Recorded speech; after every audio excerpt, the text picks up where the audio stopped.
may a jump, may a jump, may a jump, may a jump.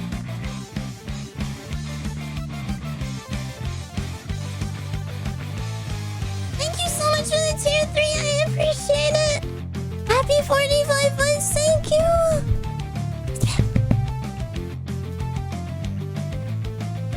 What the fuck, I have so much more bitrate right now. Jesus. How much? On 20k. Right, let me ping. Kibble may recited.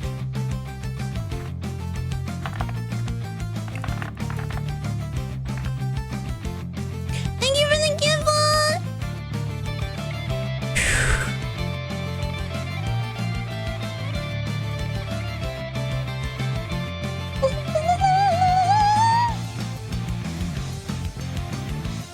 Go bitch! It's nice to see everyone!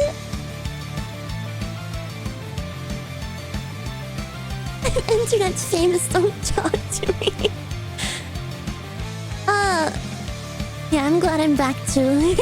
I don't know why I'm so nervous, so I'll get over it. So I got approved for 2K streaming. So I don't know if it's in yet, but like I can have stream be 1440p if I want to. So so now it can be even more clear, I guess. Kyle, thank you for the 3 months. I appreciate it. Thank you. It's there. Also, thank you for the tier 3. I'm back. Happy 43 months. I appreciate it. Last stream I had 7,000 bitrate, and now I have 20,000. Oh, gonna thank you for the 29 months. I appreciate it. Thank you. And F1Key, thank you. I'm so happy. 17 months. My 4K monitor always on. Finally watched something. Welcome back. Thank you. I'm doing knee pods. Heads, thank you so much. Happy 2 years. I appreciate it. Thank you. Here's 20 years. Thank you. And Digi, thank you for the tier 3. 41 months, yeah. Oh yeah. Happy 41 months. I appreciate it. Does it look nice? Does it look clear? So we are helping every time we give bits to improve. No. May a pause, may evolve. Just like my favorite Madden games.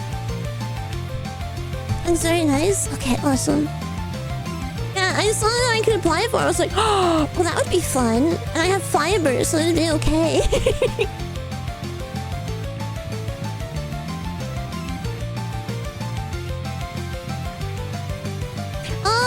I heard the new Just Chatting BGM. It's so sweet. Is it even good? I don't fucking know. Maybe it's just enhanced broadcasting.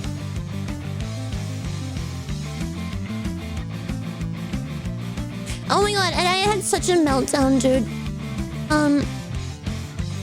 Cause like, to use this beta, they told me that I had to update my OBS to OBS 31, and I haven't updated my OBS in like a year because every time OBS releases an update, it fucking breaks. And it's like, and it's like I panicked and backed up everything. It's like, please don't break on me. OBS updates, scary. Hang on. How's it? Well, it's not crashing or anything, so. Oh my god, my meds are kicking in. My meds have been working overtime the past couple of days. Did it PC go? Yeah, it did! It totally did, dude. No, don't do the command stop. Kill your PC. No, it seems okay. It seems alright. That's pretty good. I decided to hang out with everyone today. Some cozy Oblivion, maybe?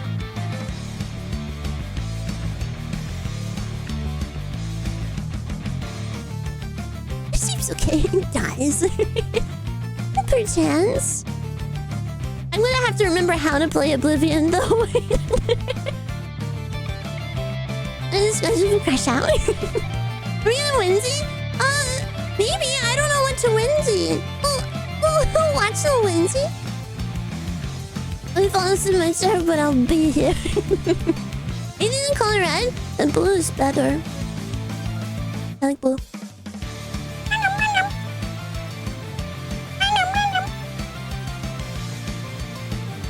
Is pull for? I'm not gonna pull for Cypher. She's really cute, but like, I already have good enough teams that I don't need another follow-up. It's an educational videos. Oh my god. Give me fucking heart attack. Dude. No, this isn't it. No. Don't point at me.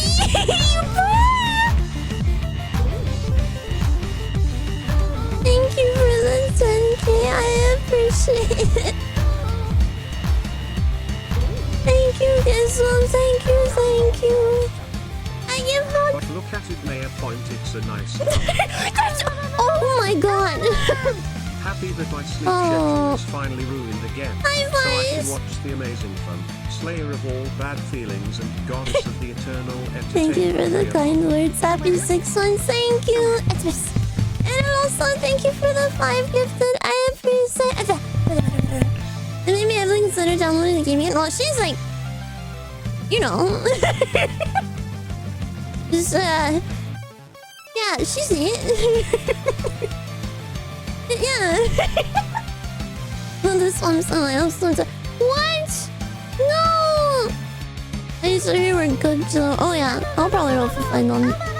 Zeta! Oh, yeah. Thank you for the tier 3. I appreciate it. Happy 19 months. Hi, welcome in. Everyone say hi. Nice to meet you. Welcome in. Chat, she had to take a day off, understandably, but 35% Stop! off. Oh my gosh, I thought I would have ended by now. Oh no, I don't want Oh. Thank you for the 5 gifts, and I appreciate it. Thank you. Yes, well, stop! Thank you for the 5 gifted. I appreciate it. Thank you.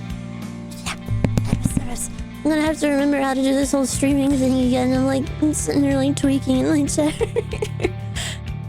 Thank you guys. I appreciate it. Hi, nice to meet you. Welcome in. Hope you enjoy the emotes. Welcome. Everyone say hi.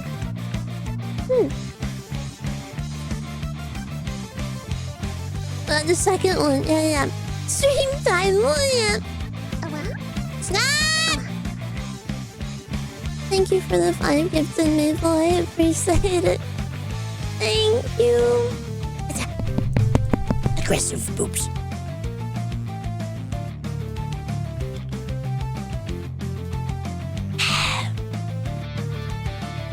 What the fuck is Maya? Ladies. Oh. Welcome in. Doctor, it was alright. It was okay. It was one of the 2 things I suspected it to be, so I think it'll be treatable. It's gonna be fine. So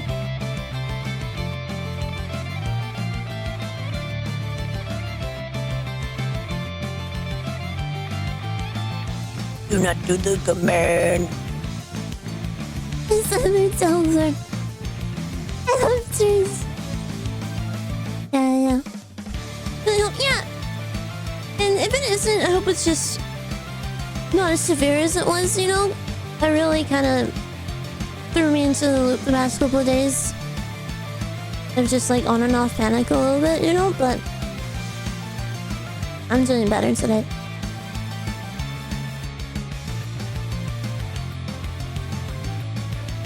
I haven't really gotten a lot of sleep the past couple of days because my body's nervous about it, but like I feel great.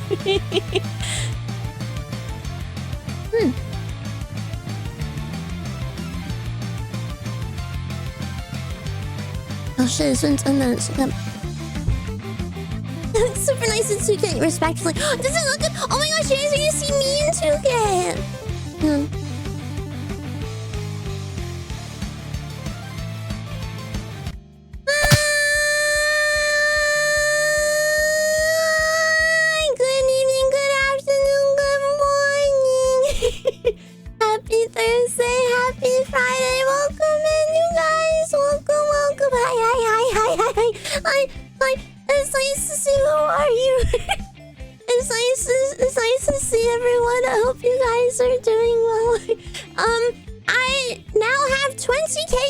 great! I have been accepted for the 1440p beta, so a good amount of you should have that as an option to watch stream with. So, 20k. So that's really amazing. I'm excited to see how games look with more bitrate. Yeah, me too. Hopefully it goes really smoothly. And so far, it just seems like it's going alright for a lot of people. So I look forward to see what it's like. My streamer's a big deal. No. So not supportive for me. No. Option is grayed out. I assume it's grayed out for a reason. Maybe it's like slowly being rolled out to users, or that like I think it's like determining if your bandwidth can like handle 1440p. I don't know. It's obviously in beta right now, so there'll probably be more updates in the future. I wanted the chosen users how to swap use the main monitor in Final Fantasy over so I can watch the 1440p. Couldn't you possibly do the Windows shift like arrow key to move Final Fantasy over? Always happy to see you, Maya. I said. Here is to another amazing stream hanging out with you and Wisps. Maya heart. Thank Maya you for heart, the Maya 100. heart. I appreciate it. Did you use Chrome? Oh yeah, I guess you could try another browser if you wanted to. Well, Chromium says I'm not sure what's there. Oh, I guess it's just different for everyone. You should be able to. Yeah. But let's say I have 1440p, so let's support it. I will not sit the Chromium based one. Yeah, man, whatever makes you happy, you know. Yeah, hi. Happy. It feels really weird to have a 3-day weekend and start a day on a Thursday, but we're here. I'm a little bit on and off anxious, but I'll definitely be better over the following days. If you guys saw in the Discord, I had to take Wednesday off because I didn't end up getting much sleep because for a long time I've dealt with like minor symptoms what I thought was sleep apnea anyway, because a lot of my family has or had sleep apnea, and it wouldn't last very long, just like a couple seconds, but around like Wednesday morning I ended up waking up and like my throat felt like it clamped shut for like 20 seconds or so, and it kind of sent me into a bit of a panic, and like I couldn't breathe or anything. So I decided I needed to talk to my doctor like right away about it, because I don't want to be in a situation where I like end up like passing out from it, because I think that would not be fun to deal with. But I talked to my doctor about it, and oh god, I already forgot how to pronounce the word, but basically my larynx gets really pissed off whenever it feels like anything might be coming up with it. I don't have like the usual like acid reflux, you know, but whenever my larynx feels like something is coming up my throat, my vocal cords will spasm and force it shut so nothing goes up, which causes me to not be able to breathe during that time period. So it is treatable. You can't like get rid of it, so like even though I don't have acid reflux or anything, just to be safe while I'm sleeping, I'm gonna be taking medicine that like completely stops it. The process of it is just kind of hard to do as well, because my stomach disease makes it so I process food really slowly, so like I can't even time like when I digest stuff. But hopefully with that medicine it makes it so like if it happens again it's not as severe, you know, and it'll like calm down a lot faster like it usually does. But yeah, I got that sorted out today. I got up real early today. I'm real proud of myself. I got up at noon. It was so early, dude. So yeah, I got that sorted out, and I'll be taking medicine, and I got some rest yesterday, and as much as I could anyway. And now we're here. We're here, and we can hang out and just take it easy and play some video games or something today. Whatever sounds fun for you guys. But oh yeah. It was very spooky for me. I did not like that one bit. Hi Gaming Glory, welcome in. Hi 40 Blondes, I only have some light. Oh, hi Dumbo. Yeah, it's been an interesting week for sure. I had a lot of fun playing Night Rain and watching videos on Monday. I thought that was a super fun time. And then Tuesday, I hang out with the girls and we watched Westworld, and it was just a good. I forgot to get kettle chips on the way home. No!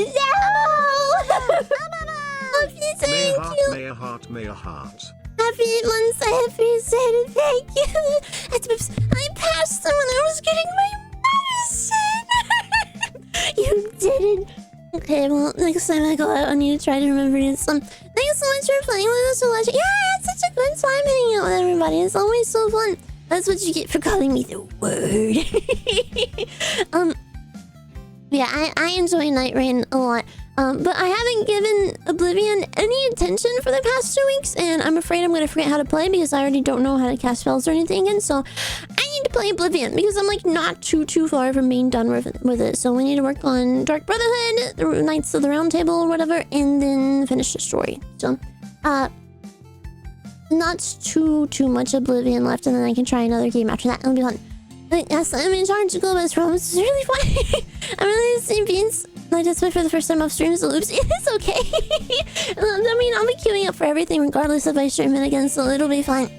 What are spells anyway? Am I right, fellow uneducated warriors? I just want to catch Fireball, but then it just runs out so fast. Oh yeah, last time I played, I was quote-unquote stealthy. Am I stealthy? I mean, I wasn't stealthy at all, and I had to sneak through a castle to steal an Elder Scroll, and it went really terribly, but I still won, so... it's still a win in my book, I guess. Oh, active stuff. Oh yeah, it's a very cool design for sure. It looks fantastic, dude. I'm excited to learn more like lore in general for it. Oh, my medicine's going crazy today, dude. But yeah. And then we let me think. Oh yeah, Kazan. So I feel like I am a lot more prepared for Kazan this week, tomorrow even. After throwing my little fit last week for it. Oh, this is such a yeah, it's a very fun design. You're a cool I design. will study English with this stream, Mayor Pat. Oh God, I don't. Okay. I don't know if like I don't know if I'm a good example of the English language, but I'll do my best. I feel like if you can learn from me, you'll be able to understand everything else. But yeah, I feel like I'm a lot more prepared for Kazan, and I think I can beat up the dragon. And just before stream tomorrow, I'll study that video again to see if I can do well with it, because that guy's build is exactly like mine. So I think that'll do good. Hopefully, praying for any non-English speakers in here. Hi, Zex. Okay, yeah.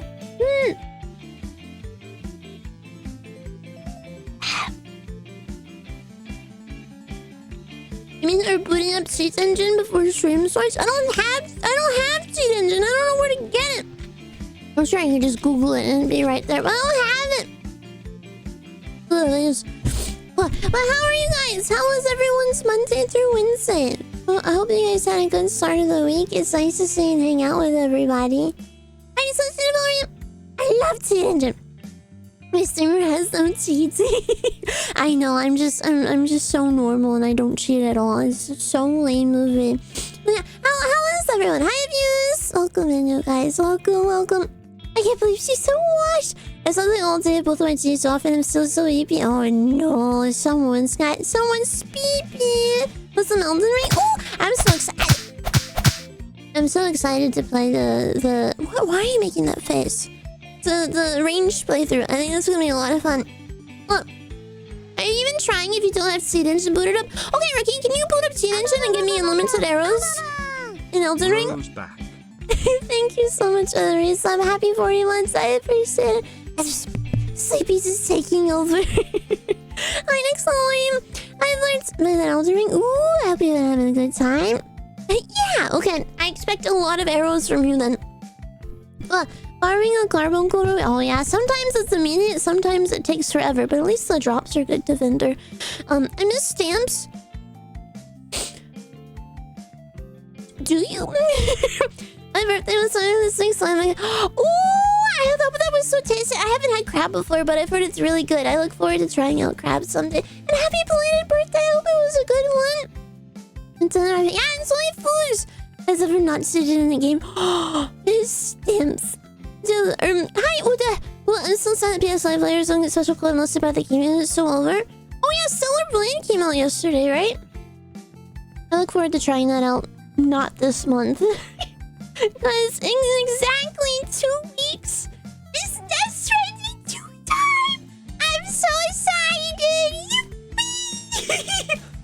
I'm looking forward to it. So I don't fall asleep on this, or maybe it's good to fall asleep. But also, sometimes there's so many games. Yeah, I'm very, very excited for it. It's just so much shit to look forward to, dude. Oh yeah, I have to burp. Excuse me. What a crazy. Yeah, welcome. I'm excited to just kind of take it easy and hang out again today, and hopefully I can get like some proper sleep without being like kind of nervous about it, and like kind of go back to normal, you know. It's the middle of June. Can you believe it? I'm so happy that summer is going by so fast, dude. I'll take it.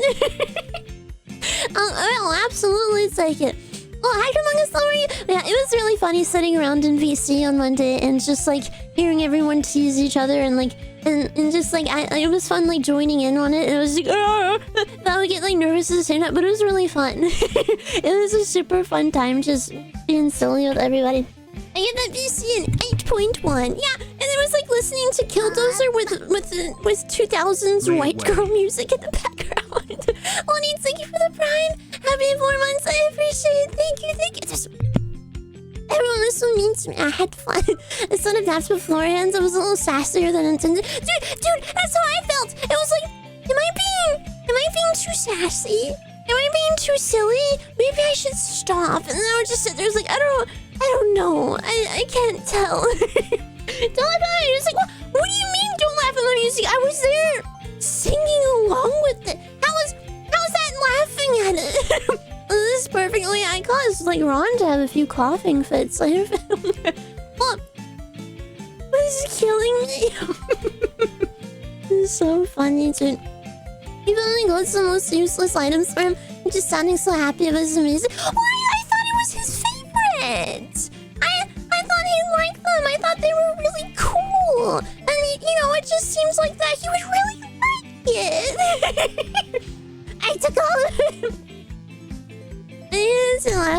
Discord, and I didn't supposed to talk to my worker from his son, so I spent the first 2 hours worried. I was just at home. They are, you know me so much. Thank you, I took them all. Oh yes, they were fantastic. Besides the times that you just wouldn't use them, but that's okay. I understand. How did you well, you telling Goblin was forward.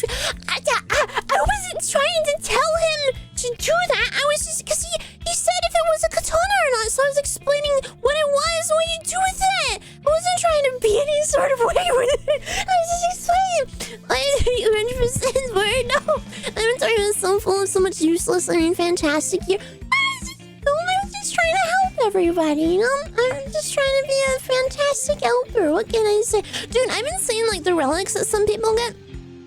And it's fucking insane, dude. Like there's this one relic where you start with a jail key, and then each jail that you clear, you do more damage. And like other things, like apparently, like I think you can find a FP flask that doesn't like run out. I think someone mentioned that as well that I read. So there's so much shit that you get in it. It's really cool. Vaccinated viewers, no, I'm not. I promise. No.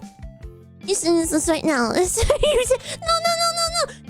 Well, I know this does sound really cool. That sounds super, super fun. I want to play more eventually and get some more of the items. Right. Well, I still haven't gotten a single good relic. I got like a kind of rally relic, so like I'll take it. I think I got one for Archer guy where range damage heals me a little bit. So I think that's like my best one so far. It cannot be. What? No, I didn't. I promise.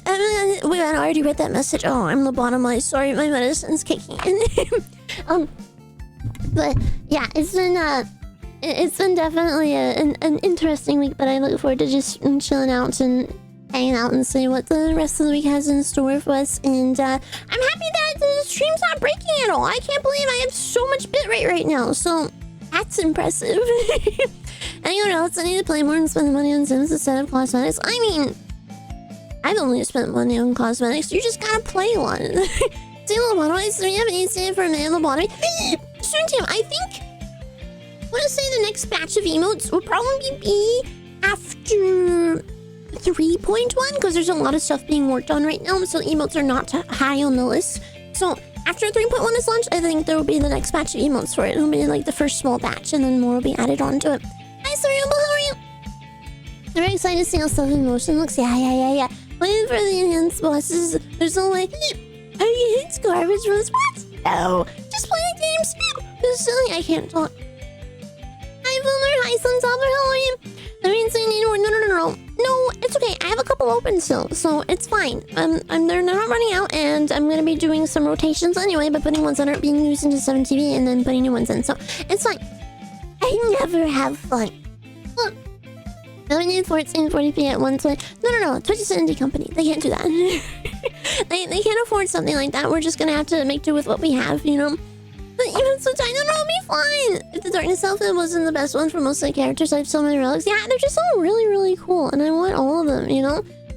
I mean, no, that's not, I'm not reading that. No, the answer's no. Hi, hello, how are you, dude? Welcome in. It's nice to see you. Welcome. Just small, please understand. Yeah. Oh, hi, headphones. How are you? Welcome in. Happy Thursday, you guys. Welcome in. Oh, they're already cutting quarters by limiting the 1440p to 7.5k, but yeah, not much of a raise right there, but you know, doing their best. Hi, Astro. Oh, welcome in. Yeah. Happy Thursday. Happy Thursday. Hope you feel better. Yeah, I think once I have like a proper night of sleep, I'll definitely feel a lot better. First time chatter. Oh, Hi, Mayor well, thank you so much. I appreciate it. Happy 5 months. Thank you. Welcome in. It's nice. Welcome. Was that 20? Yeah, it's just 20k, but like they say 7.5, so I don't really know what the thing is. So I'm shrugging. You just can't see it. Oh, so the 3D model will be sorted on this month. There's so many exciting things. It's for all the streams combined. She's doing the decoding on her side. Oh, I see. Wait, hang on. But yeah, welcome in. It's nice to meet you. Welcome. Shrugs at you. I'm the first time Saturn to work. Thank you. This is my first time here. Hi, Double. Nice to meet you. Welcome in. Everyone say hi to Double. Wow, so many new people. Welcome. Hi, Helpy. How are you? Welcome in. Happy Thursday. Happy Friday. Yeah, it's just gonna... first time casual. It's just gonna be a kind of taking it easy kind of day. And just kind of going until... Like, if I end up actually getting sleepy, it might be a bit of a shorter stream, but I think I'll be able to do a normal stream length. Because I really missed hanging out with everybody, and I felt bad not being able to hang out with everyone, so... Did you switch... Yeah! I've been playing visual novels on it. And just immediately started downloading all my visual novels, and then I just sat there and I read it when I couldn't sleep yesterday. So... That's what I was up to. Let's take it easy. No. It's like, it makes me sleepy because it's so boring. It sucks as well. Aww. Anyways, hope it went well. Yeah, it went all right. So we're not leaning towards sleep apnea stuff right now. We're leaning towards I forgot the full word for it, but it's basically my larynx gets pissed off if it feels like anything is coming up, so it makes my vocal cord spasm and clamp shut. And so we're just gonna work on not trying to piss off Larry. So hopefully it'll just help lower the amount of like episodes that happen with it. Well, you just hit him with all anyways. It was fucked up. Take Larry's being serious. It's just as cursed as it isn't. Oh, I haven't really looked around in this I know the struggle. No. Stop saying that. It's good that it's yeah. I'm happy about that for sure. I wouldn't have enjoyed it, but like that's also handleable, you know. So, but I'm glad that I got the doctor's appointment out of the way. I was so nervous about it. And he's always really lighthearted with me every time. He's like, "Good, we're gonna make sure you don't feel like you're dying now." So, well, it's any visual novels on Switch you recommend? Not off to the top of my head. I haven't really looked at visual novels because I've just been reading Ultimate shit, dude, and they're not nearly as quality as like normal visual novels. So I don't know what visual novels are on the Switch. I have to look around on it. Please tell me not unlocked or unlocked in Spain. It needs to beat allegations. Well, what? Beyond's on Switch? Yeah. So, I mean, they can't do it on the Vita anymore. And now it's like the main platform for it. So now it's on the Switch or sometimes on Steam, but pretty rarely because they just don't want to do that. Well, I know some doctors say dying is not good for you. Exactly. Is there? I don't think I've played that. Oh, Color House. Oh yeah, Color House is one of my favorite ones, but it's an ultimate. So like, if you're fine with that, then I think it's a really fun read. And Hokuoki is also really fun too. I would say those two are my favorites probably. Are you feeling okay? Yeah, I'm doing good. It's just. I'm just taking it easy. I'm just a little anxious today, so I'm just chilling with my medicine, and this is like the most I've spoken the past 3 days already. Besides Monday, I guess, but I'm just saying it's a lot of most. Hi, Asians. I hope you're doing well. Have you finished Summer Pockets? No. I need to get back to it at some point. I started reading it, and then I got distracted, and I never got back to it. But I know it would be a good read for some. Some people, yeah. Oh, I'm just saying, yeah, Albertino still. Summer Pockets is a good one, yeah. I need to continue reading it at some point. I'd rather read like all day, so I don't have to. Yeah, I mean, if you read all day, you would love Vians, dude. You should absolutely try one out. They're fantastic. Thank you so much for the gifted flight. I appreciate it. Thank you. Thank you. Hi, Paragon, how are you? Vian Gotsuka having burns red great story. Oh, that sounds nice. Murder is the wrong time out. Hi, Tina, how are you? Welcome in. Welcome. Oh, what's wrong with the privilege to try? Yeah, it's a shame, but there are a lot of programs that can kind of do it for you, although like not well. But like, if you can understand the vibe of it, that's helpful. Because like one of the ones that I'm like kind of reading on and off, it's not ever gonna be translated, so I have like this little translator that shows up on the screen, and it's not very good, but like I can get the vibe of it. But sometimes the translation is completely wrong and it makes me laugh. Hi, Serafino, are you high take? Welcome in. Trying to call it, yeah, absolutely understandable. Oh, and my eyes it too. Oh no. It's a cool hidden gem bean series called Ace Attorney. Yeah, I've been recommended Ace Attorney a lot, but I don't feel like this is a game I could play on stream. Same if like when I've been recommended Danganronpa a lot, I just don't think that would work with how people can be. So it's just, if I ever want to try it, it'll probably just be like during my me time, probably. I'm not sure what was happening, but inside I sleep Danganronpa. And yeah, but this is what spoilers is way too high. Yeah, dude, I'm already shocked with a lot of games that I've been playing. Like, no one has come in and spoiled it. And I see people often complain, it's like, I can't play any of these damn story games. Everyone spoils it for me. And it's just like, okay. Can you play Oblivion on stream? I guess I can play a little Oblivion today. Spoiler donkeys. I don't have any of that. Yeah, I don't know. Spoiler donkeys. Listen, don't worry about it with you. I'm not that emoji, dude. Hang on. Put it on emotes only mode. Yeah, you get him. Oh man, I heard the second version of my summer BGM, and I think it's really cute. I can have you guys listen to it for a couple of seconds, so that's all you get. Hang on. Yeah. Let me see. Can you hear the whole thing? No. Let me see.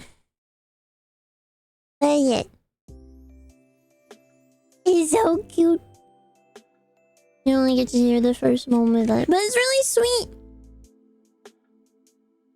It's so sweet. Then I got a concussion a few days later. All I can remember is that I had spoilers. That's really it.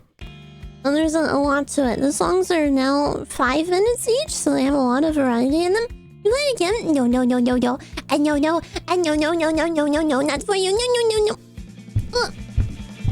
Are you okay, Gala? Can you play 20 seconds more? Please, not for you. No. It sounds so nice. Yeah, it's very sweet for sure. It sparkles. It's so cute. Was that infected mushroom?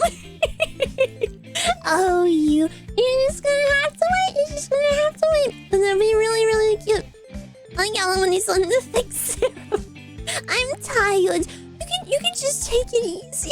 Maybe you can get some rest. You sound really tired. I didn't hear, can you replay? That's all I get. It's not for you. No. I don't want to wait. You have to wait. You have to wait. My word. What is wrong with him? Did I hear a hint of lemon melon cookie? No, but I did have it as the reference for the vibe of it. I don't want to wait. Here, I can have you guys listen to the first like 10 seconds of the other one too. It's really nice. Hang on, where is it? I saved it somewhere.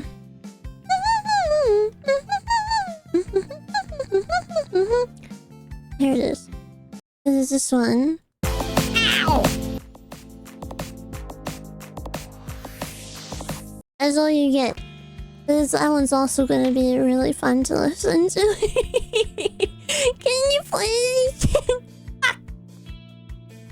Let it drop now! We listen to the first one, but it's not sad for you! No! Something crazy, someone thought, yeah, you're just gonna have to wait. Or maybe I'll just play one more second. That's all you get. So, you're gonna have to wait for... One more? Yeah, one more second, slurp. That's all you get. There you go. It's gonna be so fun. It's a jam for sure. Oh, shit! I'm doing the LeBron Jam in my chair. Oh my god, I went to open my soda and there's a lid on it. Oh god, I'm so glad I didn't spill it. Look, can I have 2 seconds? 2 more. That's all you get. That's all you get. But it's gonna be really fun. It's gonna be a lot of, let's go. I think you guys will really like it because I mean I really like it and I loved all my BGMs so far. It's coming for a while. No, I'm not. No. Can we watch 3.0 trailer, dude? I was cleaning up my OBS today and the trailer was still there and I was like, I don't think I have a reason to keep this here. And then I removed it and I was like, no one's gonna ask to see it again. So it's I'm sleep. Rest well, Galen, get some sleep, dude. Take it easy. Dropping those tomorrow, right? Now you gotta wait for summer. It'll probably be like July or August for it, just for it to like line up with all my other commissions for it. So it'll be a late summer drop, and then 3.1 in September. Oops. It's been for so long. What? It's already summer? Well, I don't want to tell it all the manufacturers been having to deal with all this terrible bullshit on and off, and then it caused a lot of delays for things. So the summer will now be in late July and August. That's just how it's gonna be, and the spring drop will be really soon. Soon as you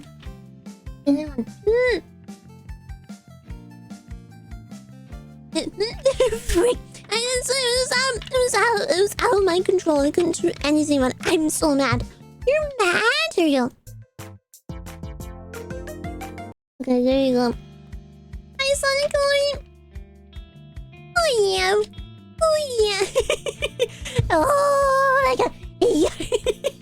It's so fun, dude. 2 more seconds here. That's all you get. It's gonna be so fun. It's gonna be good stuff, dude. Hi, Monster. How are you? Hi, Ingrid. Welcome in, you guys. Welcome. Oh. Hi, Nadia. Welcome. It's nice to see everybody. Welcome. Happy Thursday. Oh, every time you play Luffy's, you're at the end of stamps yesterday. What do you mean? I didn't stream yesterday. I couldn't give stamps. Hi, Maria. How are you? Welcome in. Happy Thursday. Happy Friday. Hold on. And stream together and have the full song. It's 5 minutes long. I don't think you're gonna be able to do that, and it has variety in it. Like I can skip to a random player here. I'll skip to right here. You're not gonna do it. So, good luck with that. That doesn't fit my agenda. Supplies. 28 months with BAG from Wuyanu BG. Yeah. You just got summoned. No. Happy 28 months, dude. Lorna. Play more seconds of the BGMPLS Maya Blush. Thank you so much for the tier 3. I appreciate it. Thank you. Thank you. Oh, there's so many seconds. I just broke a chair. Can we have one more? There you go. It was like 2 seconds. Oh my god. Please don't mention chairs. For editing purposes. Hi Mail and everyone. Oh my god. I am glad to hear that you are feeling better. May your heart happy 32 months with Happy being with this 32 months, amazing I community appreciate and with it. all these awesome, pog crazy people except for you senpais me Ifrik. Thank you again for having me, for inspiring me with some of my art projects, and for the B-Day wishes. May a hug. Yeah, hope you had a good one. Also for the occasion, can you play another few seconds of the summer BGM or any of the old ones? Hang on a couple more seconds. Let me skip over here. That's how you has variety, dude. Thank you so much. I appreciate it. And you so thank you for the 5 gifts, and I appreciate it. Thank you. Yeah, it's funky. Yeah, dude. It was I gave him lemon melon cookie for the reference of it. And I was like, I want fun summer vibes because I hate summer. It was like I love how you play guitar, so I need guitar in it too. And I was like, can you just do all of this for me, please? He's like, yeah. So, so I think you guys will really enjoy it. It's a jam for sure. And it's not gonna be like I mean I can still like intermix the BGMs because I'm gonna be doing, you know, 2 different models like every other week, so it'll be like still mixable them. So you like if you guys miss some of this one, you'll hear it again, and then if you like the new one, you'll hear the new one. So it's not like once I get a new one, I'm just getting rid of the old one. It was crazy, yeah, and it's really cute what he named it because it's summer vibes, and like one of the art pieces involves smashing watermelons, and so he named it instead of melody, Melanie, which I think is really cute. So, and it's a very cute idea for the name of the song. Like the spoilers. So you're the fun lover, angry. PP leaks. Wait, oh my god, PPs. I'm sure this will summon him. Can you show us? No, not for you. No, you must wait. Boil the Duvar. Damn it. I was a typo. Peepees.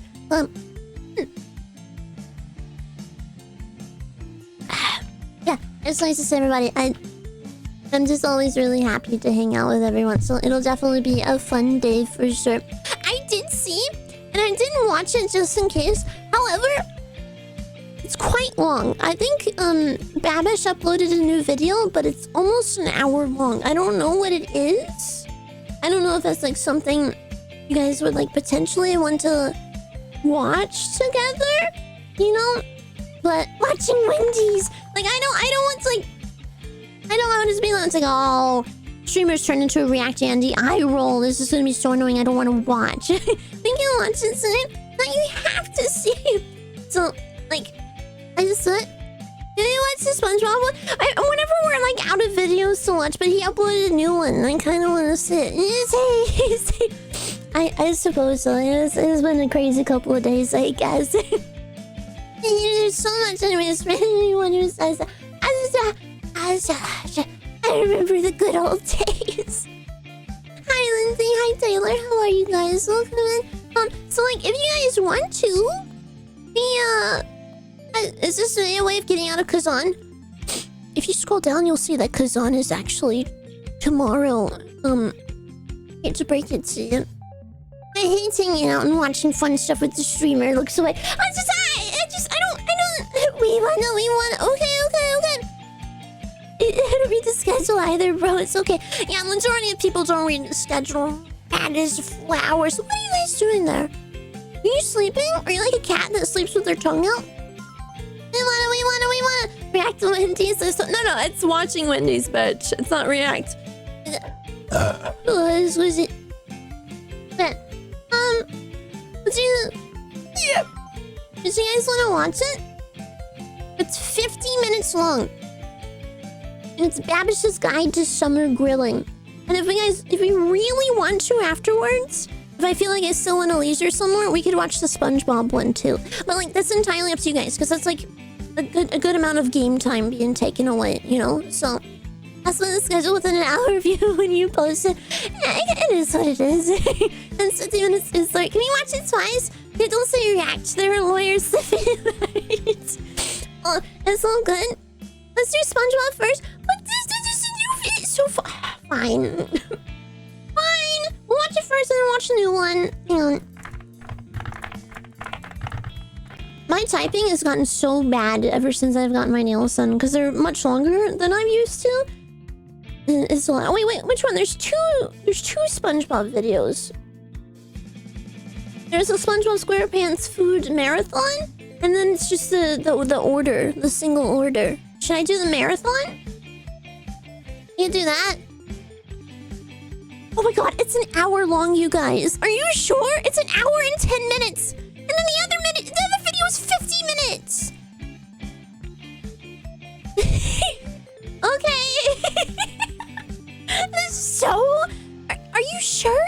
And okay. Alright. I mean, if you guys get tired of it, just tell me, okay? And then I can swap over to Oblivion. Like, I won't get my feelings hurt over it at all. Alright? Are you sure? See, this is what I'm saying, dude. This is what I'm saying. There's already hesitance. This stream is brought to you by Binging with Babish. Oh my gosh, you guys will get ads from it. Look at that. I'm tired of it already. Okay, hang on. Let me set it up. I guess we can watch stuff together. I mean, as long as you guys want to, and it's fun for you guys, then I'm here for it because I've been really enjoying watching Babish stuff. So.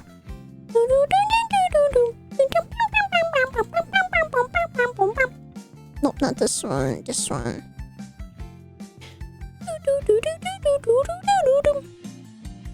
Okay.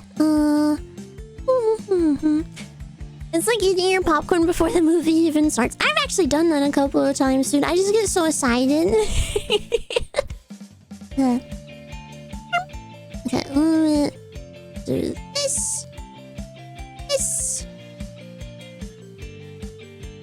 Okay, so are you guys ready for a SpongeBob marathon, dude? Are you freaking ready? Huh. Yes! Before it starts, you just wanna go for it, you know? I'm heckin' ready. Are you ready, kids? Ow! I'm sorry. I just saw it fit the theme for it. I'm sorry. Okay, let me see. Aye, Captain. I can't hear you. Are you ready, Wisps? I'm doing my part. Captain. Ooh, I think that was actually what I learned how to like make my voice that tone. Was listening to it, and I would copy it, and that's how I learned how to make that tone in my voice. Okay, let me see. Okay. Movie time! Yeah, I can make closer, but you're jealous. On a stick. Thanks. Barnacle head. Pardon me? You forgot your mayonnaise. Thanks. Oh, he's on my I'm laptop. eating that garbage. It's disgusting. Hey, what's up, guys? Welcome back to Binging with Babish, where this week, at your behest, we're making a quadruple deluxe burger, double batter fried, with extra mayo, and served on a stick. So first things first, we gotta make some special sauce. We're starting with equal parts mayo and ketchup, maybe like 1/3 of a cup of each, and then ideally we want to add relish, but I don't have any, so I'm gonna chop up a pickle very finely, a nice shake of paprika, a little shake of garlic powder, 1/4 of a small onion, Babish has a whisk and head. 1 to 2 tablespoons of yellow mustard. Give it a mix with a spoon if you don't want to get your tiny whisk all clogged up. Taste for seasoning with a single finger tip, cover and refrigerate until ready to use. Now we're onto the burger patties themselves, and whenever we're talking about fast food, to me that means smash burgers. So funny. So we're rolling all of our ground beef into 2-ounce little meatballs, seasoning with kosher salt and freshly ground pepper, and introducing them to a wicked hot cast iron skillet. Leave with vegetable oil and heat over medium-high until wisps of smoke arise off the surface of the cooktop. Insert meatballs into the situation and squash flat with a stiff cold metal spatula with leverage assistance from a rolling pin. Squash them flat, wait till they are deeply brown on one side, and cook for like 30 more seconds tops before topping with cheese, stacking high and removing from the heat. I know these burgers are a little small. I meant for this to be a practice round, but it came out so good I decided to roll with it. And these are deluxe burgers, which means lettuce, tomato, pickle, onion, and of course a generous smear of our special sauce. And based off its height alone, I'm guessing that it was a quad burger, so we're stacking 2 more patties on there atop a secondary bun, loading up with all the toppings, and I used to eat at Wendy's all the time. There you have it, a serviceable fast after food class, burger that's and I would relatively just healthy get compared to the one that we're about to make. For our I would get a bacon later, but I think it was like a double or a triple, dude. What was wrong with a teaspoon me? of baking powder, a teaspoon of kosher salt, 3/4 of a cup of lager, and a 1/4 cup of vodka in a large bowl, whisking gently to combine so as to not build up too much gluten. The bacon in the noodles batter. is so And I good, forgot dude. This is a Krabby Supreme, so why don't we throw some bacon on there before we skewer the whole thing? It's so through with a bad, dude. bunch of Oh, that skewers. sucks. Snip off the long ends, and then You're we are insane. heating It is so 2 quarts tasty. of peanut oil to 375 degrees Fahrenheit. While that heats up, it's time Chili to cheese, baby, batter our ah, you and burger, your words that chili. I never thought that I would say. I hate to say this, but I want to try it. Of paint, so feel I mean, free to make add it a if you little want. beer if it's too thick. just go but to the that's assuming hospital. that you'd actually recreate tried the- this, I haven't which tried the I really breakfast hope that one, you're no. not. Anyway, we'll I haven't deep been to frying this Wendy's in a guy minute. for Last time we 4 to went, I 6 had their minutes until spicy it's chicken. It was really golden good. Brown and crisp, we're moving to a wire rack set in a rimmed baking sheet and allowing to drip dry and cool off a little bit before removing the skewers painfully. And then it's time to double batter our This burger, ain't something I right. really never thought I'd say. Be careful, as the only thing holding this thing together is a thin layer of tempura, and then very carefully lower down into the preheated oil, frying again for 4 to 6 minutes until evenly golden brown and crisp. You know the drill. Use this time to contemplate what life decisions might have brought you to this point, and then we're taking it out and placing it once again on a wire rack set in a rimmed baking sheet, don't allowing like to drip it. dry and cool off a bit. can picture before it we as like prepare a- for consumption. This like guy's a normally served calzone on or a stick, and this something. is all I've got, so I don't know. There you go. But I don't know about you guys, I'm way more interested in the cross-section than I am eating this on a stick. We haven't had a good cross-section in a while, and this is I a always eat choice. that. Yeah, no It's tomatoes. oddly beautiful in Yuck. a way. But as usual, it all comes down to taste, and I'm really super embarrassed to say, this was really good. Of course it is. It's a deep-fried, It's- double-battered yeah. quadruple cheeseburger. How bad it Exactly. could be. But oh my god, I almost forgot the mayo. This is what makes the dish. Oh, sorry you had to see that. Nobody's allowed to make a meme of that. That's illegal. Don't you get it, you crustaceous cheapskate? I can't make a double Krabby Patty with the works. I can't put a patty on a bun with lettuce, cheese, onions, tomatoes, ketchup, mustard, pickles, and top bun together in that order. It is time. As a Happy thank you to 43 everyone who months. helped make Binging with Babish my full-time job, it's time to finally make the all-time most requested dish on this show, the Krabby Patty. The ingredients of which are laid here before you, except, of course, the secret ingredient. What is the secret ingredient? Well, I just happen to have some right here. That's right, I've finally cracked the code. After a year of research, I've come to the conclusion that the secret ingredient is a heaping tablespoon of plastic! nothing. That might seem anticlimactic, but it actually makes a lot of sense. Mr. Krabs is a shrewd businessman, and it makes sense that rather than buying expensive secret ingredients, he would create a burger that is its own guerrilla marketing campaign. That being said, several sources cite the secret ingredient as being a pinch of king can't get over the Neptune's wispy in his powder, head. which I think is monosodium glutamate, or MSG. So we're going to start by seasoning a store-bought frozen beef patty with salt, pepper, and MSG. And you Now, have to some sit people on are it? saying Yeah, I that think it's so. a crab burger, but Mr. Krabs is a crab. That's pretty horrible and barbaric, even for Nickelodeon. So Yum. once thawed, we're going to prepare our Jason, burger much as we thank would you. any other burger. Thank you. Vegetable Happy oil, 15 high heat, months, or cast happy iron. 16 Then months, we're going to actually. follow Thank you. SpongeBob's exact order of assembly, which I starts have with MSG. lettuce on top of the burger, which is a terrible my idea. God. Never do this. I'm Can doing I this for pause it to science. talk? Then we're Sorry, going- I'm being that kind of watching Lindsay. You know, my aunt, that aunt I've talked to you guys about? She's, on top of it, she's a total, like, brat Karen, and I can't go out to eat with her anywhere because he's like, does this shit have MSG on it? I can't fucking have MSG. And then she, like, throws a whole fit for it. Yeah, the meow ones, that one. She Single just slice of loses yellow it, American, dude. single slice of Vidalia Oh onion, my tomato, God. ketchup, mustard, and the absolute most important part. Like, do nothing not nothing forget can have pickles. salt Go on it. Nothing can be seasoned. She has to do it herself. And there you have it, a Krabby Patty with the works. Or she will Even throw kinda a looks fit. like that one in the training video, right? Normal fast food burger protocol would be to just dig in, but I haven't been able to do a cross-section on this show in a while. That's a big relief for me. Now, as expected, this was a totally delicious burger. MSG makes things taste better, and while it's perfectly safe, I understand if people have reservations no, about she's there, eating it. Now, pause if it. you want to I up just- the natural wanna be a umami proper content of watching your burger, Lindsay. here's a few ways to do it.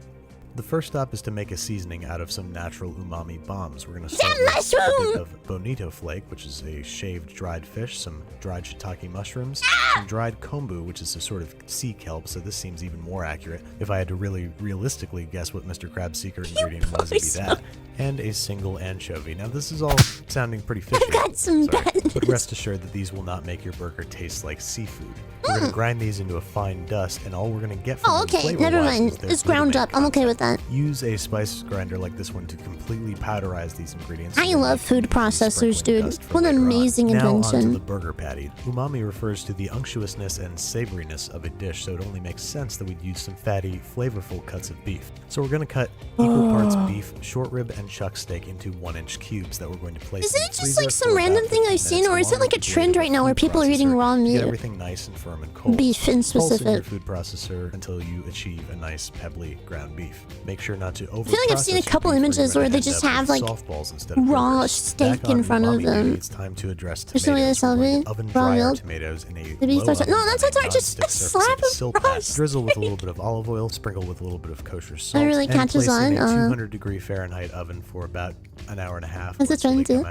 Wrinkly little prunes like these guys. Next, sorry, I wasn't so tired. Content of our ketchup, we're going to make a puree it's really of sun-dried tomatoes. Yeah. Add a little bit of olive oil if they're not smooth enough, and combine this with a bit of good old-fashioned ketchup. This is going to add a few additional megatons to our taste explosion. Each one of these steps is optional, but this one is especially optional if you'd like to additionally amp up your mustard. Oh my god, I bought 57 sauce. I've been like forgetting, and I finally got it, so I'm so happy. We're going to make I like sliced ketchup too. That's 57 sauce. Plus, 57 sauce. Minutes. Season and sear the patties as usual, and make sure this is sesame grade with I see. Your spice powder, unless you want to set off every. They want $21 for it. Some orders are Amazon. If you order the ingredients, I can tell you how to make it. It's really easy, dude. Like it's super easy. Some mustard, a bit of our. And then you would just have like a limited amount of pistachio paste. Parmesan cheese crisp, and last, where it belongs, a handful of iceberg lettuce. Top your burger. I can tell you what ingredients you get on Amazon. Try to contain your embarrassment over the fact you're absolutely patty, but celebrate the fact that this burger is a symphony of flavor. You guys know me, I don't clean my plate unless it's really, really good. Especially because these things are going straight to my thighs before I blow up. I'll take a double triple bossy deluxe on raft, 4x4 animal style, extra shingles with a shimmy and a squeeze, light axle grease, make it cry, burn it and let it swim.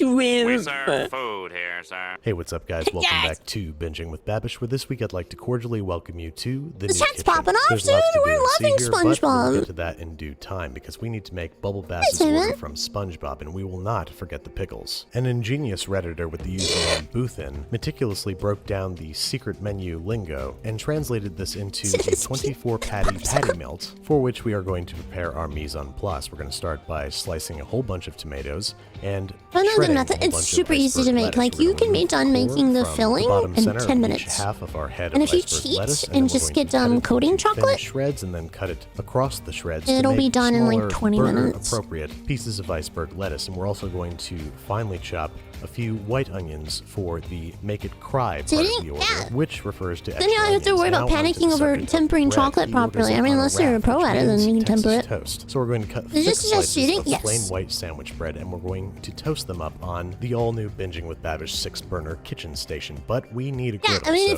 if you're confident in tempering, then go for it, you know? Griddle right here. And this is going to come in handy because we have a lot of things to fry up, and this makes me feel like a real fry cook. So I'm going to melt some butter and place our slices of Texas toast into the butter and fry until golden brown.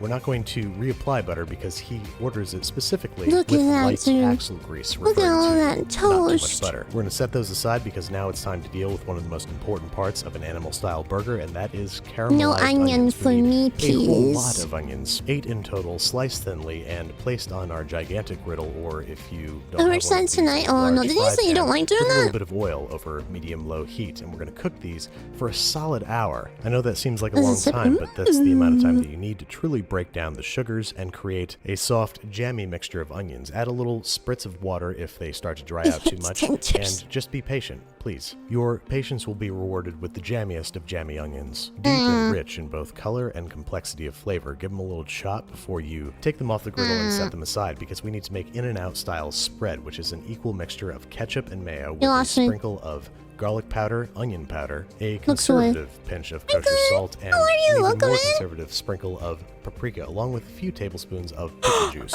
Once that's all nice and homogeneous, it's time to start preparing to make smash burgers. I'm going to measure out a 2-ounce ball of meat. Nailed it first try because I'm a pro like that. And then we're just going to sort of imitate the size and shape of that initial meatball until we have 24 identical, slightly larger than golf ball sized meatballs, which we are going to throw down on a super hot griddle, if you can't tell by all the smoke, and using a large flat spatula, smash them down. They're going to cook for no more than 30 to 45 seconds before developing a beautiful brown crust, which we're immediately going to hide under a layer of American pasteurized cheese product. Then as soon as that gets nice and melty, it's time to head over to Station 3, the assembly station, where into a custom-made aluminum foil trough we are going to stack high 4 patties atop 2 slices of toast, followed by tomato, onion, shredded iceberg lettuce, and then top the opposing piece of Texas toast with a healthy spread and some of our delicious jammy caramelized onions. Then, according to Boothin's recipe, we stack 2 slices of Texas toast atop that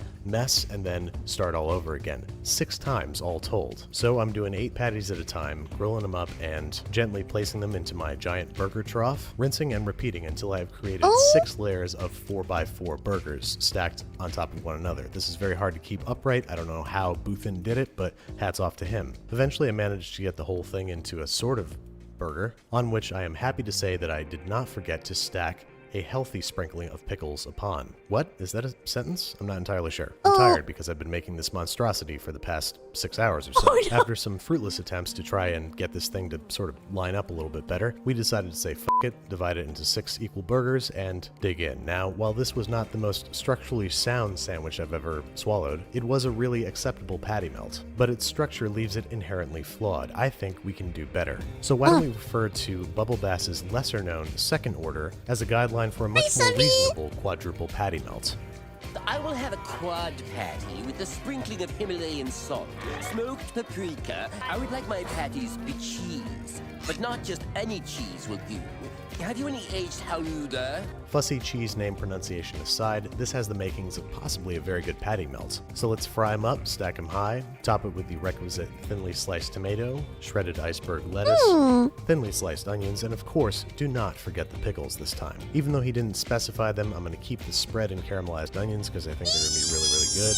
And why not? And mercifully, this results in a sandwich that can christen in the new kitchen with its first cross-section. Not half bad. A whole bunch of melty cheese and crispy, juicy beef, some flavorful toppings, and some unorthodox, but I would say on point all that hard work cheese and just to spice fucking choices on the ruin part it. of Bubble Bass. As you can see, the sandwich is not structurally sound, but it is tasty. All in all, this patty melt was a great way to ring in the new kitchen, with or without pickles.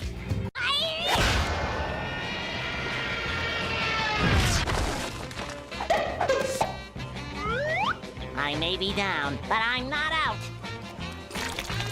Way to go, buddy. It took us 3 days to make that potato salad. Wait, what's the next video is about barbecue? Hey, Hang on, guys? don't you want to Welcome know? back to Binging with Babish, where You this might week change we're your taking a mind. look Hi, at listen. potato salad. Moreover, how it could possibly take 3 days to make potato salad. Personally, I just think the guy was trying to make an unrepentant SpongeBob feel guilty, but it gave me an idea, and that was to pickle the potatoes. I had heard of a few restaurants pickling their potatoes before making French fries, and I figured that lacto-fermented funk could go really well in potato salad. So we're packing our potatoes in mason jars and topping them with a little cabbage bonus topper. This is just going to bring a little extra flavor to the party, and then we're going to weigh them down with some fermentation weights, because any potatoes that float above the brine are subject to I don't like oxidation. potato Speaking salad. of, I don't we are like making a brine macaroni that is salad. 2 1/2 tablespoons of kosher salt to 4 cups of water. We're going to stir that up real nice until everybody's dissolved, and then pour the brine over top of the potatoes. This is about as simple as pickling gets. Once we've got those filled up to the bottom lip of the jars, we're going to affix our lids. I've got these dope little airlock lids for fermentation, but bear in mind that you can do this entire process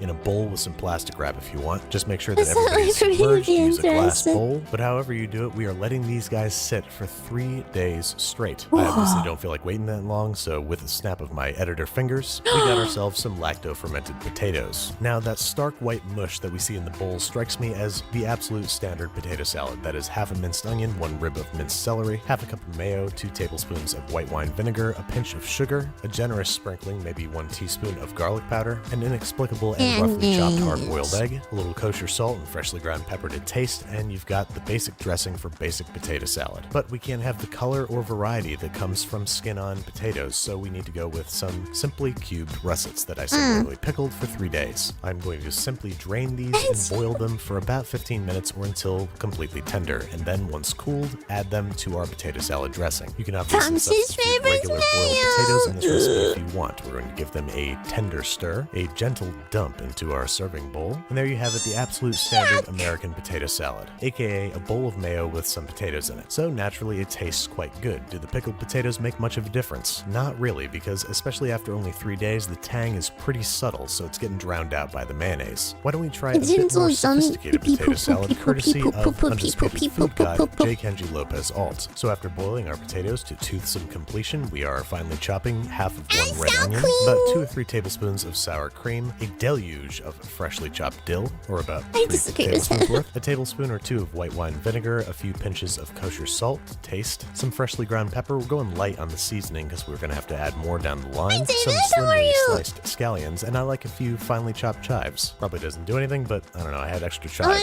I've had them recently, and mixing all this together before forgetting that we almost forgot to add a tablespoon and a half of olive oil, along with 1 large fork handleful of whole grain mustard. We're then mixing that to combine, and then adding our boiled and cooled potatoes. I feel like I'm saying the word potato a lot. Let's come up with another name for these things. How about scoodle-doos? Scoodle-doos. We'll just call them potatoes. Anyway, we're mixing our potatoes into the dressing and putting them in our serving bowl, and there you have it, the best potato salad in the observable universe. Let's give it a try and see if using pickled potatoes made a difference, and the answer is kinda. They've definitely got that fermentation funk, but it's getting lost underneath that flavorful dressing. I've only got one more potato salad trick up my sleeve, and that is to go full Guy Fieri and make a deep-fried potato salad. That really resembles something more like Titus Bravas. So we're just deep-frying our potatoes for about 8 minutes, just enough time to make some old-school mortar and pestle aioli. We're starting by crushing 2 large garlic cloves into a paste using the mortar and pestle. Then once you got yourself a nice smooth paste, we're going to add 2 egg yolks. This is going to add a distinct egg yolk. I used to have Food Network on 24/7, so I would see it a lot, and I was also on the show that was on when I got surgery, and I was in the hospital for 3 days, so I was high out of my mind watching. And then while mixing rapidly, we're going to slowly drizzle in some neutral flavored oil like canola or vegetable until an emulsion forms. Then once your aioli has outgrown its mortar, I was high on morphine and hydro and oxy, and I was like, oh, that is enjoyable. Now we're going to bring some more flavorful oil to the party, that is some olive oil. Any second now, here it comes. 1, 2,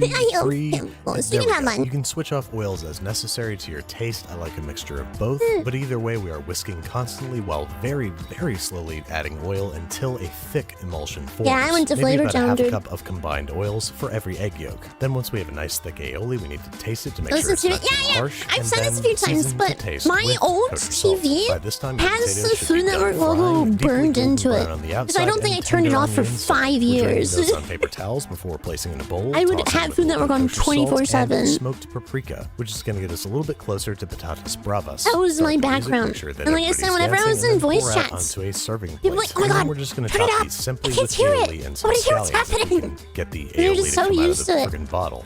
Come on, here we go. Perfect drizzle in 3, 2, 1. Oh, okay. It's fine. My kitchen ceiling's been looking really I think it was. boring It was lately. quite We're topping old. these guys with a smattering of scallions, and there you have it. Something that can almost very charitably be called potato salad. And it was at this moment that I remembered that Yukon potatoes do not respond well to deep frying. The flavors were good, but the texture was all off. It was gummy.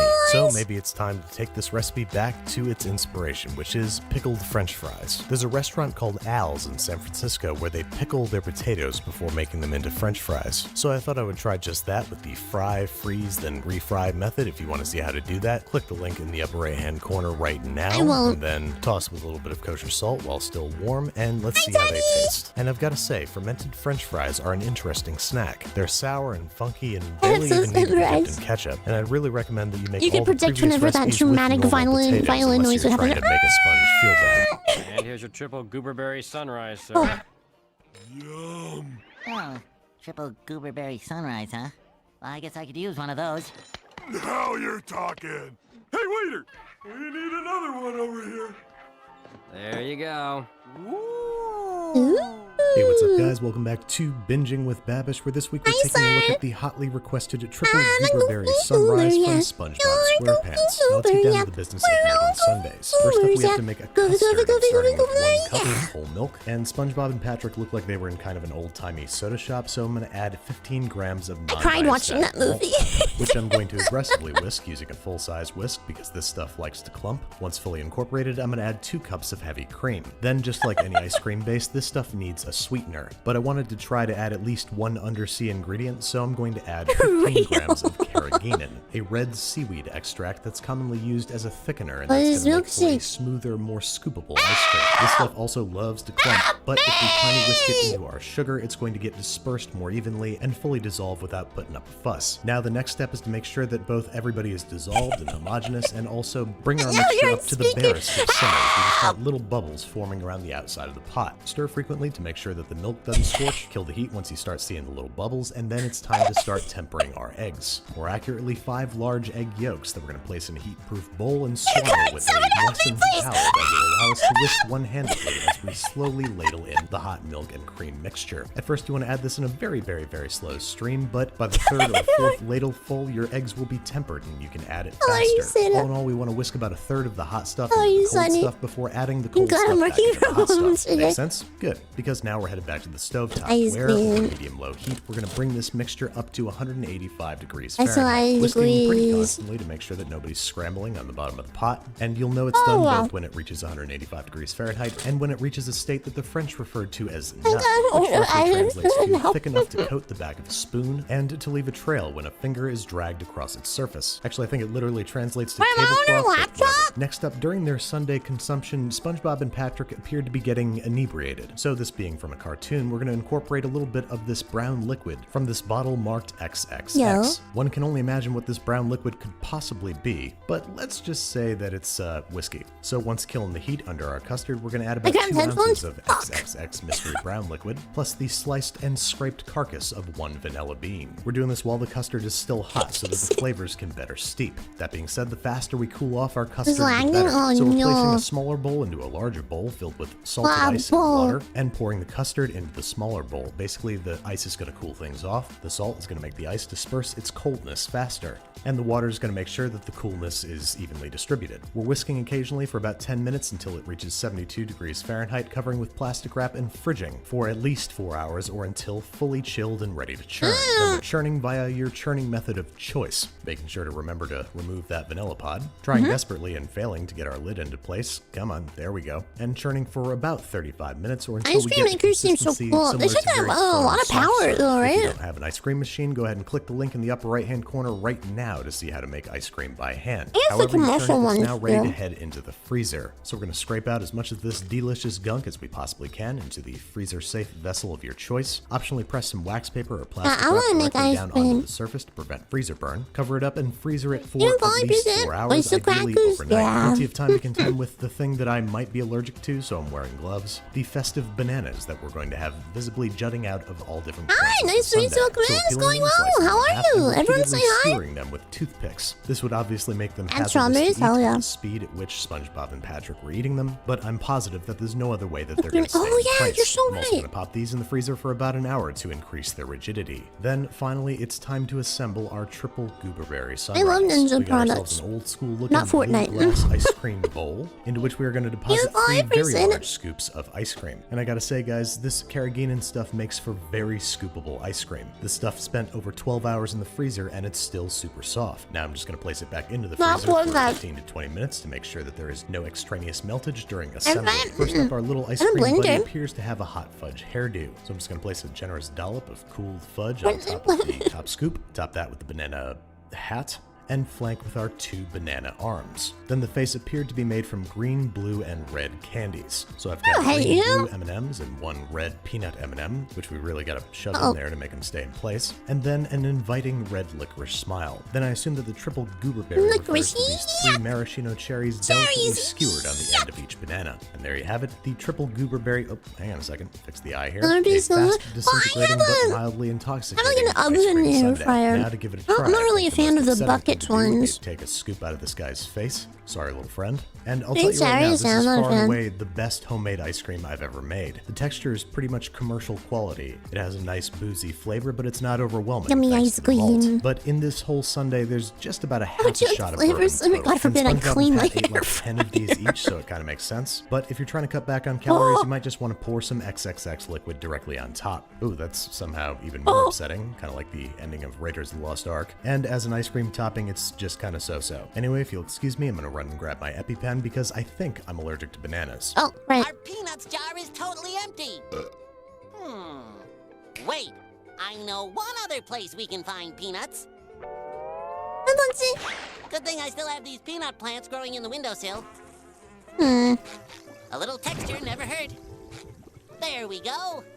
This sundae's gonna taste great. I don't know, somehow I doubt that. Hey, what's up guys? Welcome back to no, Binging scary, with Bavish. scary, For this week I we're don't taking a look at SpongeBob's onion, ketchup, and peanut plant sundae. And yes, this is an actual peanut plant that I bought on Etsy. It's too young to have yet yielded any nuts, but I think ultimately that's not going to matter. So for the TV show accurate version, we are weeping as we thinly slice a large Vidalia onion, filling a bowl with our ice cream surrogate, aka a whole bottle of ketchup, scattering our Vidalia onions across the top and leaving plenty of room for our Tennessee red organic heirloom peanut plant. Roots, dirt, and all, as SpongeBob said, a little texture never hurt. Except that eating dirt is a very effective way to give yourself a parasite. I had to Google that, and I came across a lot of articles on the subject because apparently there's a lot of people out there that like to eat dirt. I, however, am not one of them, so I'm going to carefully scoop around the dirt, grab some peanut greens, which are apparently perfectly edible, and here we go. Let's try a bite of SpongeBob's improvised sundae, which I hopefully shouldn't have to tell you is not very good. It's ketchup, delicately onions, and raised. leaves. It's like eating To a be burger sold on without the Etsy. bun or the It's just to be burger. used And for yes, this it fucking did give me recipe, dude. rancid breath. So making an edible version of Murdering this it. is going to take some doing. I'm thinking the only way to do it is to make ice creams flavored after the different parts of the sundae. First up, the onions. I have 2 large Vidalia onions that I've halved and thinly sliced, which I'm now going to caramelize. I'm going to start by gently sauteing them over medium-low heat, adding a little kosher salt and freshly ground pepper, and then I'm going to cook them covered, stirring occasionally for about 15 minutes. We just want the onions to soften up, as well as give up a bit of their moisture, That's but so we many don't want onions. anything turning brown just yet. Once about 15 minutes have passed and the onions are nice and soft, we're going to remove the cover, increase the heat to medium, and cook, stirring frequently for anywhere from 45 minutes to an hour. Add a splash of water and scrape the bottom of the pan as many times as you like until you have some deeply golden brown jammy onions. This stuff is completely delicious and very naturally sweet, so I'm very curious to see what kind of ice cream it's going to make. The next thing I'm curious about, tomato-based ice cream, which is going to be our stand-in for ketchup. I'm going to start by making a tomato jam. I'm cutting little crosses into the bottoms of 1 kilogram of fresh, ripe tomatoes, which we're then going to blanch and peel. In other words, we're dropping the tomatoes 1 or 2 at a time into a pot of boiling water for about 1 minute, or until you start to see the skin split along the sides. We're then fishing them out and dumping them directly into an ice water bath. This is called shocking the tomatoes, and it's going to both halt the cooking process and make the tomatoes easier to peel, which, once everybody's blanched and shocked, we're going to start doing. We're going to gently peel the skins off each tomato, then cut the tomatoes into quarters, cut out their cores, and then cut each quarter into 1-inch pieces. Once your tomatoes are broken down, it's time to scoop them directly into your lap. This is going to make for an efficient, I'm just kidding, there's a saucepan down there. Into a medium saucepan goes our tomatoes, along with about 450 grams of granulated sugar and the juice of half a lemon. We're then going to bring this to a simmer over medium heat, reduce the heat to medium-low, and continue to simmer for about an hour, stirring frequently and occasionally skimming off the orange foam that appears on top. By the end, the mixture should have reduced by about half. Now, to represent the peanut plant, I want something earthy, something grassy, and something peanutty. So I'm going to make a beetroot, matcha, and peanut ice cream. Now, for all of our ice cream flavors, we're going to need a basic custard, same as the one we made for mochi ice cream last week. 4 cups of heavy cream, 2 cups of milk, 1 cup of sugar, and a pinch of kosher salt, brought to a bare simmer over medium heat. Then we're bringing this mixture over to 8 separated egg yolks that we have set in a large heat-proof bowl. Then we're going to very, very slowly ladle the mixture into the eggs while whisking constantly. This is going to temper the eggs, which is going to prevent them from scrambling in our ice cream. And this ice cream is going to be weird enough without scrambled eggs in it. Once we've added about 1/3 of the heavy cream and milk mixture, we're adding everything back to the pot and whisking constantly over medium heat until it reaches 175 degrees Fahrenheit and becomes thick enough to coat the back of a spoon. Now into some various containers, I have our different flavorings. Tomato jam on the far left, followed by caramelized onion. Next, some beetroot puree, and last, some creamy peanut butter, about a half. I don't think that's gonna be umami. I don't know about that. Until they are completely homogeneous. And if you're wondering where the matcha ice cream is, I have some left over from last week that I'll be repurposing. Because, fun fact, you can melt and rechurn ice cream. Well, maybe that's just a fact. I don't know about a fun fact. Either way, every custard is getting covered and fridged overnight before being churned via your method of choice. There's our beetroot ice cream, some matcha ice cream, some peanut butter ice cream for peanuts flavor, caramelized onion ice cream, and tomato jam ice cream, each of which should be churned until it has the texture of soft serve, at which point we're going to scrape it back into a clean container, smooth it out, and let it camp out in the freezer again overnight. Then, about a half an hour before serving, we're going to transfer everybody over to the fridge so they can soften up a little bit for easy scooping.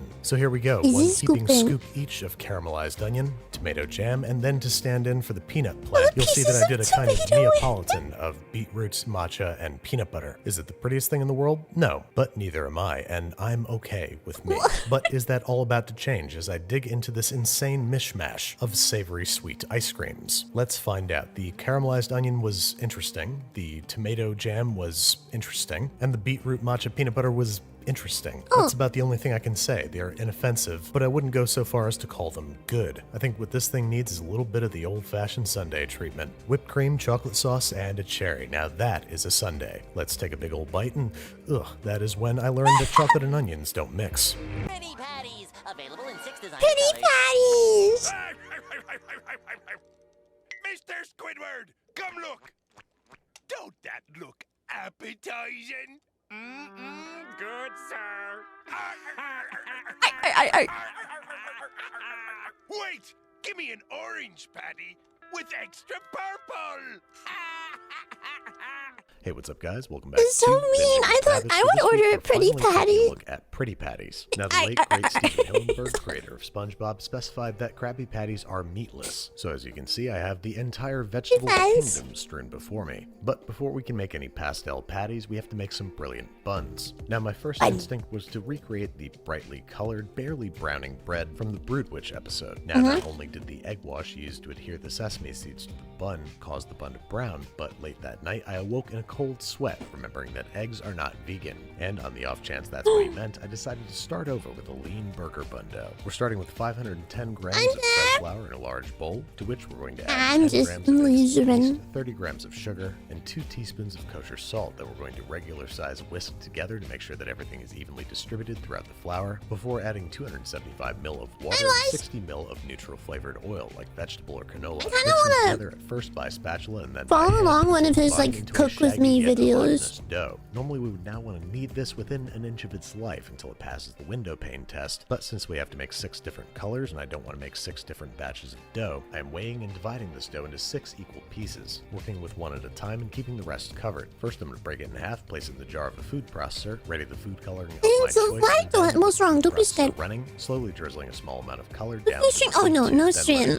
That's too much pressure. 45 seconds total, both evenly distributing the color throughout the dough and helping to develop gluten. Use the dough as a sort of sponge to pick up all the scraps, give it a sort of gestural kneading, and place it in a covered oiled bowl until nearly doubled in size. Then we're going to rinse and repeat with the remaining doughs, orange, red, indigo violet, and good old-fashioned green. Once everybody is well kneaded and tinted, it's time to let them rise. Cover everybody with plastic wrap and allow to bulk ferment at room temperature for 1 to 2 hours until visibly embiggened by anywhere from 50 to 100%. I'm also like minding everybody, you know? Your choice, I'm going with orange. Weigh it and divide that number precisely in half because each of these mini batches is going to yield 2 extra large slider buns, which I realize is an oxymoron. Go ahead and roll each portion into a nice, smooth, taut ball, lightly pressing down each to make sure that they don't end up too vertical, and arranging with plenty of space on a parchment-lined baking sheet before covering with plastic wrap. Once again, leaving it to its own devices for 1 to 2 hours until nearly doubled in size. Then comes the sticky issue of sesame seed adhesion. How are you, Austin? Water wash to keep things vegan and to prevent browning,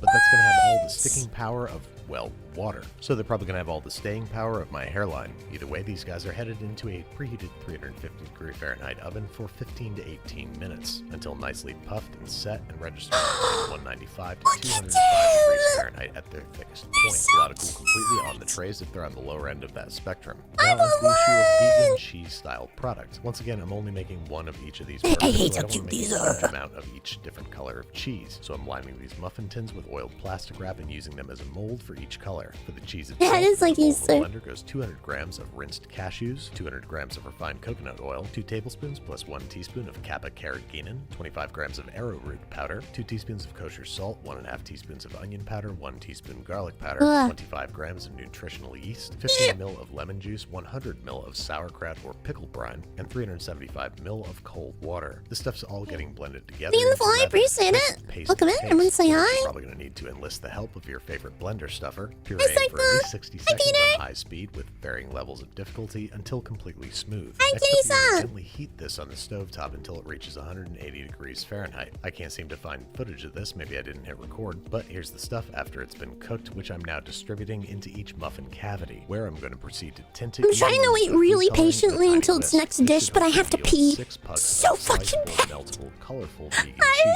look at All it it as needs is to be Caesar. covered and Everyone refrigerated say at hi. least 4 hours or up to overnight to set up the This pasta on a road immersion. bouncy cheese-like texture. Now, upon extraction, I discovered that the tiny whisk betrayed me and the cheese color was not as consistent as I had hoped, but it was delightfully sliceable, kept its shape, and was actually very cheesy. It definitely tasted funkier. Okay. I'll go pee real quick.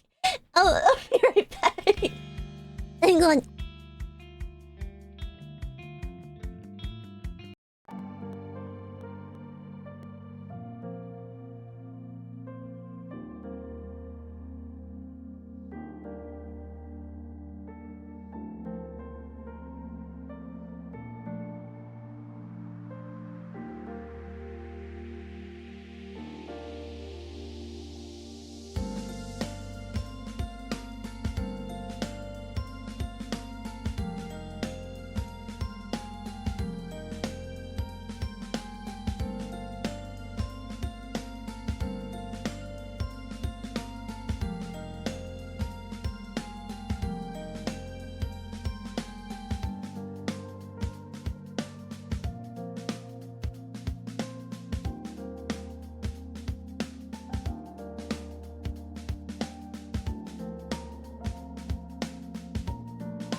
Opals.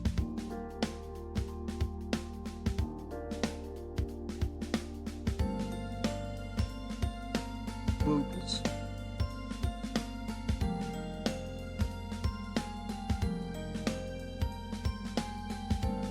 Nipples. recycling symbol emoji, recycling symbol emoji, double left pointing triangles emoji, recycling symbol emoji, recycling symbol emoji, triangular flag on post emoji, recycling symbol emoji, recycling symbol emoji, double left pointing triangles emoji, recycling symbol emoji, recycling symbol emoji, triangular flag on post emoji, recycling symbol emoji, recycling symbol emoji, double left pointing triangles emoji, recycling symbol emoji, recycling symbol emoji, I don't have a skip triangular button. flag on post emoji, recycling symbol emoji, recycling symbol emoji, double left pointing triangles emoji, recycling symbol emoji, recycling symbol emoji, triangular flag on post emoji, recycling symbol emoji, He's on recycling sun. symbol emoji, He's almost double tired. left pointing triangles emoji, recycling symbol emoji, This is it. This is the last of it. recycling symbol emoji, triangular flag on post emoji, recycling symbol emoji, recycling symbol This is the emoji, last one. double left pointing triangles emoji, recycling symbol emoji, recycling symbol emoji, triangular flag on post emoji, recycling symbol emoji, recycling symbol emoji, double left pointing triangles emoji, recycling symbol emoji, recycling symbol emoji, triangular flag on post emoji, recycling symbol emoji, recycling symbol emoji, double left pointing triangles emoji, recycling symbol emoji, recycling symbol emoji, triangular flag on post emoji. Thank you. 10 months of Granny. Happy to be here for so long and thank you for the many loves, lovers. Thank you. Let's continue. And cheesier than American cheese does, even though that's obviously not saying much. If you're going to make this yourself with food coloring for some reason, maybe just add the food coloring before putting it in the mold. Now onto the patty part of the pretty patty. Obviously there's a wealth of colors in nature that we can put to good use, but how do we turn them into veggie patties? So as you can see, for that I am preparing a litany of legumes, cooking these 3 different colors of lentils to their various Hope you're states. feeling better. Yeah, I'm doing good today. A bit tired, but like taking it easy, you know? Normally I would just cover these with cold water and cook them like it was any other day, but My we want to flag make for these you. things as It's purple as dead. possible. So we're going to cover them with cold water and cook them like it's any other day. But during their last 3 minutes of cooking, I'm going to add some thinly sliced purple cabbage, making sure that it's fully submerged before adding a teaspoon of baking powder, which uses science or magic or both to turn the cabbage and the cooking water a brilliant shade of blue. Definitely not totally necessary, but I wanted to try it out, and this seemed as applicable an application as I could apply it to. So I spread this out on a rim baking sheet so that it can cool entirely before being fashioned into a burger. Also, corn.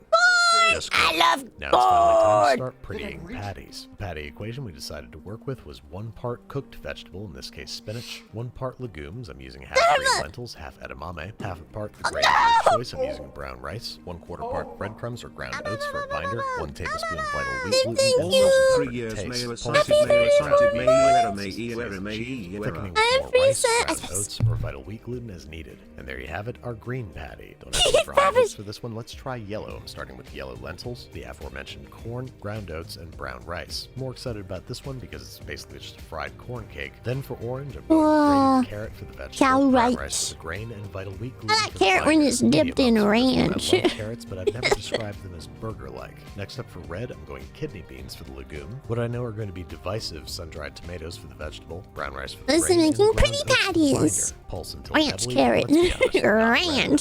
So this is going to be the one patty where I Ranch. cheat with a little bit of food coloring. So let's all Ranch. just I like pretend that we ranch for didn't see salads that. and for then purple, carrots. as you might have guessed, I'm going with peeled and grated beets. This, along Hey, with some decently Flans. colored pinto beans, produced a picture-perfect Pinto purple patty. beans. I Next like up are pinto blue beans. potatoes and cabbage are going to be accompanied by blue corn tortilla chips, brown rice, and vital wheat gluten for a patty that I'm pretty sure is going to taste awesome. I mean, it's mostly potatoes and chips. So I love there you have it, potato. 6 different veggie burger Oh, bases, rings that. each of which I'm is just there for the pressed buffalo into sauce. 2-ounce patties the same width as our buns. The last bit of prep that now remains is a slicing of the vegan cheese. And given that this stuff has the consistency of Play-Doh, it might be more about shaping than slicing. Let's get your cheese, arts, and crafts ready to go. We can start slicing our buns. I wanted to make consistent, even cuts. And as it turned out, a coaster from today's sponsor was the perfect pedestal upon which to prep our bun. Then, of course, being French for bread. First things first, once our buns are sliced, we gotta toast them. I don't care what your burger's made of, I don't care what you're made of, you deserve a toasted bun. Once everybody is varying degrees of visibly golden brown, we're gonna make sure that our pan is nice and hot and well oiled, considering that our patties have little to no fat of their own. As you can see, each patty browns at a different rate, so be sure to keep a close eye on the crust, especially if you're making 6 different kinds of veggie burgers at a time. Also use caution when flipping with all that excess oil in the pan. Once everybody's fried up, it's time to color coordinate and serve. Each patty, bun, and cheese getting carefully color matched before being placed on a large balsa wood artist palette in the same color, order, and orientation as presented by SpongeBob on the show. And there you have it, folks. Pretty patties. Lots of stuff to unpack here, so let's go one at a time. I'm scared of losing even more sesame seeds, but we must take a look at these cross sections. First up, the green pretty patty. And while this particular veggie burger was decidedly veggie-oriented in its flavors, it had a nice crisp to it and played really well with the beef and cheese. Next up, the orange patty. Look at that cheese, sorta kinda melt. And this one was good. It didn't really taste like carrots, but not much like anything else either. Next up, the purple, violet, or mauve patty, which mostly just tasted like beets, which means I'm not gonna eat it unless there's goat cheese. Next up, the yellow corn patty, which to my disappointment only barely tasted like corn. Next up, the indigo, or midnight blue patty. This one I'm most excited about, and it's pretty good, but it really does just taste like a tortilla chip burger. Last up, the red patty, made from sun-dried tomatoes and beans. Now this one at least kind of looks like cartoon meat, but it doesn't taste as much like sun-dried tomatoes as I had hoped. So let's rank them. First up, purple beets, not so great. Next up, yellow corn, about as bland a burger as ever there was. Almost the same story for the orange carrot burger, then the red sun-dried tomato burger, a little bit more flavor, but still kind of disappointing. Then the blue burger, which was good, they're pretty patties from SpongeBob. And believe it or not, I think the green was my favorite. It's a veggie burger that's not pretending to be anything other than just that, a veggie burger. I don't think I have the capabilities to make pretty patties in VR. In common, they are indeed pretty. What's that? Candy machine. Kelp nougat crunch. I'll only be gone a second. VR Sim streams? Yeah!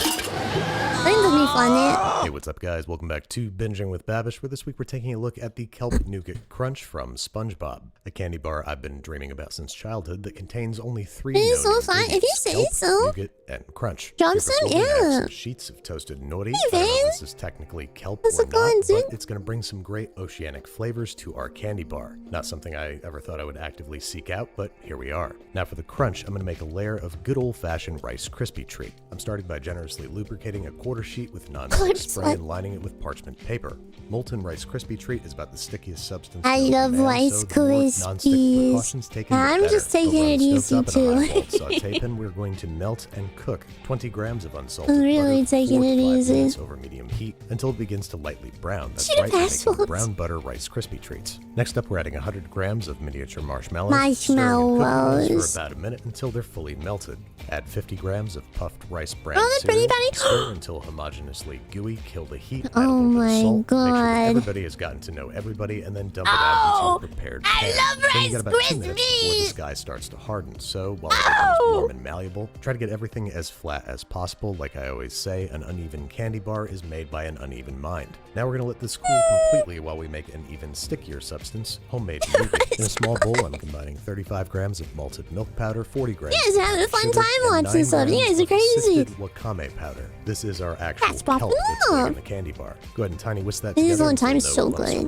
Let's give this a little taste out of curiosity, and it's good. It's weird, but it's good, just like yours truly. Now, nougat is basically a hot sugar meringue. So don your safety glasses and in the bowl special occasion, combine 2 large egg whites with 50 grams of glucose syrup. Meanwhile, over on the stove top, we're combining 475 grams of granulated sugar, 550 more grams of glucose syrup, and 150 grams of water. We're going to bring this to a simmer and continue cooking over medium-low heat until it reaches 250 degrees Fahrenheit, by which time we'll hopefully have completed our unfinished business over in the stand mixer, which is to whip the egg whites and glucose syrup to stiff peaks before slowly and carefully drizzling in the boiling sugar mixture. Try not to hit the sides of the bowl, but try not to hit the wire whisk either. Then once all the sugar's been added, we'll let this guy whip on high speed for 8 to 10 minutes. during which time it should become smooth and glossy. At this point, we're going to add a teaspoon and a half of vanilla paste and working quickly so that the nougat does not drop below 140 degrees Fahrenheit. Fold in our kelp and malted milk powder mixture. And there you have it, folks, kelp nougat. I don't recommend tasting this until it's cooled completely if you at all value your mouth skin, but I'm happy to report that this has graduated from pretty good to surprisingly good. So we're going to scoop it out onto our awaiting Rice Krispie treat, and once again try to press and spread it out into an even layer while it's still warm. You're going to want to keep whatever tool you're using lubed up with non-stick spray, preferably sprayed at you by a friend, but eventually you're going to give up on that when you realize you could just use another sheet pan to press it out flat and even. Make sure that it's appropriately oiled, press it down with all of your upper body strength, and pull it off to reveal that it didn't really make a difference, and if anything made things slightly worse. So just press it out as evenly as you can and remind yourself that it's not your job to change people's perception of how well you make candy. Oh yeah, we're also going to put down a couple of those sheets of nori, likewise while this guy's nice and warm, otherwise it will not stick. Now once cooled, sometimes nougat can turn out a little brittle, so we got to slice it into clean, even bars while it's still a little warm. Go ahead and turn it out onto a lightly oiled countertop. Admire the effectiveness of your non-stick precautions. Now I'm going to start by trimming off the edges, not only to make snacks, but so our bars have clean, even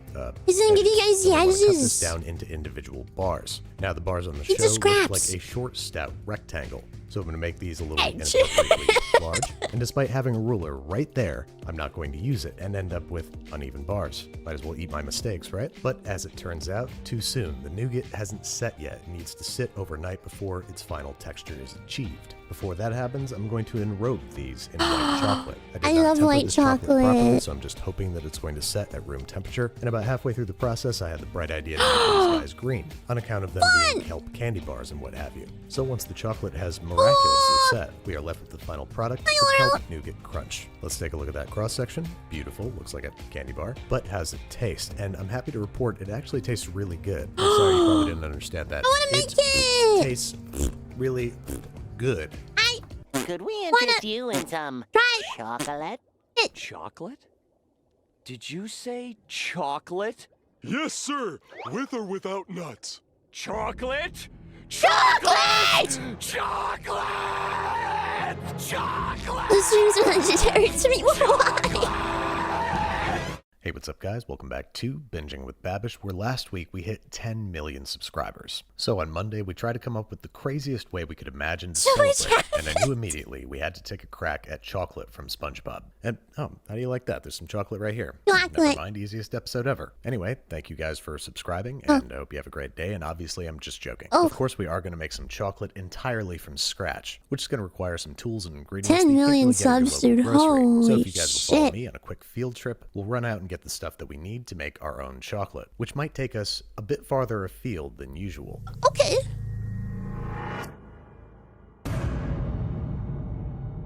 Don't do the command. Field trip. What?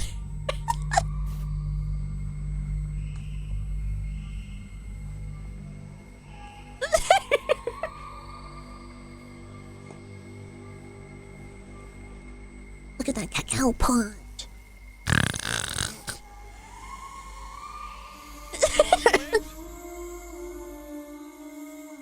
Chocolate! The sound of that, it was like smelling. Hi, banana. What is that?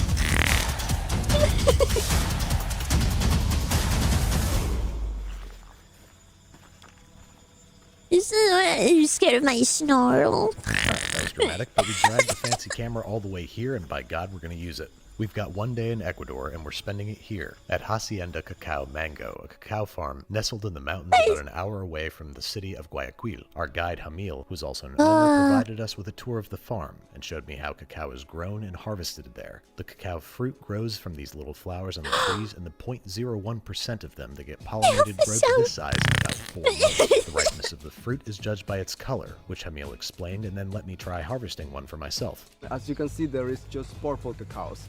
But we need to find red cacao. He's like, hey man, thanks for inviting me to your place. Do you mind if I like take really dramatic shots with these pods and then run away?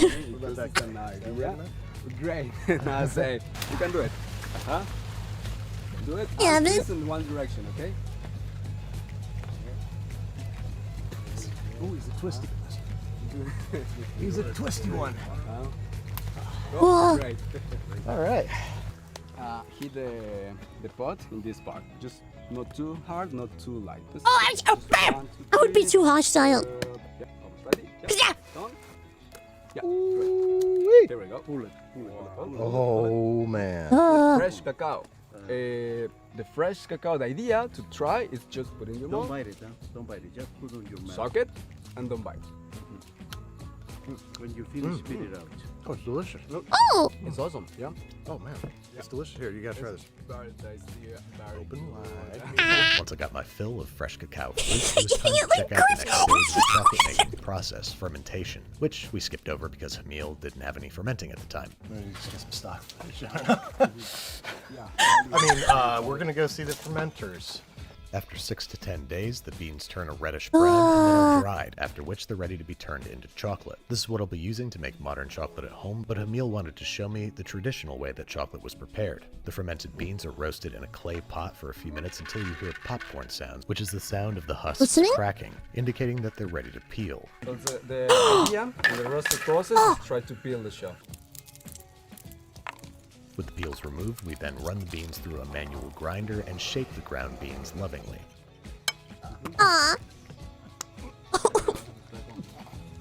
Then we're back on the stove where we warm some water, to which we're going to add our 100% cacao, raw sugarcane, some chili pepper, lemongrass, and clove leaf. Once everything is brought to a simmer, it's ready to enjoy.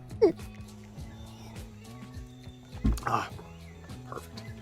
Arriba, abajo, centro. But now it's time to head back to New York and make our bar of chocolate. So we thanked our gracious hosts and we're on our way it's really with fun. fresh I love learning cacao shit. in tow. Only I used to watch this one channel for a long time. For only like there's like a group. I think it was called, it was Bon Appetit before it went shit. But for all intents and purposes, I they're used right to where watch we all left of off Brad's at the stuff farm. on So it. we're gonna start by roasting these It was guys, fun. spreading them out evenly in a single layer on 2 rim baking sheets, roasting in a 250-degree Fahrenheit oven for 25 to 45 minutes, shaking and rotating halfway through. I miss him. Yeah, it's a shame with everything that happened to it. I liked watching his stuff and Claire's stuff. A nuttier chocolate. So we went for about 30 minutes to strike a good balance between fruity and nutty. Let these guys cool completely and then Not bad. Oh yeah, the original owner was winnowing. Now, not all cacao beans are as easy to peel as the ones we saw out in Ecuador. The shells were holding on for dear life, and the beans were a little bit more brittle. So before I could get the skins off, they were breaking down. I just found out that which I then had to separate by hand. So eventually, I turned, as I so often do, to a hammer. He was racist and sexist when it came to the episodes and the pay and stuff. To do for about 5 minutes. Luckily, we came across a technique that involves making wind in the kitchen, starting off by thoroughly smashing up. He obviously like quit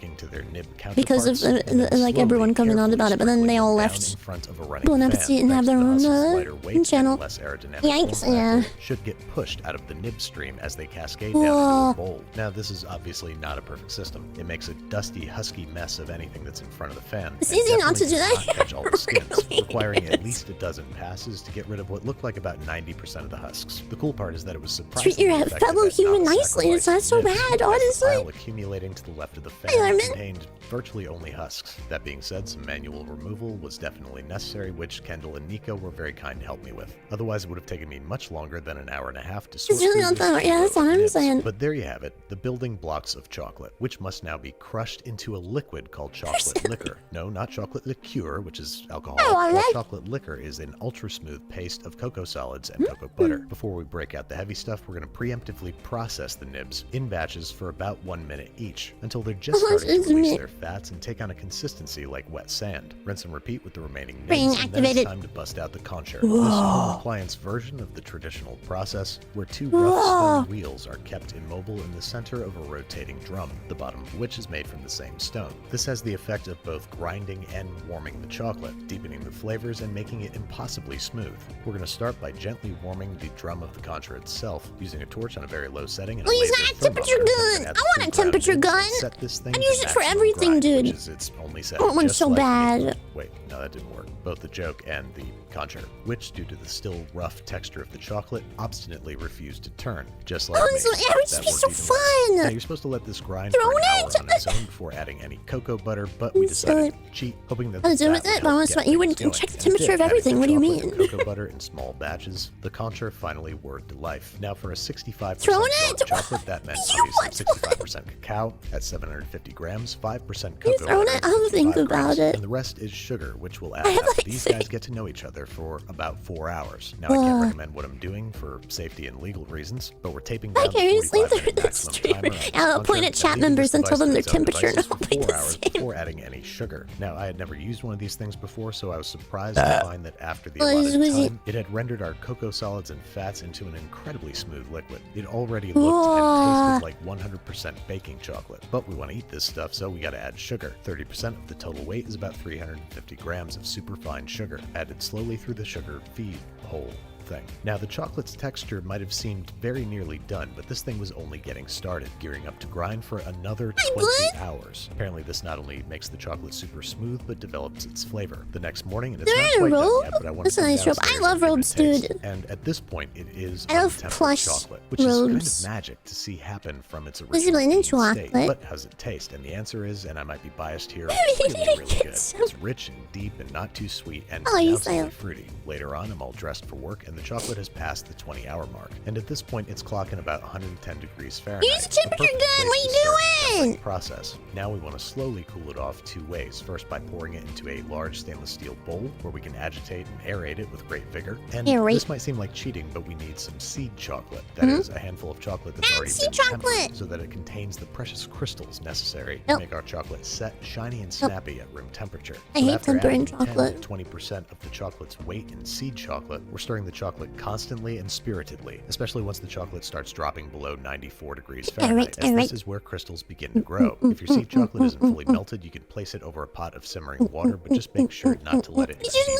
94. This is a pretty long and arduous process. I'm gonna say hi after done with videos. Do a temper test. Coated in the end of a butter knife or tiny offset spatula with a thin layer of chocolate every 5 minutes, letting it sit at room temperature for another 5 minutes to see how your crystals are developing. You can see the improvement in the temper from left to right that resulted from nothing more than time and agitation. At long last, once the chocolate is tempered, it's finally time to turn it into chocolate bars. Evenly over a polycarbonate chocolate bar mold, scraping off the excess back into the bowl to flatten out the top. Don't worry, we obviously saved all the extra, and I plan on eating all of it over the next 7 days at most. And then to coax out any hidden bubbles underneath the surface of the chocolate, we're going to whack it many times as hard as we can without breaking the mold against the tabletop, before stepping aside and letting the crystals do their thing for I do that when I make brownies too. Optionally, this is a point where you can add stuff like salt. After all, nowadays you can buy almost 2 videos. I mean, if you guys want to watch the new video together, it's almost an hour long though, so like it's up to you guys. Looks like our temper was effective and the chocolate bars have set, so time to turn them out onto a sheet pan and take a look. And unfortunately, it looks like a little bit of moisture got into the mold before we poured in the chocolate, resulting in a slight during Oblivion, that's 2 different computers. Remedied by very carefully painting the chocolate with a torch. If you heat it above 94 degrees, it will go out of temper. I'll be back to normal tomorrow, I promise. I'm just taking it a little bit slow today. Totally bean to bar, but it's as close as we could legally get. All that's left now is some arts and crafts to make it look like the bars from SpongeBob. I'm starting with gold foil wrapped around the chocolate itself, blue foil around that, red foil stripe on top of that, yada yada yada. I got to play with a glue stick for the first time in a while. And while it might only be a cartoonish what flavor is that one? There you have it. Chocolate from SpongeBob. Look, it even matches the reference photo on Kendall's laptop. Now I just gotta make the same face. React Andy, nope, as watching one beat. No self-respecting candy bar. The salts of memory Steve during grinding in Final Fantasy. It's a candy bar bag, you knucklehead. So when you're carrying your candy bars from... oh, wait a second, hold on. I forgot about the candy bar bag. In here, we should have... there we go. There's the good stuff. Thank you guys so much for helping the BCU reach 10 million subscribers. You know, it's not as easy as it looks. Sometimes I gotta move the antenna, sometimes I lose the remote, and sometimes my butt itches real bad. Oh, you poor thing. By the way, you forgot your briefcase. Oh, so this is the thanks I get for working overtime. Overtime! Hey, what's up guys? Welcome back to Binging with Babish, where this week we're taking a look at Patrick's dessert briefcase from SpongeBob SquarePants, for which, as you can see, I've procured a very inexpensive briefcase, which I'm going to mod out using hot glue and leather straps to accommodate our overtime lunch, for which we're going to need a whole lot of donuts. And since we want lots of variety, I think cake donuts are our best bet. For basic vanilla donut, we're starting off by combining 240 grams of all-purpose flour with 200 grams of granulated sugar, 100 grams of brown sugar, a teaspoon and a half baking powder, and a half teaspoon baking soda. Whisk together the dry and so too the wet. 180 ml of whole milk, 75 of vegetable oil, 1 tablespoon of vanilla paste, and 2 large eggs. Cracked and broken in there however you like. As long as you don't get any shell in there, it's no big deal. It's not like you're hosting a cooking show. Whisk the wet stuff until homogeneous and then add to the dry stuff. Standard cake batter procedure. Gently fold together until no dry clumps remain and mostly homogeneous. It's just such a wide range in my voice. Who knows if this one is real? Thicken as we allow the flour to hydrate over the next 10 minutes, which it's going to do in a pastry bag or zip-top plastic bag with the corner cut off. Before piping, we are thoroughly greasing the cavities of our donut pans. And we're going to fill our cavities about halfway with donut batter. That's way too much. There we go, that's better. Once filled about halfway, these guys are headed for a preheated 350-degree Fahrenheit oven for 10 to 12 minutes until they emerge golden brown and 200 to 210 degrees Fahrenheit at their thickest point. Allow to cool in the pan for 10 minutes before twisting out onto a cooling rack. Now, converting this recipe to chocolate donuts is super easy. Just like our chocolate cookies, we're simply swapping out an amount of flour, in this case 65 grams, for cocoa powder, and that's it. That's all you really need to do. The baking procedure is very much the same, but since they're chocolate, they're a little bit harder to tell when they're done. So I'm making sure that none of my donut cavities are filled any more than halfway, and baking for at least 12 minutes or until we get a good temp at their thickest point. Now, the only other modifier that I'm going to do to the actual donut batter is to make a maple donut, achieved simply by replacing our granulated sugar with 3/4 of a cup or 175 ml of maple syrup and reducing the amount of milk by 75 milliliters to account for the extra moisture. Add the maple syrup to the wet stuff instead of the dry, and you got yourself the maple base of maple donuts, my personal favorite. Now to introduce some variations on the theme. I'm making more vanilla donuts and subdividing the batter down into 3 parts, each of which I'm going to flavor differently. First up, a tablespoon of poppy seeds and a half teaspoon of lemon oil. Next, simply add rainbow sprinkles and you got yourself some instant birthday cake batter. Lastly, a tablespoon of matcha, which I would recommend you replace flour with in the original recipe because this made it a little too thick,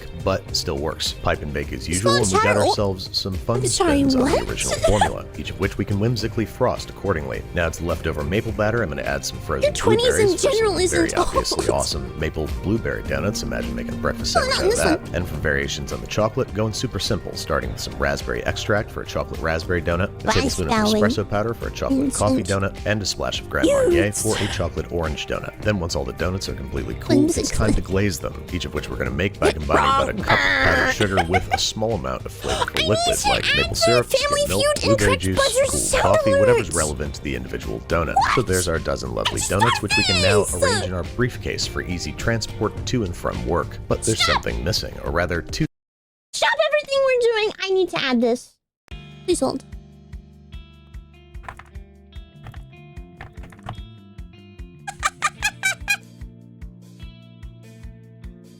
What is it? Oh my god, they changed the website. I don't recognize it anymore. Oh, I don't know. Yeah, this one. Dude, you wouldn't pause to pee.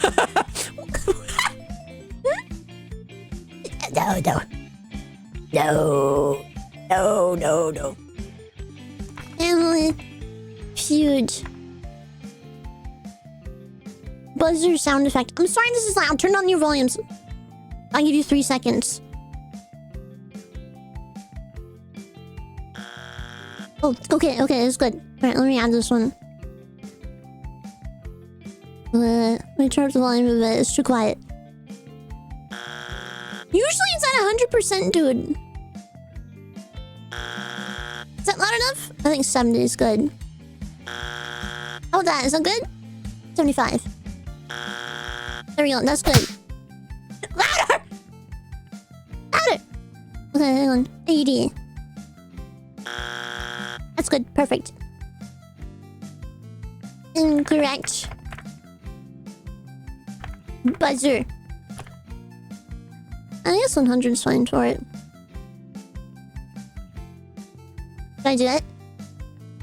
I don't know if I did it. Hang on. I think I might be full on sound alerts. Oh. I am pulling sound alerts. Hang on, I gotta get rid of one. What are we killing? What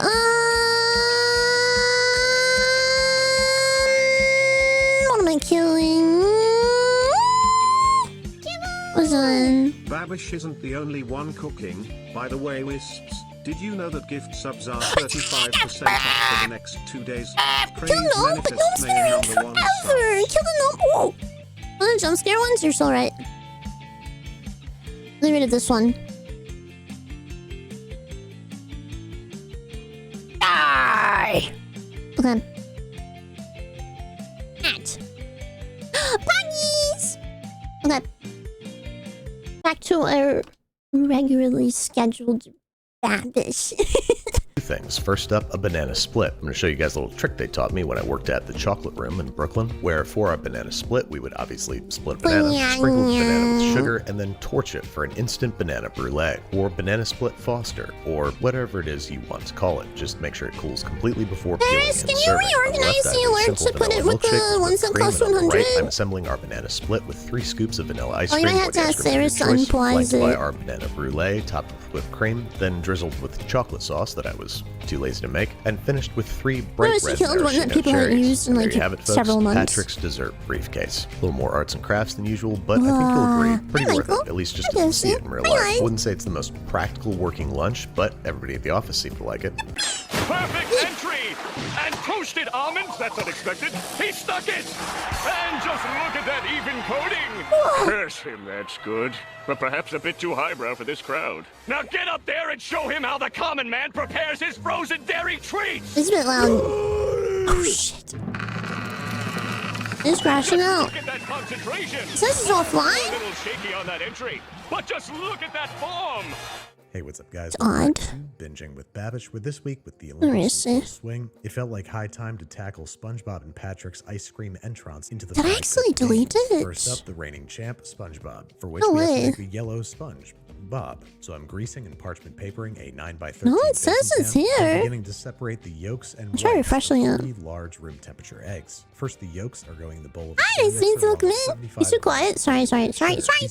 Together on high speed for 3 to 4 minutes until pale and thickened and very nearly at the ribbon stage. In other words, you should be able to draw a figure of 8 that keeps its shape. Scoop that aside, thoroughly clean the bowl, and then it's egg white time, which we're going to beat together with 1/8 teaspoon of cream of tartar. Anytime you're beating egg whites to any stage, this helps keep them stable. Once the whites are frothy, we're going to slowly stream in 100 grams of granulated sugar. Once all the sugar is added, we're continuing to beat for anywhere from 1 to 3 minutes. It's there. I see it. Meringue reaches the soft peak stage. In other words, when you pull the whisk out, it should look like this. Next up, we're negotiating the dries, combining 150 grams of sifted cake flour with 3/4 teaspoon kosher salt and 1 teaspoon baking powder, tiny whisking to combine. Then we're combining 60 grams of room temperature milk with 50 grams of melted unsalted butter, 1 teaspoon vanilla paste, and 1 teaspoon of banana extract. And to get this sponge cake SpongeBob yellow, I'm adding a few teaspoons of yellow food coloring. Tiny whisk to combine. I can look, but I'll have to pause the video again. The egg yolk mixture, the dry mixture, and the milk mixture, gently folding to combine just until no dry patches remain. Then we're going to add the beaten egg whites in 2 stages. Start by adding about 1/3 of it, which we're going to gently fold in. It's going to lose most of its volume, but it's going to help the remaining egg whites mix in more easily. So once you got no more remaining white streaks, add the remaining egg whites and very gently fold together, resulting in a light, fluffy, silky bag. Hang on. Let me look at my eyeballs. Hang on. These sound alerts.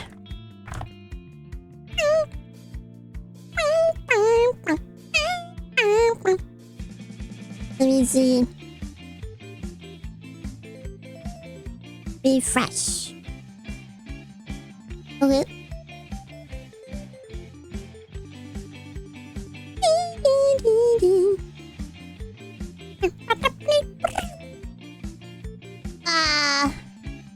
Test browser source.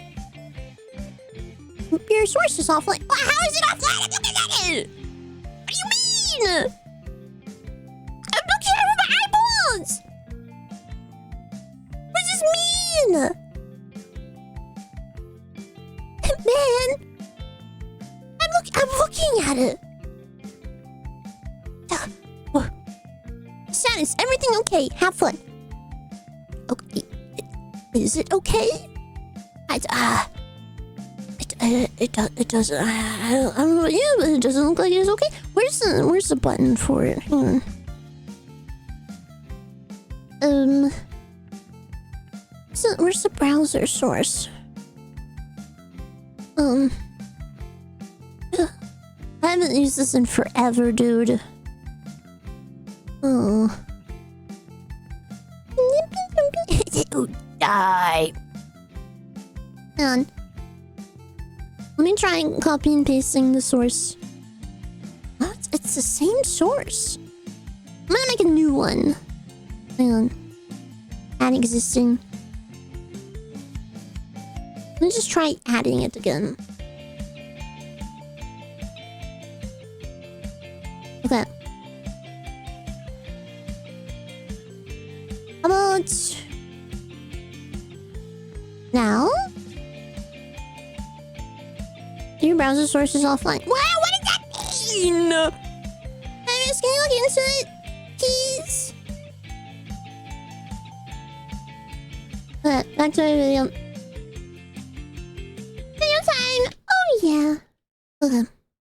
Batter, which we're going to pour into our prepared pan, gently coax into the corners until even, and then it's headed into a preheated 350-degree Fahrenheit oven for 10 to 14 minutes. While this cools, it's time to make our ice cream out of none other than SpongeBob's hearth and home. I'm peeling and coring a pineapple and placing 350 grams worth in this mysterious cup, along with 90 grams of whole milk, 50 grams of heavy cream, half teaspoon vanilla extract, half teaspoon kosher salt, and 100 grams of agave like the snack syrup, brief. or the same amount Okay, that was like 2 minutes ago. Choice. Tiny whisk to combine, and then we're pouring it directly over the pineapple. Then this guy's headed into the freezer overnight until rock solid. Now, since SpongeBob's dive is the highbrow act, I thought it warranted using a fancy new toy, that Ninja Creamy that everybody on TikTok can't stop creaming stuff with. As you can see, our pineapple, milk, and sugar mixture is hard as a rock. Into the high-speed death machine it goes. Select ice cream setting, and in 4 minutes, a rock-hard block of fruit, dairy, and sugar is shaved and blended by a blade that moves up and down through the cup, producing a silky smooth.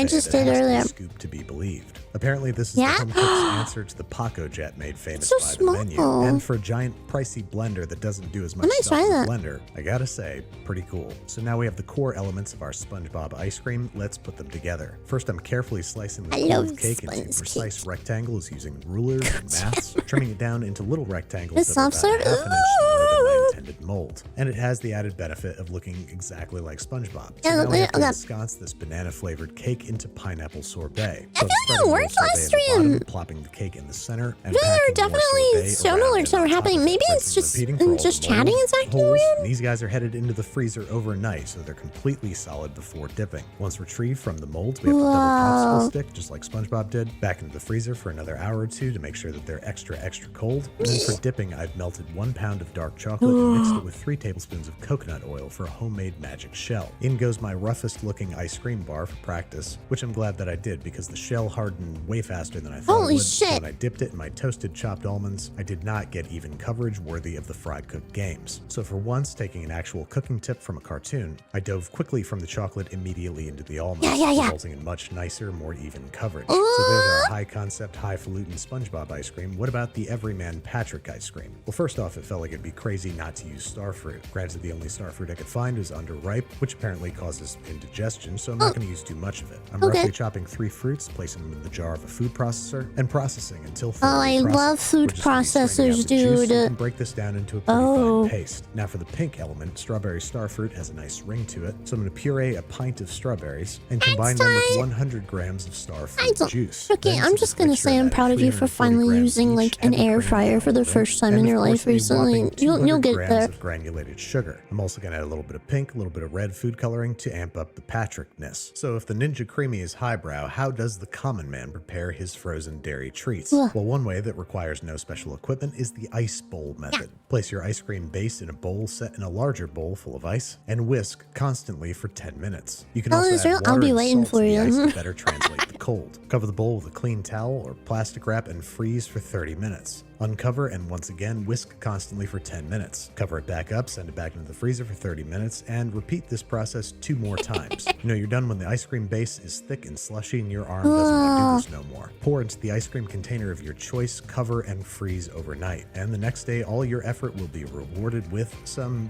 pretty stiff, icy ice cream. This normally turns out smoother and softer with a more dairy-forward base, but all the water and the strawberries and star fruit made it a little icy. That being said, it still scoops and eats just fine. Oh my gosh, is that Pepto-Bismol ice because they're gonna have to be upside down for quite a bit. I'm making a chocolate ganache by pouring 300 grams of steaming heavy cream over 500 grams of chopped chocolate, then letting it sit for about 30 seconds before very gently stirring together. But no matter how careful you are, you can still split your ganache. It is Pepto ice cream. Slides around the pan, looks a little chunky. You can fix this by heating it over a double boiler sometimes, but it's easier to just add a little splash of Grandma SquarePants cough medicine. A touch of alcohol can help re-emulsify the mixture, or it can make it worse. I don't know, ganache is kind of a mystery to me. Either way, once you've got the fat and chocolate ratio right, it's time to leave it upside down so it gets a little bit of a peak going. Pray that your pre-scoop doesn't come plopping out into the chocolate, and flip it over to try to get that Dairy Queen soft peak. Not as photogenic as Patrick's, but that didn't look fully real to me. So there you have it, SpongeBob and Patrick's ice creams from the Fry Cook games. And since I'm too scared to even eat banana extract, here's guest judge Kendall Beach. She's not here to do the voiceover at the moment, but I will relay her feedback. She thought the pineapple ice cream was fantastic, and the cake,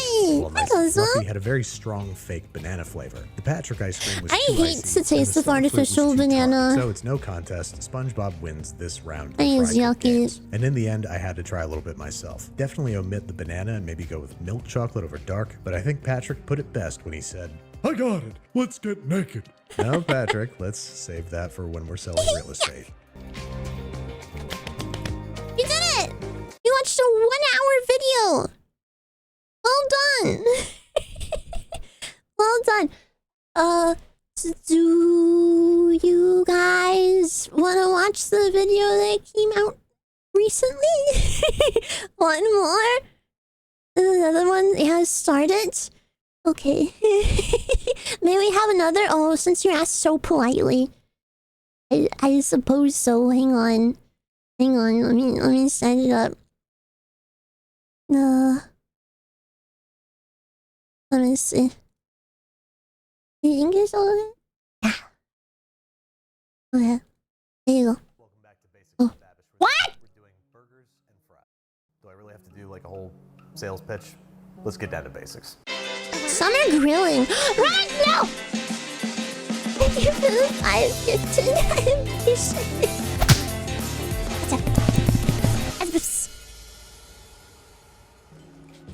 Oh my gosh, wait, before this episode starts, I just want to tell you guys, you know how I often bitch about clothing and stuff? There's a lot of websites that end up making like really like poor quality clothes, but I found this website that's like actually from Korea, and like it's Korean clothes, and I finally got one of my shipments in today to kind of test it, and it's not shitty quality and they fit me. So like I found a place where I can actually go clothes shopping for myself. Alright guys, so the first thing we need to do is start the French fry making process. I'm so happy. Peeling and slicing some potatoes. So we're going to start by peeling the potatoes, and then slicing into planks, and then into almost French fry-like shapes. As thick and there's this oversized dress that I got that's really nice, and it's super cozy, it's my favorite, but I look 75-degree Fahrenheit peanut oil. That is my deep frying oil of choice if you have an allergy to peanuts, dry canola, or vegetable. You might be saying now, hey, Babish, those fries aren't done. To which I would respond, I know, and that's not my real name. What we're doing is freezing the fries after par frying. This is going to crystallize their interiors and make them extra fluffy after a second fry. Medieval present? Yeah, it looks like a medieval present. It's time to address maybe one of the top 2 most important parts of burger and fries, the burger. I've got my preferred selection of meats here for grinding. I've got short rib, brisket, and sirloin. They're all bringing something different to the table, be it fattiness, minerality, or beefiness. And they're going to come together to make a really flavorful, fatty, beautiful burger. What's this video about? Guide to summer grilling. If you have So a it's bone-in summertime, rib, take yours. best to buy these boneless because you're going to get more meat and you have to do less butchery. Once you've removed the bone, trim off any silver skin that you see because this stuff will not break down. It'll be chewy bits in your burger and you don't want that. And then start cutting it into 1-inch strips that we're going to then cut crosswise into about 1 has to a 2 grill inch time chunks, emote. which will be perfect for our meat grinder. Then we're going to rinse and repeat with our other cuts of beef. On the brisket, this is nothing but fat. We can hang on to all this. As long as your knife cuts relatively easily through it, it's probably fine for your burger. Now, there is some silver skin hiding in the middle of our sirloin. So we're going to pull it apart at the seam to reveal the dastardly little devil hiding inside. Once you've got all your sinew and silver skin removed and all your meat broken down, it's time to place all this on a parchment-lined baking sheet and freeze for 15 to 20 minutes to firm up the meat for the meat grinder, during which time we can get our burger accoutrement ready. Just going to very thinly slice some tomatoes. I like them about... What? Give it to me. Hand it over. Give it to me. It's not loading. Hang on.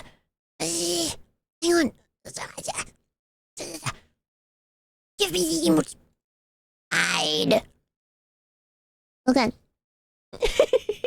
About a quarter of the width of a sheet of paper and a few slices of red onion, and last but not least some iceberg lettuce. This is the only kind of lettuce that belongs on a burger because it is nearly flavorless. We're going to simply shred it by cutting it in half, removing the core, and then cutting into thin slices down the length of the lettuce half, and then cutting crosswise into perfect little burger-sized shreds. And that's what I like to top a burger with. Put whatever you want on there, but I reserve the right to judge you. Like if you didn't put special sauce on there, I think that you were a real specifically true weirdo. adds to the immersion. Me walking away for 5 minutes is not... Mix together equal parts ketchup and mayo, maybe Extra half cheese cup for me, each. please. Add a good sprinkling of garlic powder and Trying to onion say powder. please in And I a like to add southern little bit of accent, like smoked please. paprika, but you could use regular paprika if you don't Have want some too extra much cheese, smoky please. vibe going on. A heaping helping of sweet relish, and that's about it. Just mix the whole thing together. Even if you just mix together equal parts ketchup and mayo, it's a delicious sauce to put on a burger, or to dip your fries in, or to just eat with a spoon. That I will not judge you for, I promise. Give it a little taste, make sure it's good, of course it is, and then it's time to get down to the business of meat grinding. Now, I've had my grinder parts chilling in the freezer with the meat for a little bit longer, maybe 30 minutes to an hour, to make sure everything's really super cold. This prevents the beef from smearing when we push it through the feed hole.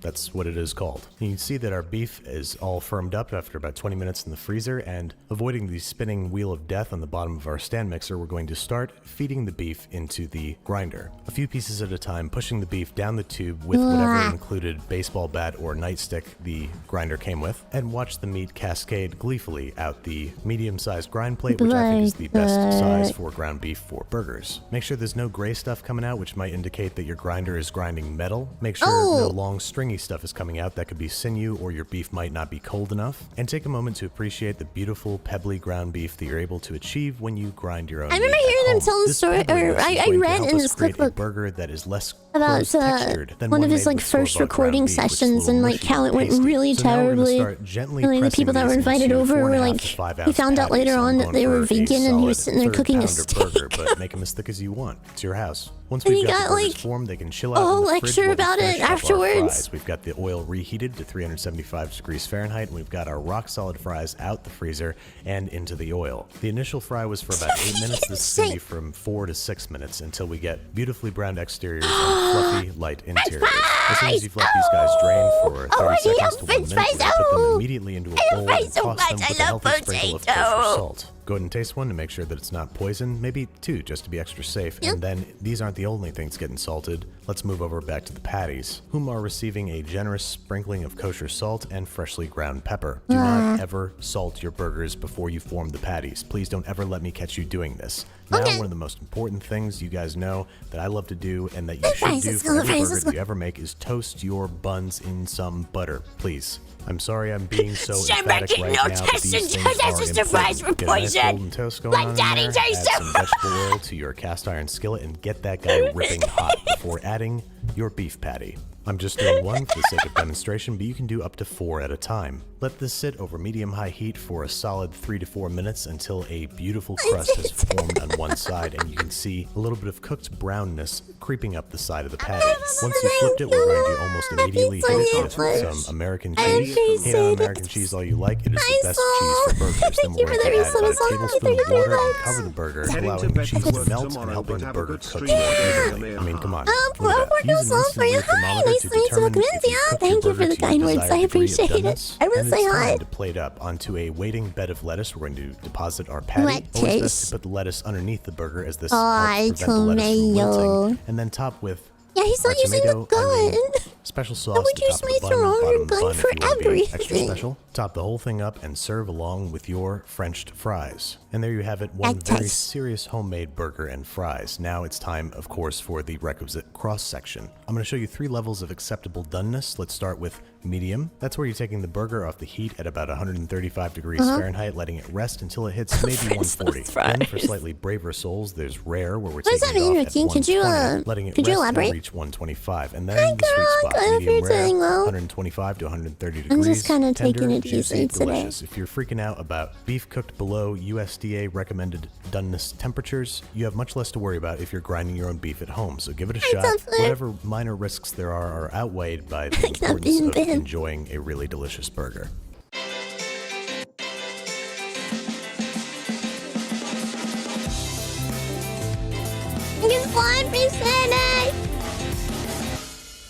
Oh, it's over. Alright, so whether we're making barbecue pork chops indoors or out, we want to start with a basic brine. This is going to be about a cup and a half of kosher salt or 3/4 of a cup of table salt to 4 quarts of water. Make sure you stir it a whole lot so it is very, very everyone dissolved say hi? I'm watching you. I you. have 2 different kinds of pork chops here. Pork chops and loin chops. 2 different kinds of shit, he's textures ignoring and flavors. you. Either way, we're going to cover them and refrigerate them for at least 1 hour and up to 5. Once brined, it's time to start preparing for the cooking process. For the outdoor version of these pork chops, I've decided to enlist the help of one Mr. Bradley, who's going to teach us a little bit about building. I watched Brad all the time. See, I told you. Thank you for the gift. I watch Brad from Blab. See, I watch his shows. I'm a huge fan. Well, I put it on one side. I love watching Brad, he's so silly!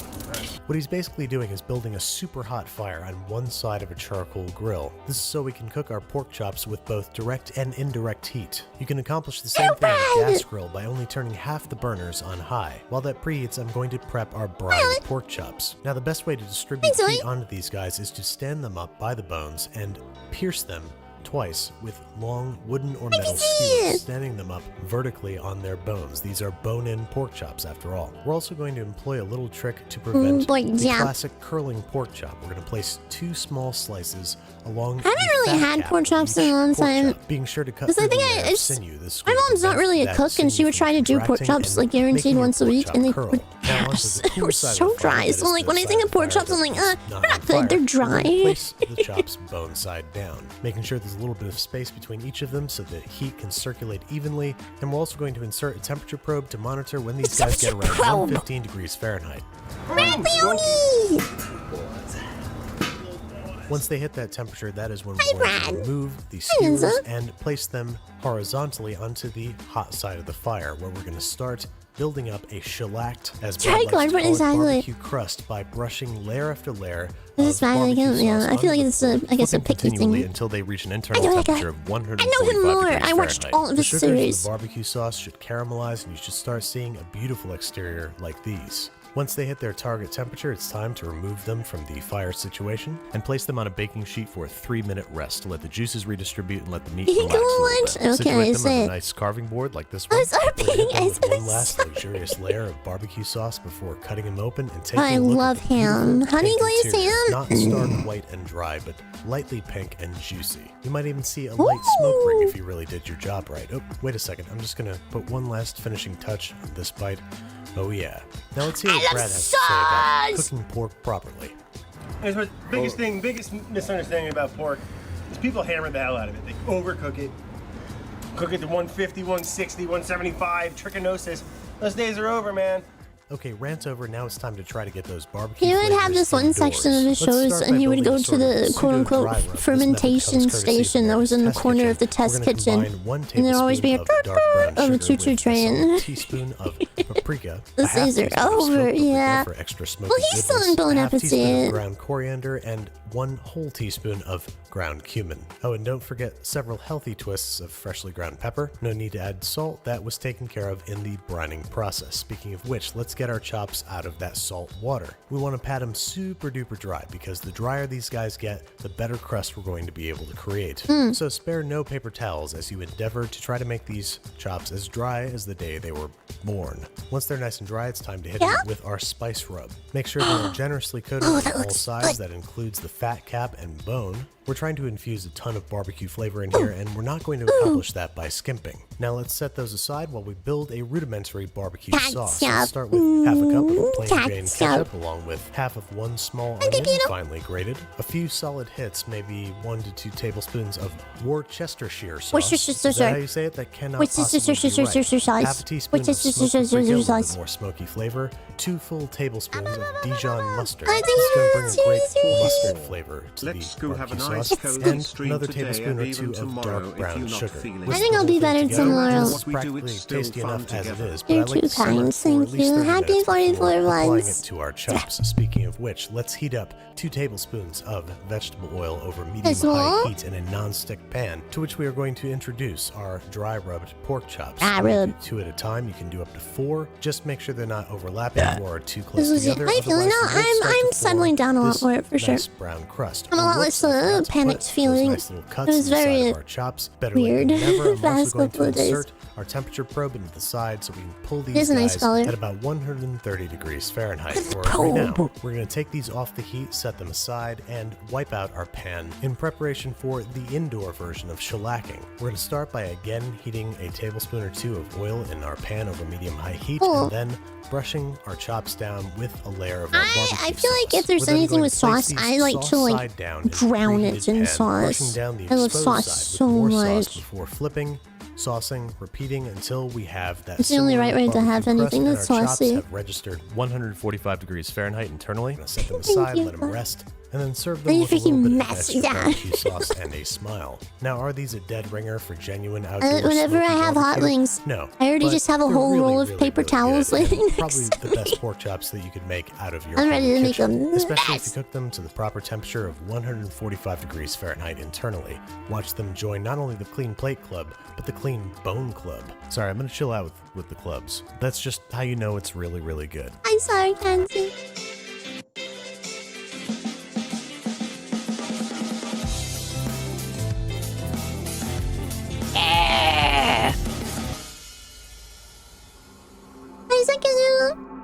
Alright guys, so let's start the day with some grilled beef and vegetable kebabs. So we're going to start by making a lemon rosemary marinade. This recipe comes courtesy of America's Test Kitchen. We're going to start by roughly chopping up a medium onion, 2 tablespoons of chopped fresh rosemary, then peeling and roughly chopping 6 medium garlic cloves. Just chop them up a little bit. We're going to put everything in the food processor. I'm also going to grate the zest from 1 lemon and add the juice from the lemon. Now we're going to add 1/3 of a cup of beef broth plus 1/3 of a cup of vegetable oil, a few hefty pinches of kosher salt, a much less hefty pinch of white sugar, and many, many twists of freshly ground black pepper. Then 3 squeezes of tomato paste, or about 3 tablespoons. I put so much garlic and onion powder and like a fuckload of pepper and shit. There you go. Paprika as well. Now it's time to get our beef and vegetables ready. We're going to start with either chuck or sirloin tips that we're going to cut into relatively uniform sizes. We want them to be about 2 inches just sitting here and hanging out. The more uniform, the better, so they cook It's been really nice. As for the vegetables, I appreciate it. Down into, again, I love paprika.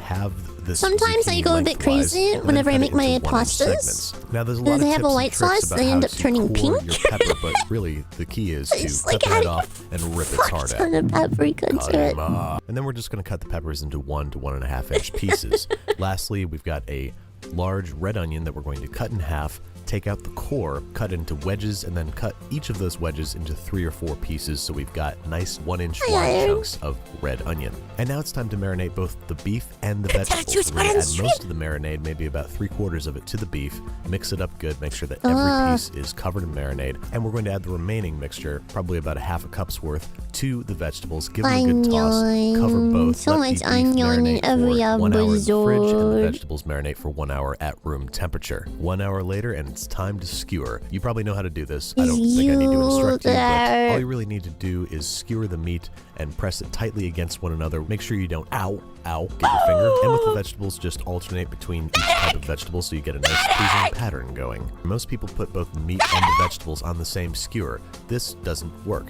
Why not put meat on one skewer and vegetables on another? This way they can cook at their own desired rates. All right, we're gonna bring our skewers over to the grill, open her up, and how do I do this? No, my God, who? Hi, I'm Shannon, your local ACE associate, and I'm here to help you get started with your grill. This particular grill is a Weber Genesis E310 propane grill. All you need to do is turn the knobs in front of you to the light position, hit the igniter button, and it'll start right up. Also, you'll see with the 3 different knobs here, you can heat sections of the grill to different temperatures for different foods. That's perfect because I need to cook the steak over high heat and the vegetables over medium. Oh my God. Whoa. Nashville truly is a magical place. So first we're going to let this grill preheat over high heat for 15 minutes. Lid closed, get it hot. Now that our grill is preheated, I'm going to turn the left 2 burners down to medium and keep the right burner on you hot. Fucking know it. We're going to put the steak on the right side of the grill and the vegetables on the left. We're going to close the lid and let these Why would cook they for want to 6 minutes sponsor before a flipping for the VTuber? first time. Then we're going to close it back up, cook for an additional 6 minutes for 12 minutes total before we check our meat's temperature. I want to hit about 125. I'm also going to take one of these kebabs off first and leave the other ones on for another couple minutes for anybody who wants them a little bit more well done, aka people who are wrong. And as for the vegetables, we're going to leave those on for an additional 5 to 6 minutes until they've got a really good char on them and they're nice and soft. All right, so let's go skewer that onto a tray. Grill. Nice. And there you go. Perfect kebabs. Easy, fast, delicious. All right, so next up we're going to make a grilled pork tenderloin. Again, courtesy of America's Test Kitchen, we're making a piquillo pepper and manchego stuffed I'm not seeing enough tenderloin. Let's start by making our stuffing. Now, making the stuffing is very simple. We just need to throw the following items into a food processor. 2 garlic cloves, peeled and roughly chopped. 1 slice of hearty white bread. In this case, we didn't have any white bread, so I a hot love dog bun will bread do just so fine. A whole jar of piquillo peppers, patted dry. 2 ounces of manchego cheese, chopped up. 1/4 cup of toasted pine nuts. A teaspoon of minced fresh thyme, and a good sprinkle of smoked paprika. Go ahead and pulse that 4, 5, 6, 7, 8, 9 times until a rough paste is formed. I want a food we're going to season with salt and pepper, process a few more times until we've got a nice chunky stuffing. And now it's time to butterfly and stuff our pork tenderloins. So to butterfly our pork tenderloins, very easy. We're just going to place some cuts lengthwise along the side of the pork tenderloin until we almost hit the other side and open it up like a book. Then we're going to cover both tenderloins in plastic wrap and we're just going to pound one out. We're going to pound them out to about a 1/2 inch thickness, and so they're nice, even rectangles, as best we can. Then once they're pounded out, we're going to season them before stuffing them. Nice, hefty sprinkles of kosher salt, many good twists of freshly ground black pepper, and about 4 teaspoons of dark brown sugar. We're going to rub in the meat, make sure it's equally distributed. Now it's time to stuff with both our cheese and bread stuffing and some baby spinach. We're going to start by spreading half of the stuffing on each of the pork tenderloins on one end of the long side of the roast. I can smell it. I can imagine the smell. We're going to roll the whole darn you thing can't, up. you can't see the apple, but can you imagine the smells? Always have 2, so you can mess one up and then do the second one correctly. Both of these we're going to tie closed with butcher's twine. Again, we're going to do a terrible job on the first one, and then a much better job on the second one. I just manifested brown sugar into my nose. You can just it's so tie sad. It off using a simple square knot every 1.5 to 2 inches or so to make sure the whole thing stays closed. And then trim the excess string to make sure that it's not hanging off and burning. And there you go. All right, so these guys are ready for the grill. Let's take them over to the gas grill.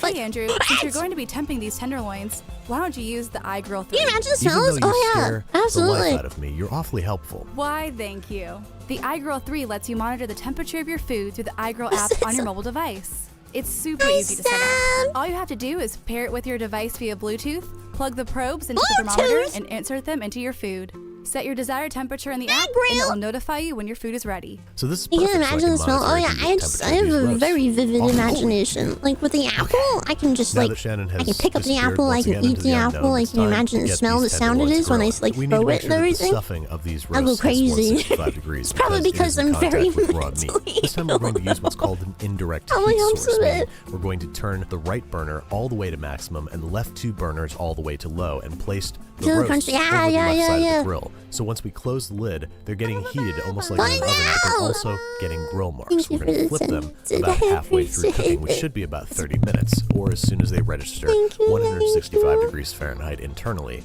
which we'll monitor on our phones because this is 2018. These guys are fresh off the grill, so let's slice these babies up. And there you have it, 2 pork tenderloins. One is beautiful on the outside, but both are beautiful on the inside, just like all of you. So now we've got some beautiful sausages and chicken wings. I feel like infusing some wood-fired flavors, so let's take them over to the wood-fired grill. It's already added a smart grill on the screen so you can be on it. Oh, Imagine. What is this?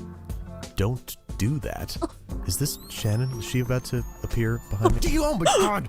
Shannon, you are haunting me with helpfulness. You're welcome, Andrew. I want to make sure you set up your Traeger Pro 22 correctly. On first use, you need to run the wood fire grill. Is she real? Why does she hesitate in that moment? Make sure you set up your Traeger Pro 22 correctly. On first use, you need to run the wood fire grill on high for 45 minutes to make sure you burn off all the oils that protect it from the elements while it's shipped your way. Grilling with a Traeger wood fire grill is easier than you think. Since it uses convection cooking instead of direct heat, it's similar to cooking in an oven but provides a delicious smoky flavor. You can grill, smoke, roast, bake, braise, and barbecue all on the same grill. It's pretty awesome. To get cooking, you just fill the hopper with pellets, turn it on, and select the setting you need. It's so easy to use. Also included with the Traeger are these digital probes that fit through the side of the unit so you can monitor the temperature of your food without having to open it and lose the beautiful smoke and heat building inside. Oh cool, I can use these to monitor the temperature of my sausage. Oh my god. Okay. Just remember, Andy, it's all cheap special effects. Alright, so I'm going to arrange the chicken wings on the bottom half of the smoker and the sausage on the top of the rack. I'm going to close it up and let the sausages go until they reach an internal temp of 165 Fahrenheit. For the chicken, I'm going to leave them on for 30 minutes, flipping once. Right at the end, I'm going to slather them with barbecue sauce and crank the heat up to high to get a nice barbecue crust. And there you have it, some simple chicken wings and sausages elevated to a new level with the help of smoke.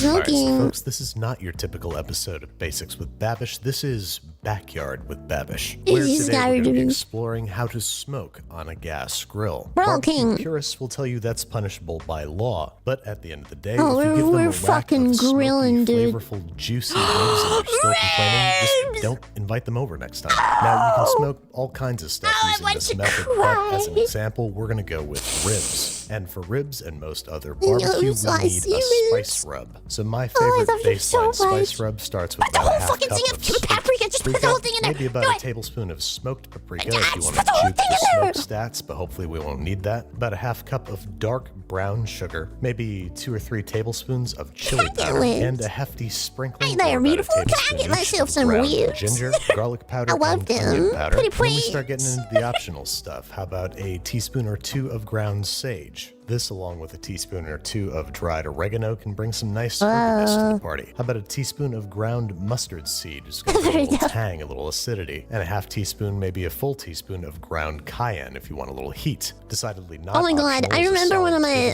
pastas I made like a couple years ago. I was like, I think I was making some macaroni. I was like, I just want to add a bunch of paprika to it. And I was like half asleep and not paying attention. And I dumped my usual, like, just an absolute way too much paprika in it. Until I took a bite, and then I realized I grabbed my cayenne peppers. I was just...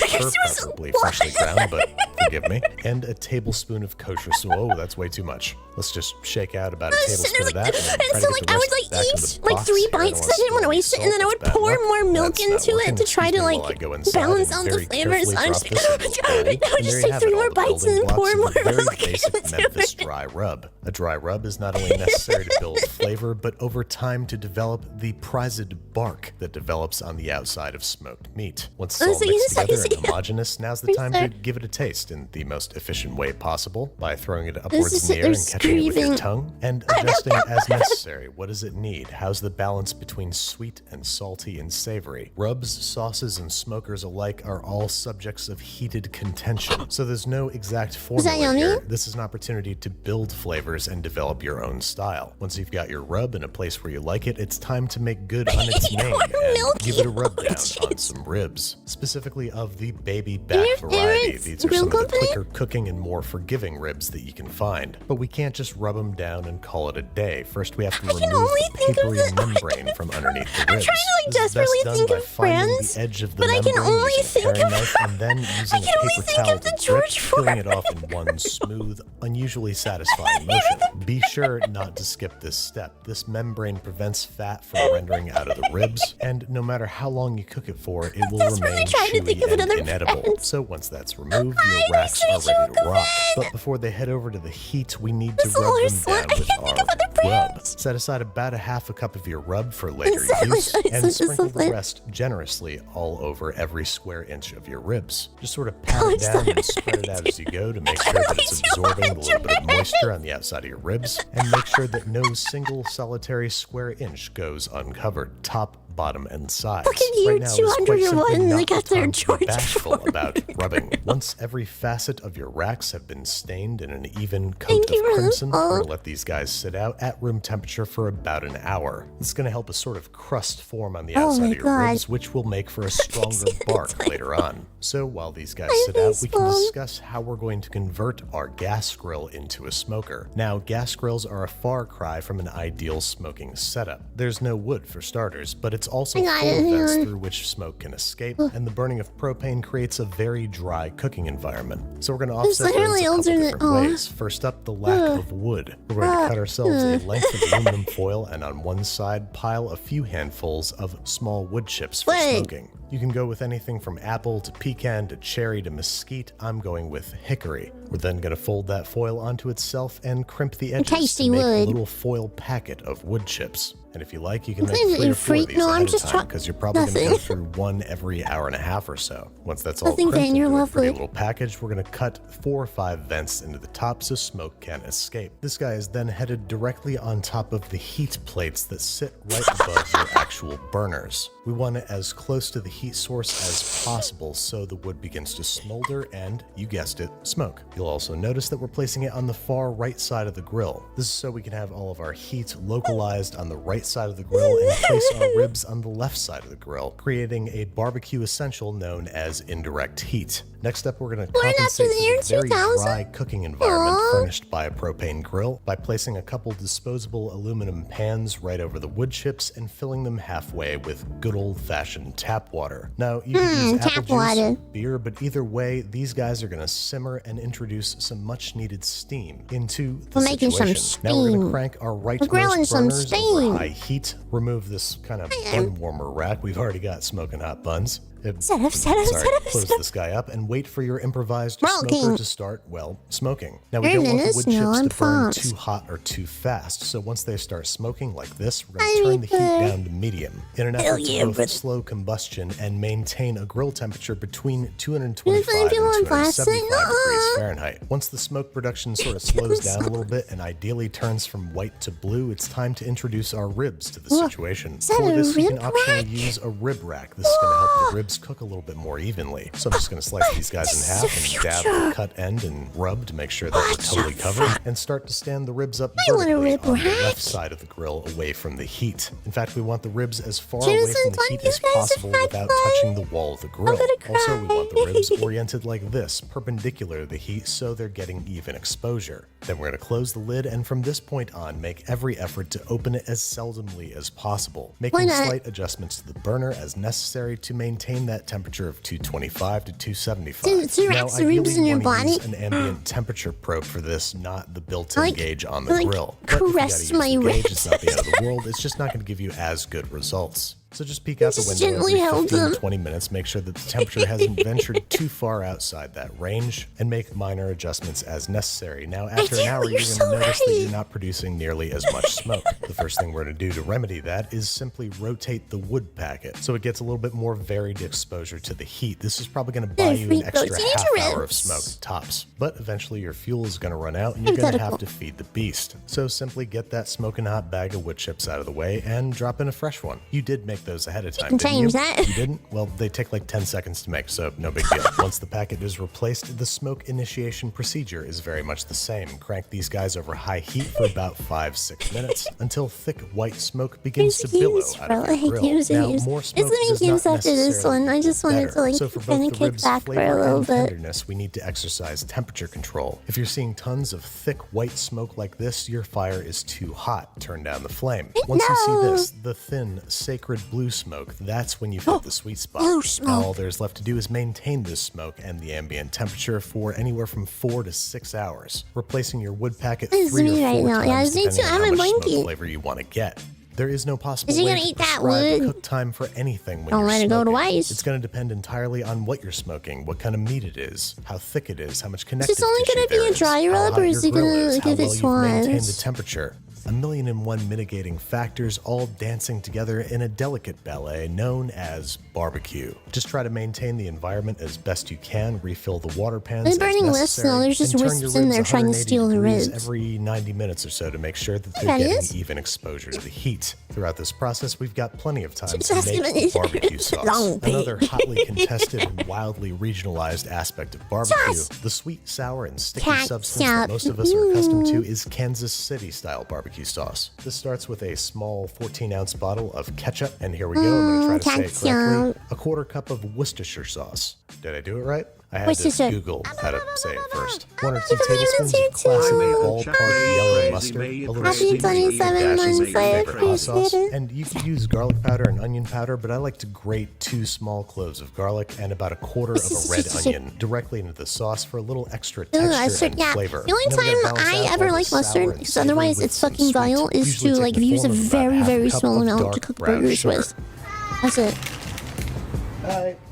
Go ahead and say hello for the first time to your new neighbors. Add the brown sugar as well as a few generous dashes of your barbecue rub. Regular size whisk all these guys you together, know me. and then just like the barbecue rub, give it a taste. I'll What does take it credit need? for Is it. it too sour? Is it too sweet? Mine is a little bit too sour, so I'm going to offset that with some blackstrap molasses. Also, I want some more warmth and spice from my barbecue rub, so I'm going to toss a little bit more of that in there. Once it is perfectly balanced, as all things should be, it's time to cover it and let it simmer over medium-low heat for about 10 minutes to let all those flavors get to know each other. Meanwhile, excuse me. Meanwhile, my ribs are at about the 5-hour mark, and they're looking pretty good. We want them to hit about 200 degrees Fahrenheit at their like, I want to say a total of like when maybe. stretched, we want the meat to slightly separate like, and the bones to feel a little 50 subs? loosey-goosey. That I means that remember these whenever guys are like ready I to was hitting finish, so like remove 20 them from the viewers. rack and place them directly The first on time I was the like, thank you grill guys grate, for watching still my on stream, the and I cool gifted side of the everyone a grill. sub. Then grate them with a generous So thank you for shellac spending of our time with me. homemade I'm gonna pay you back by barbecue giving you sauce. We want this subs. to form the ultra sticky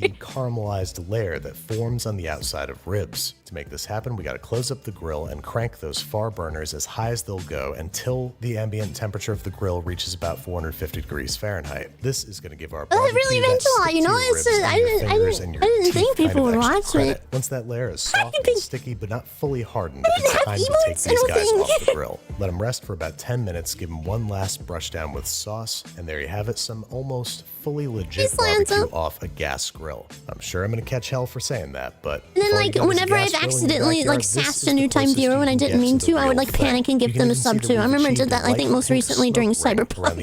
And I think on the Resident Evil remake as well. To the squeeze it so all the juices come out test, they pass with flying colors because these ribs receive the slow and low treatment they so dearly desire. And now I get to receive the ribs I so dearly desire. I hope you guys give this one a try for yourselves. It's a lot less intimidating and you're in a lot more control than you might imagine.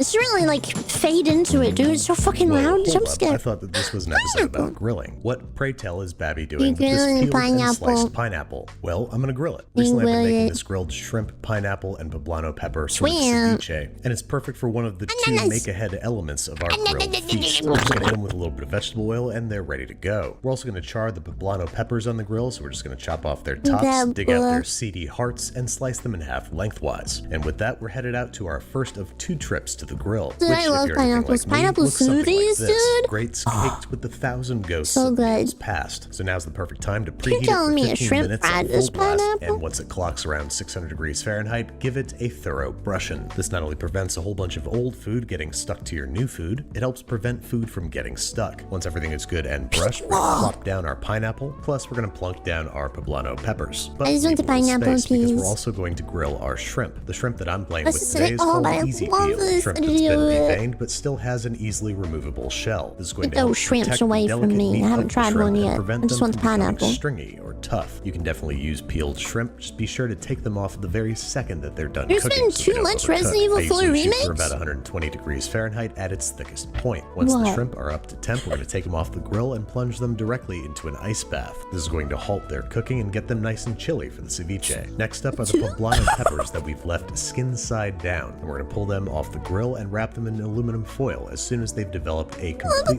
charred exterior. That's going to soften up the peppers and make them easier to peel. Last up, the pineapple we're taking off once it's developed some nice grill marks. Last thing to do is assemble our sort of ceviche. We're going to start by peeling our shrimp and removing their tails if they still have the shells on, and then depending on the size of your shrimp, you might want to cut them down into bite-sized pieces. Next up, our grilled and cooled pineapple, which for each slice we're going to cut in half, remove its tough fibrous core, and likewise cut into bite-sized pieces similar to the size of the shrimp. Last but not least, we got our poblanos, which we're going to remove from the foil and start to peel off their carbonized exteriors. Not only would it be pretty bitter and acrid, but it also probably isn't very good for you. Chop it up, add to the mix. Then optionally, you can add a little bit of chopped mango. I find that this adds a lovely mango flavor to the thing. You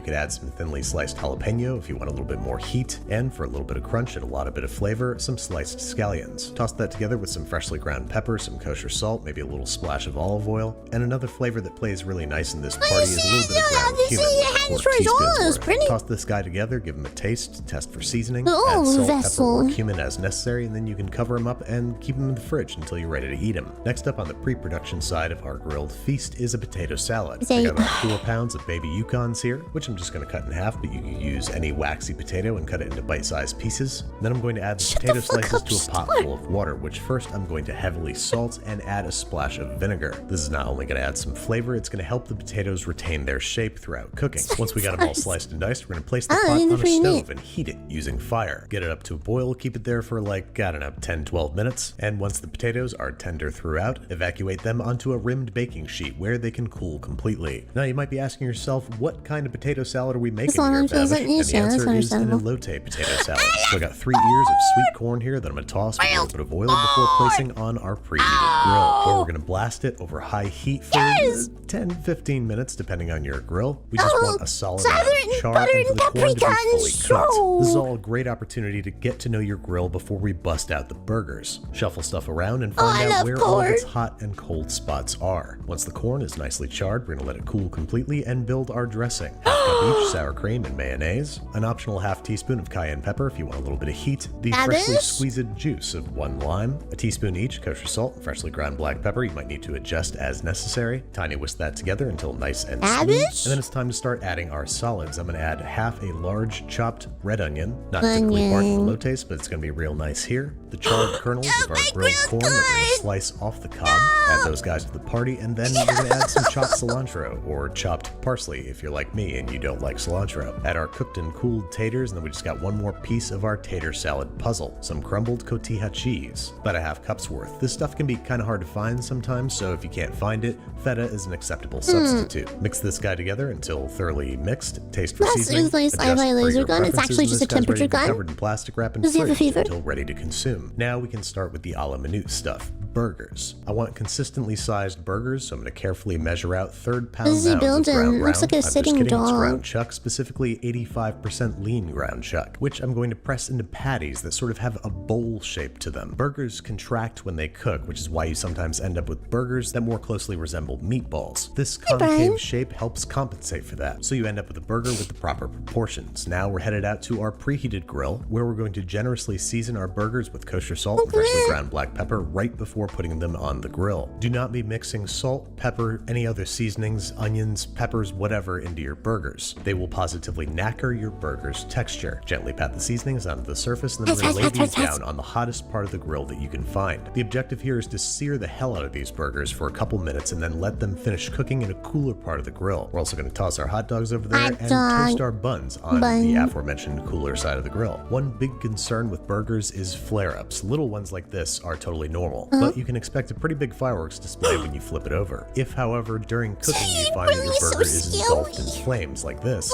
you're going to want to relocate it. That just means that there's too much fat that's fallen down into the grill, and while it looks cool, it's going to impregnate your burger with acrid, burnt-tasting flavors. The hot dogs are just kind of hot dogs. You grill hot dogs until they're done, and then you eat them. Now, for the burgers, we're going to do something special. We're going to top them with pimento cheese. Once we place them over on the cooler side of the grill where the cheese can melt and the burgers can finish cooking. Close the lid as necessary. On a gas grill, you're closing it to make it hotter. On a charcoal grill, you're closing it to smother the fire and make it colder. Get the burgers cooked to your degree of doneness, and then it's time to assemble. A July 4th favorite at my house parties has been a Reuben-style hot dog. A couple slices of pastrami, hot dog, a big pile of sauerkraut, and a squirt of Russian dressing. This is not for me. One of you guys can have it. This sure works. The pimento cheeseburgers, we're dressing up simply with the usual burger accoutrement. Not so much lettuce. What is this, a salad? LTO, ketchup, mustard. Top it up, and we're ready to present the grilled feast to celebrate fireworks, family, and food. So now to take this meal to the next level, all we need is a great cocktail. Since all the wild botanicals in the botanist play really nice with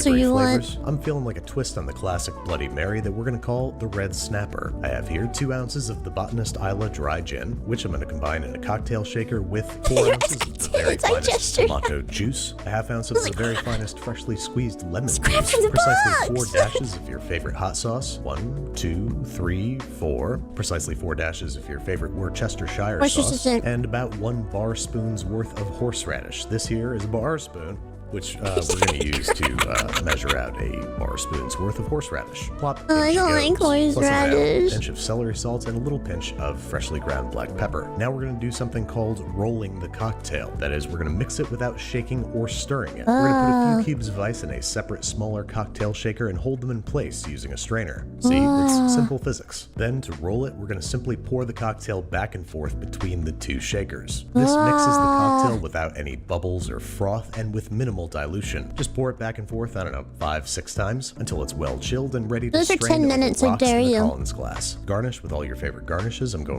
this is gonna be a sauce. It's a treat. Pickle affair. And there you have it. I was like, why is he mixing this in a cocktail shaker? I mean, let's see it. Stuff. It's even a patriotic red color, perfect for the 4th of July. While the vodka and a Bloody Mary can easily slip into the background, this Red Snapper has a notable depth of flavor coming from the Botanist Gin's variety of botanicals. What a meal.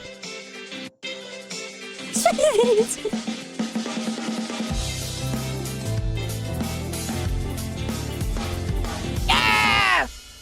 I like the soup that's in the last shot. Right, first basics in a long time. And this one's basic indeed, a barbecue chicken with no recipe. You can use any chicken parts that you like, but make sure that they're bone in and skin on. If you got a whole bird, you can break it down into its I prefer just having chicken breast food. I don't really care about the spine and unless it's like wings, cutting you know, easily between the breast and the thighs thigh, or anything. There's virtually no bone or connective tissue. Trying to leave more skin on the breast than on the thigh. Then to separate the breasts, we're placing a shallow snip at the base of the breastplate, cracking it open, to break it down, and pulling out the dark red keel bone, making it much easier to simply cut directly between the breasts, separating the 2 halves of the bird. Then you can leave the wings attached to the breasts for airline style, or just like when you separate the thighs and the drums, you follow a thin strip of fat that runs around the joint and place exploratory cuts until you can fit the scissors between the bones. Once the chicken's chopped up, it's time to rub it down. To eyeball a barbecue dry rub, we start with mostly chili powder. Let's say about 1/3 of a cup of the stuff. Chili powder and sweet paprika are very neutral, rounded, familiar barbecue flavors, so they make up most of the dust. You're right, if you're not using a smoker, I like to add a teaspoon of smoked paprika for,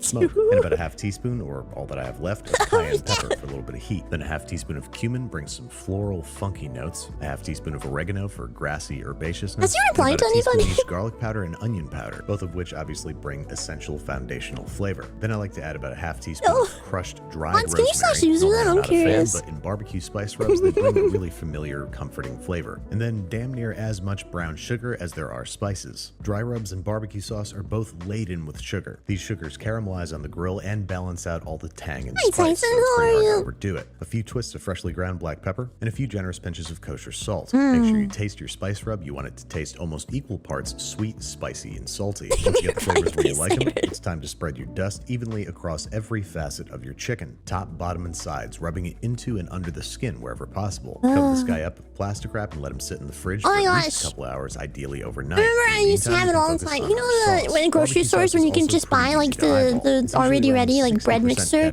and you just put chicken in it and you shake the shit out of it so it breads it, and then you just bake it. Hot sauce, I lived off of that shit. Rub, a pinch of garlic powder, a pinch of onion powder, a generous dash of Rochester sauce, fresh ground pepper, a pinch of kosher salt, and a big old glug of the sweetener of your choice: molasses, honey, brown sugar, maple syrup, and then you can taste it for flavor and adjust. Just like the dry rub, it should be sweet, tangy, salty, and spicy. Bring this guy up to a simmer and cook for about 10 minutes before putting to good use. Now we're headed out to the grill, where my grill grates really need to be seasoned. So I'm maxing out my burners and getting this whole thing ripping hot for about 15 minutes before giving the grates a thorough scraping with a wire brush, then turning off the heat and generously lubing the grates with a neutral flavored oil like vegetable or canola. Crank the heat back down to max and let the oil cure on the grates for about 10 minutes. Now, by definition, barbecue is not barbecue without smoke, and the best way to do that with a gas grill is to make a smoke packet, placing wood chips or smoker pellets on a sheet of aluminum foil, wrapping them up tight into a wide, flat packet, and poking some holes in the top for smoke to escape. Wood again? All of our pieces are in place, so now it's time to grab our chicken. As you can see, our dry rub has formed a beautiful layer on the outside of the chicken, which is not only going to taste awesome, it's also going to get sticky and crunchy when we sear things off towards the end. Now, we want to try to maintain a constant temperature, but the temperature gauges built into grills are notoriously unreliable. You can usually count on the temperature at the grates being 100 degrees Fahrenheit hotter than whatever the gauge says. Since I want to smoke my chicken around 225, 325 is right where I want to live on the gauge. To achieve that temperature, I've got all the burners on the left side of the grill turned off. Only the far right burner is turned on. So the chicken is all going on the cool side of the grill. The dark meat is closer to the heat source because it's less prone to overcooking. Then I'm lifting up the grates over the active burner and placing our wood chip packet directly onto the heat shield over the burner. Depending on how hot your grill runs, you might just be able to put it right on top of the grates. But mine's pretty weak, so the packet needs that more direct heat exposure. So all the heat and smoke are being generated on this side of the grill and creating a gentle ambient cooking environment for the chicken on this side of the grill. So now comes the hard part, shutting this guy down,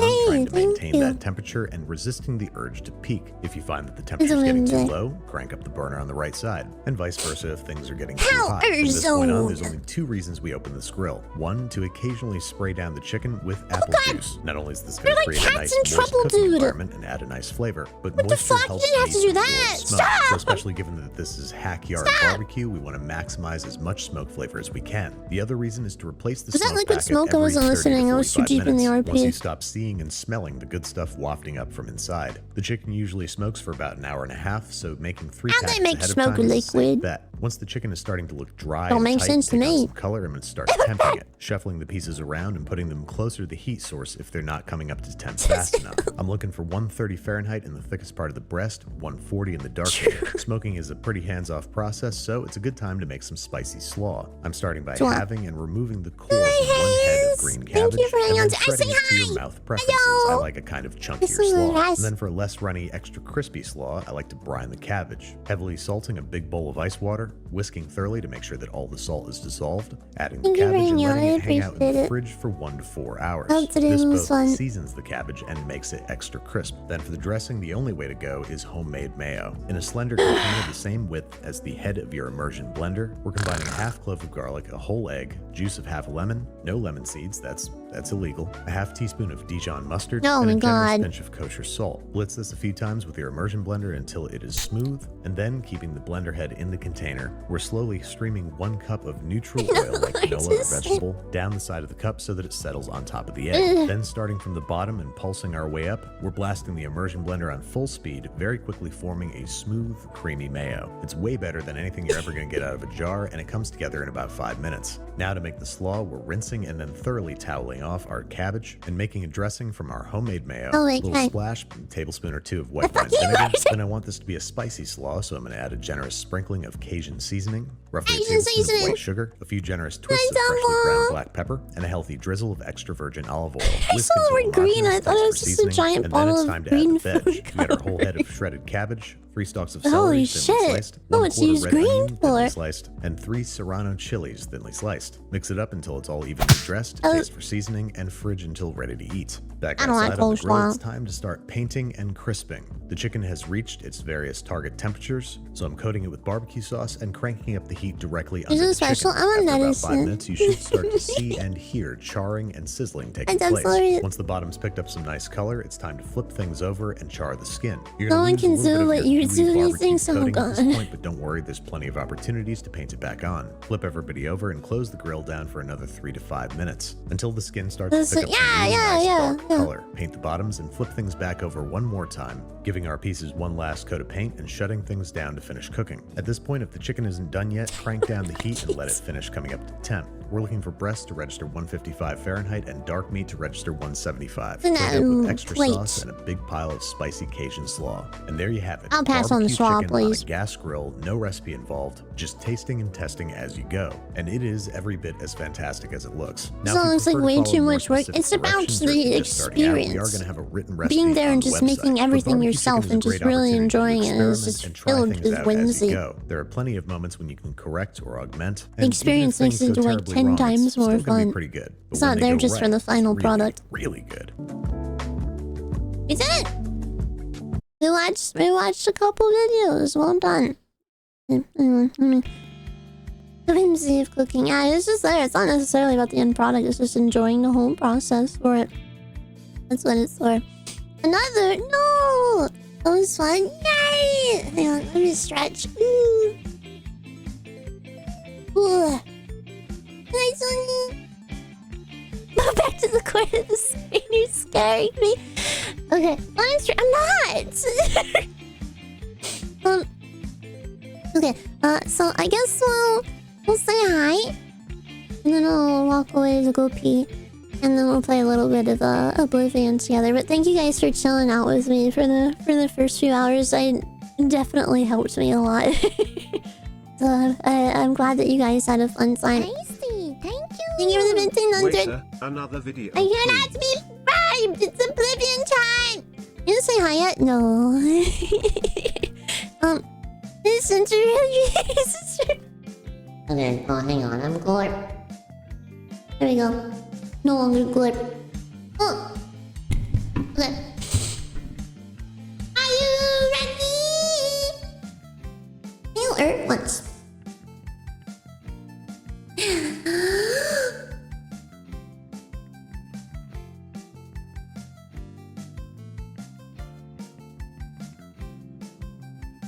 If you wanna say hi to me, submit your wave.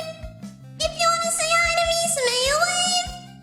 If you wanna say hi to me, so I can say hi back to you. If you wanna say hi to me, submit your wave.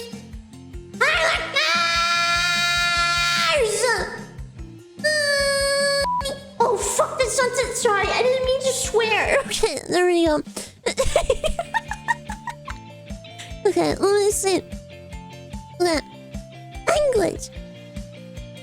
Okay. Hi Dana, hi Silly, hi Vincent, hi Smoller, hi Bold, hi Mister. Hi Michael, hi Hex, hi Sinclair, hi Titan, hi JRD, hi Brian. Hi Twiggly, hi Heads, hi Sunny, hi Silverback, hi The Wall. Hi Ricky, hi Baseball, hi Geeksune, hi Flying, feels good man. Hi Mac, hi Moser, hi Octane, hi Bean, hi Loso. Hi Dizzy, hi Silvercat, thank you for the follow, I appreciate it. I'm gonna say hi. Hi Dolgods. Hi Pez, hi Rexcon, hi Eldridge, hi Sunny, hi Dub, hi Renegade, hi Gizzle, hi Mania, hi Mabel. Hi Max, hi 41, hi Glowing, hi Silent, hi Nasrina, hi Cranky. Hi Magic Apprentice, hi Crazy. Hi Rebel, hi Nine, hi Agent. Hi Punk, hi Dark, hi Awesome. Hi Bear, hi Sleepdog. Hi Zake. Hi Pepsi, hi Alan, hi Cryptic. Hi Earth Vader, hi Link, hi Verge, hi Calcom. Let me see. Hi Ongara. Hi Mamu. Hi Rat. Welcome in. Hi Miss Sim, hi Oak. Hi Armin, hi Hi, Genetics. Hi, Kilka. Hi, Staryon. Hi, Lacey. Hi, Owo. Hi, Tumba. Hi, Lassa. Hi, Sailor. Hi, Kyle. Hi, Corrosive. Hi, Endo. Let's see. Hi, Deadpool.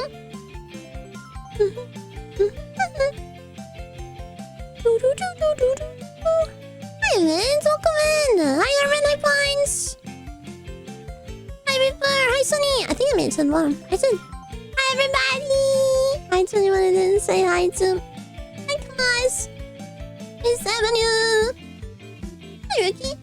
Hi, Bana. Hi, Chaps. What's up?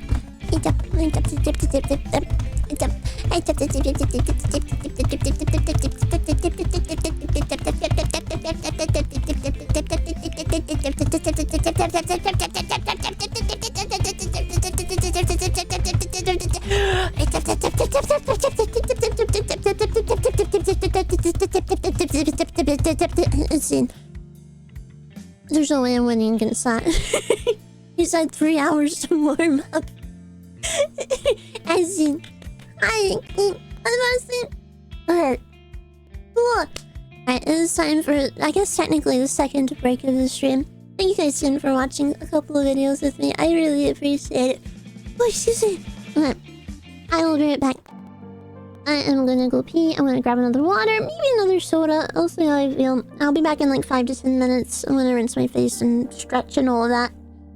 And then when I get back, we're just gonna hang out and play some Oblivion. So if that sounds fun, feel free to stick around. If not, absolutely understandable. I will see you tomorrow. Otherwise, I will be back within 10 minutes. So I'll be back. Abby!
Oh, Mac, thank you. Let me slowly start setting up Oblivion. I don't remember what the hell I'm doing. Yeah.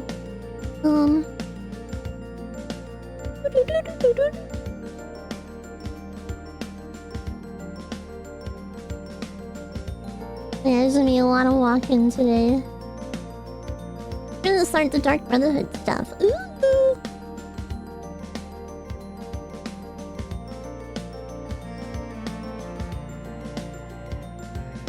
That. Move this over here.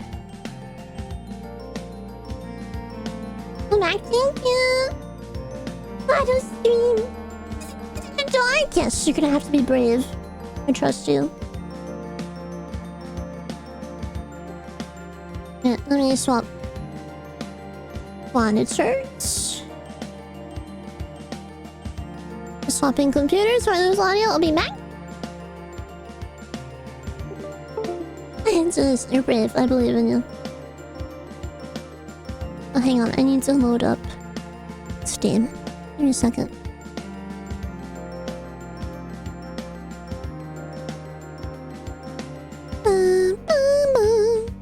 Hi, Mushroom. Welcome in. I got another sody pop.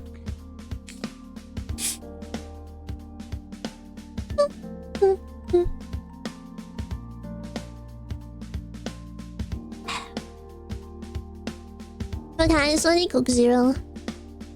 Oh yeah. Soda. Let me load. Oh gosh, it's been a minute since I played Oblivion. I might ask like random shit of how to do things. Oh god, there's an update! No! No way, there's an update! Oh fuck.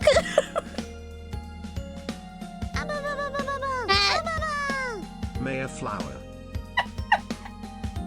I'll be here a minute.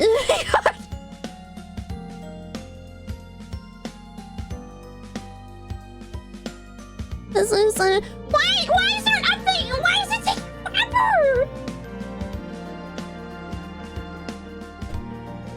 Whoa! Just thank you for the resub. Happy 17. What? What is your deal? I don't know. There's an update for it. This mine's an update. I've gotten a total of 4% in the last 2 minutes. Time for another video. But I wanted to play. But I wanted to play Oblivion. Just wanted to walk around in Oblivion. To stream the update of the game instead. Yeah, you know it. It's less likely doing shaders. Let me see. Where do I see this? Looking around. Let's see. It's 15 gigabytes. Why is it taking so long?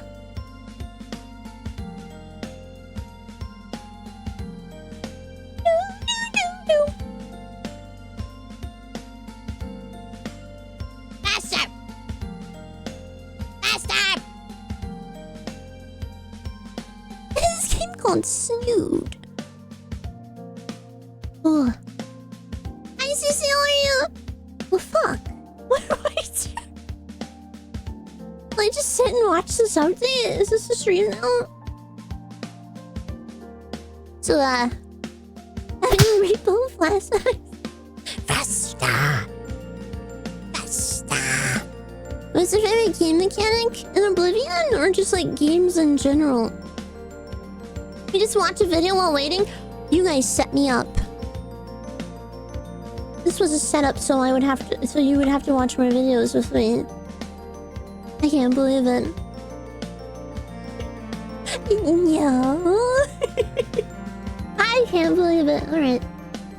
Well, what Babish video do you guys want to watch?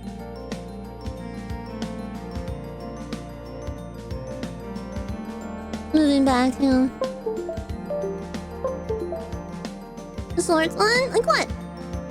Let's watch the funny one. Well, a lot of them are funny. Pick one. I have to pick.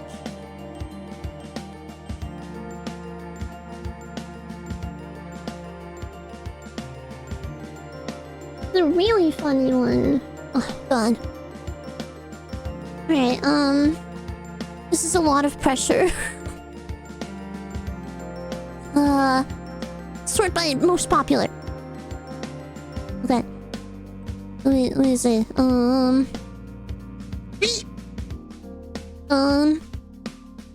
Oh God, I don't know. There's a lot of them. The Bucky's one? Is it? Where is it?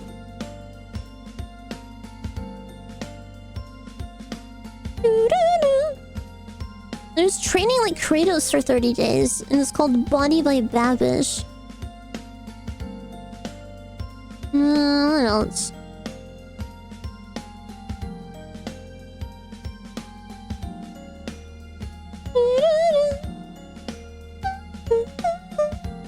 I don't know, dude. There's so many videos. This is so much pressure on me, dude. I've watched like...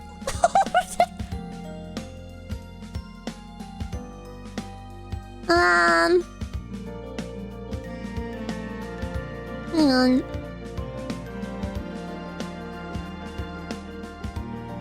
Did we watch the Munchies one together? I can't remember if that was just like by myself or not. Hi, welcome in. It's nice to meet you. Welcome.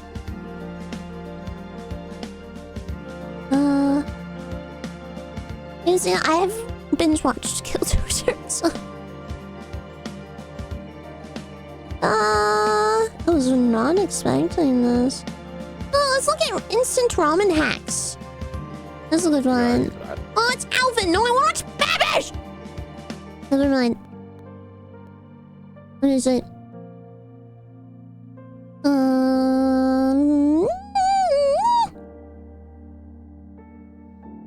Fuck off, Alvin.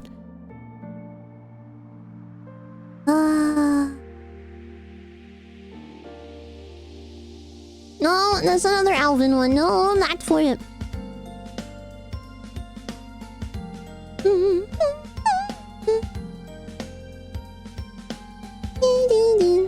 Some more strange recipes. Yeah, this one's good. It might be too long of a video. You think a half hour is too long? Can't stand this Alvin guy. This one's 40 minutes long now. It's too long. Drinking the skater wine.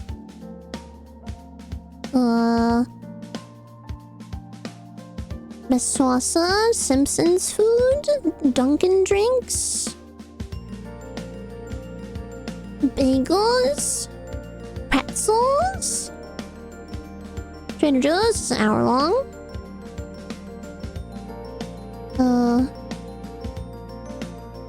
Bob's Burgers. Can you stop short? Simpsons food, perhaps? Okay, let me see. It's an hour and a half long, so we'll just stop whenever the download is ready. Let me check on it first. We take. Hang on. Let me move over real quick. Oh, it's 69%. Actually. Never mind. Instead, you guys are gonna watch my downloads. It started downloading really fast. You know what? Should I download instead? Wait, I gotta get rid of my background. Hang on. It'll be fun. This is content. Is it gone? I can't tell. It is.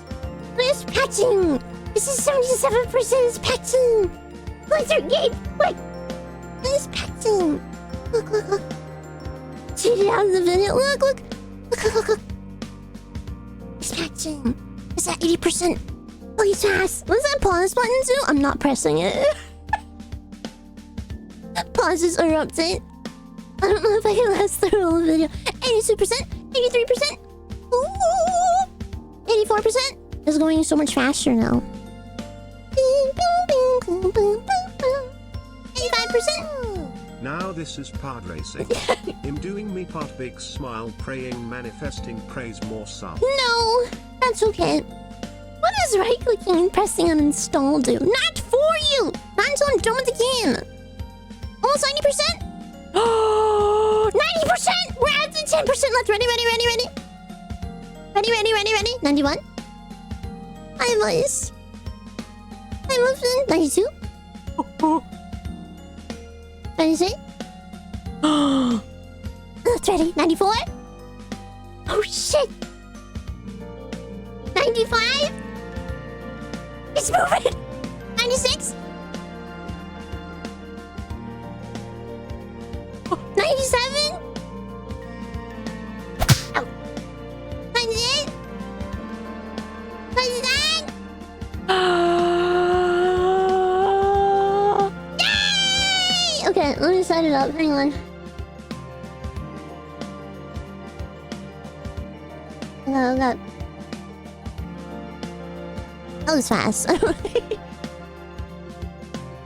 Let's go. Okay, let me swap computers again. If my audio dies, I'll be back. Hey, Lance, can you change it to Oblivion, please? Imagine this, like, wiped my save, dude. I think I would actually just be done with Oblivion. But... let's see.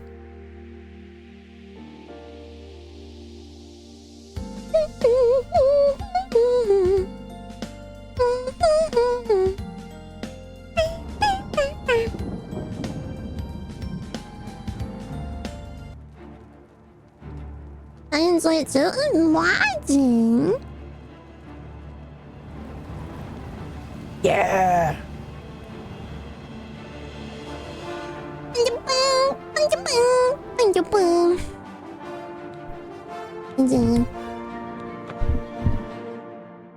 Oh boy. He's gonna burn. That really looks fun. So.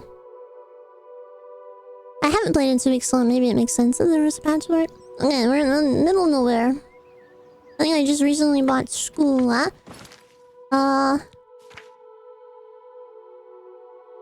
Okay, so it is time to join the Dark Brotherhood. I don't remember. I think I already killed someone. So I need to... Oh, right here. Knife in the dark. Okay, I have to go kill someone. Easy. Let's do this. I don't remember where the magic button is.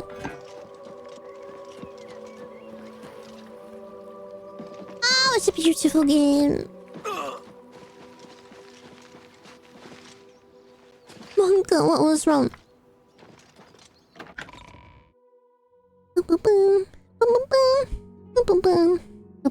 Oh, I saw that Silent Hill 1 is getting a remake. That'll be fun to play. You look like a bright one.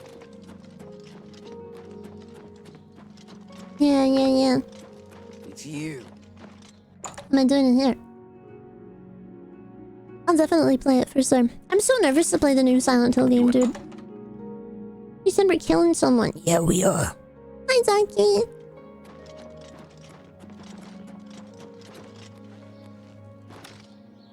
Gonna play the Silent Hill game? Yeah.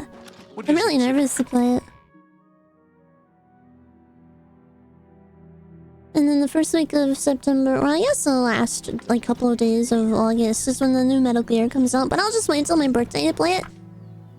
And then maybe I can, as long as I'm feeling well enough to do, like, a super long stream playing it.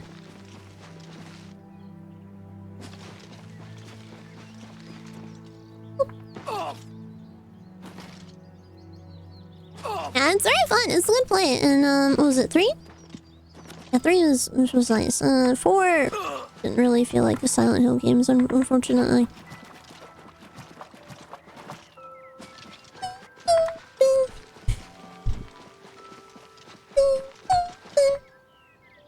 What?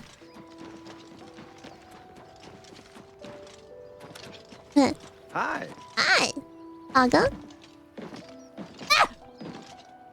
You're making me go in circles. What is wrong with you?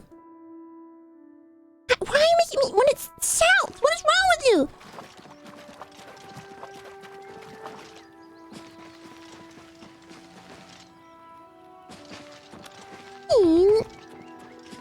Right, G's athletics levels and it took 2 full days. You're a cheater. I can't believe this. So fucked up. Hey, Silo, how are you? No. You also made me cheat with lockpicking. Made me into a cheater. Oh, there's a river. It's about to do it again. It's about to. How could they do this? Please don't look at me. I'm really emotional right now. Oh, please.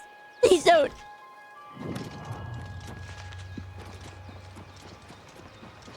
It's all intentional. Alright. Use, skills again. How do I cast magic? I don't remember. What's the magic button? Let's see.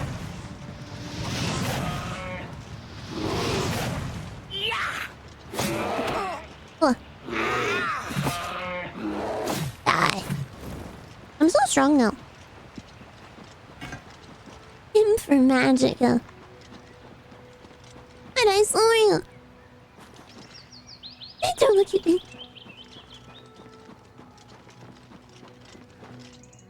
Oh, hell. Aww. Already cleared hell. You have to hold on. It's fucked up. Someone new to video games could fall for that trick, and it's so sad. Where's the entrance to this place? Am I stupid? Oh. Hey,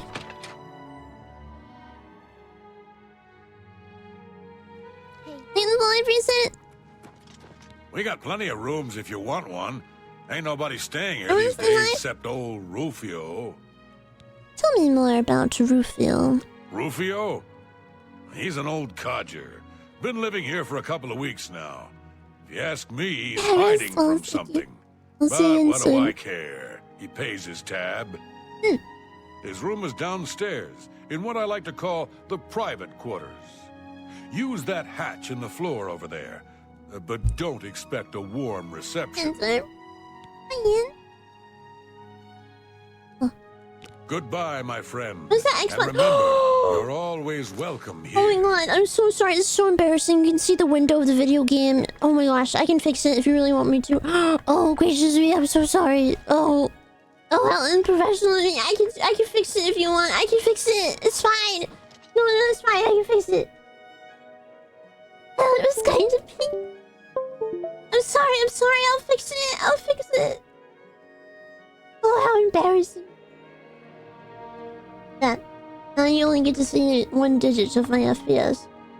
1 FPS. I have a gamer, what can I say? Ugh.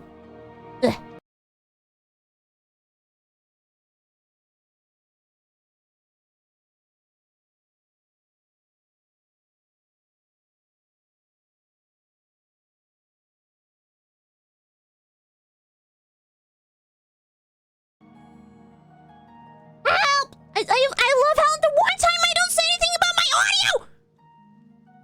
Fucking dies! No, give it back! No!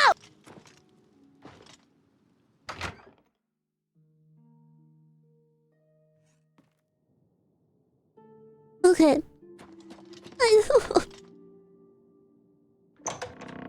Hey man, I'm supposed to kill you. No hard feelings, but... You gotta go. Okay. I mean, this seems secure. I can just sleep here, right? I gotta make it look like it was an accident.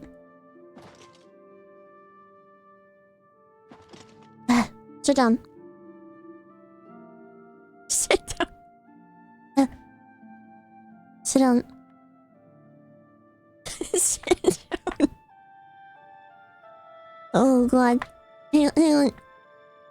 Just gotta just gotta break his leg.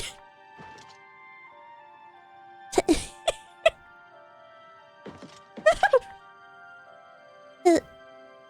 here. Oh.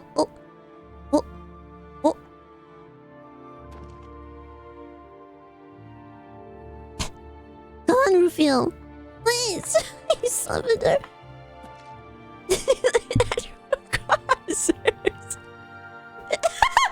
No! No! Oh my gosh, wait! You've given me a fantastic idea! Wait! Wait!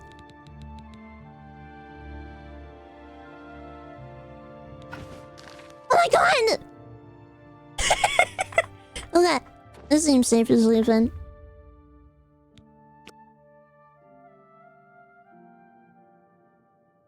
So, the deed is done. How do I know this? You'll find that the Dark Brotherhood knows a great Is it because there's a dead body next to me? You are now part of the family. Say nothing. Now, heed these words. The slaying of Rufio was the signing of a covenant. The manner of execution, your signature. Rufio's blood, the ink. As a speaker of the Black Hand, I directly oversee a particular group of family members. You will join that group and fulfill any contracts given. You must now go to the city of Cheydinhal. An abandoned house near the eastern wall. Enter the basement and attempt to open the black door. You will be asked a question. Answer thusly.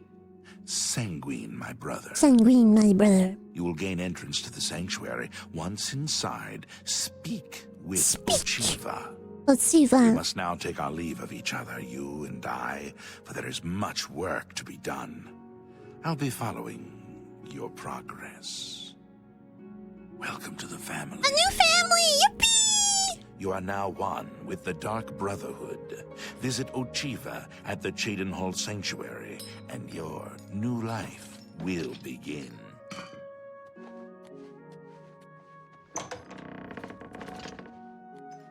No. Oh no! This is a terrible accident! Stop it!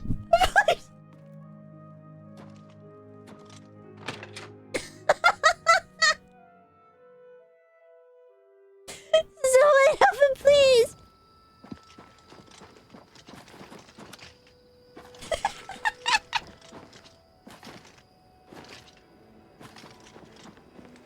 Oh my god.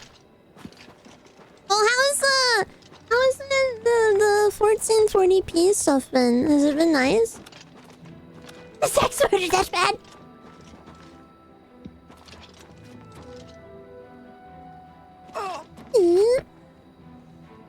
Horrible, I don't know. Description clear? Yeah!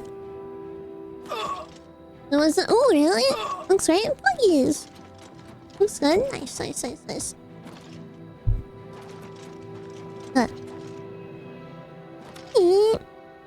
I'm saying 480p. Yippee! My device is unsupported. I think there was something said earlier to, like, fix it? You might have to ask admins.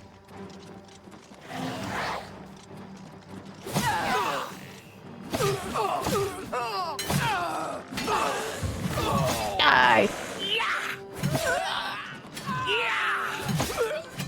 Hey, so you say there's a fix for it?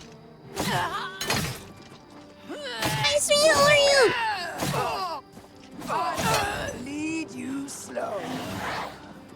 That is so strong now.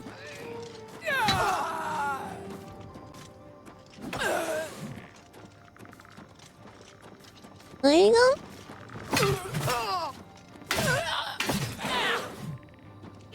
Show me what you got. Oh yeah, you can just use Chrome as well. That's fun. I'm doing a lot better today. We hung out for a few hours watching some videos. Wow, this bridge is gorgeous. I don't think I've been on it.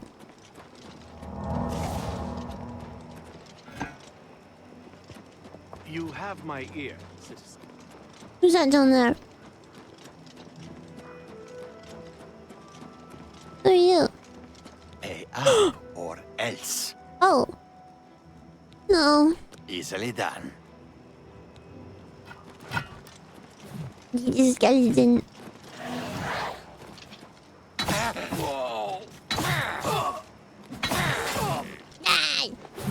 Guards!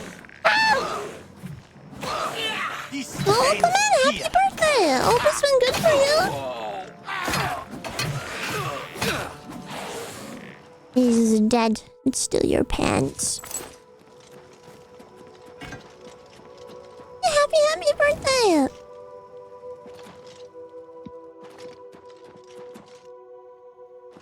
People pants!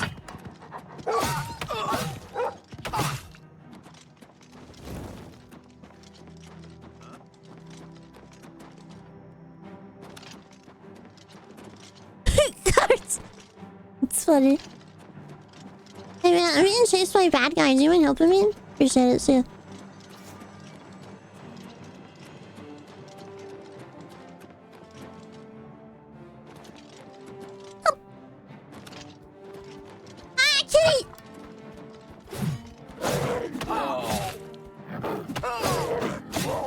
You are dead. People joints!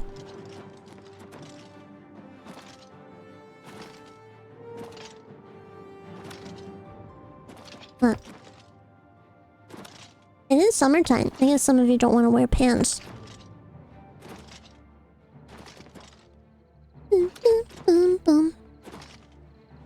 Dies. Revives. Will you give me that look for it?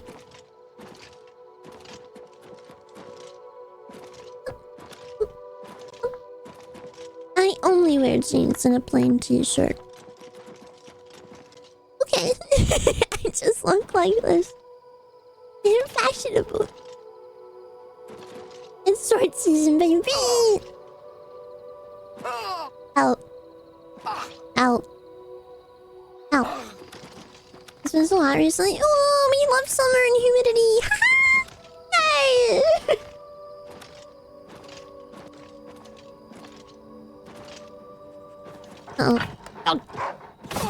Oh, dead dog. It melts. I'm nervous. Oh, you got this!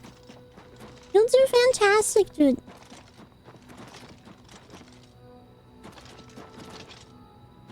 Rolling now with the 1440p 60 label, it shows it lower res is 5th. Maybe they'll adjust it whenever the beta is done.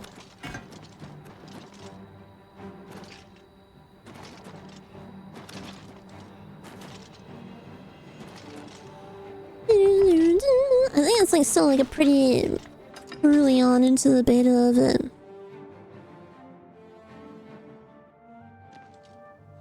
They do their best, as you know.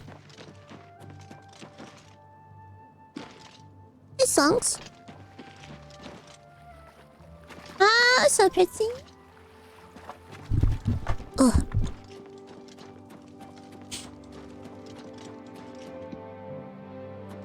Hi.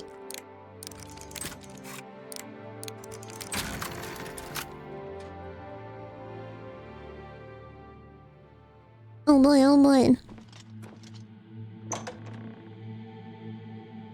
It's just a small, yeah, they're doing their best. Let's see. Door. What is the color of night? It's in green.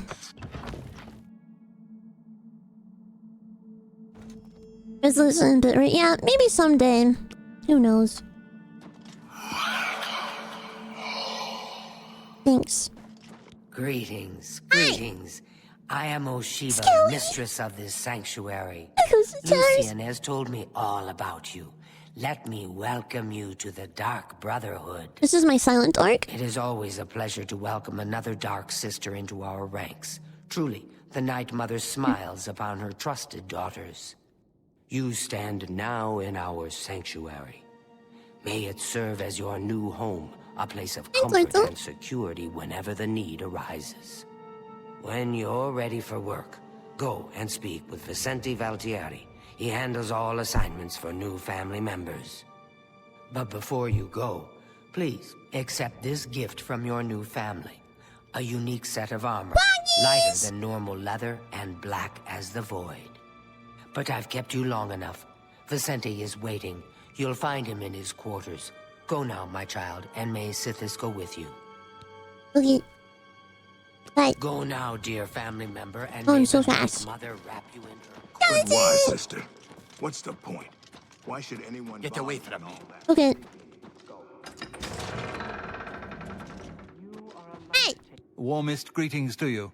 I trust you've already spoken with Ochiva.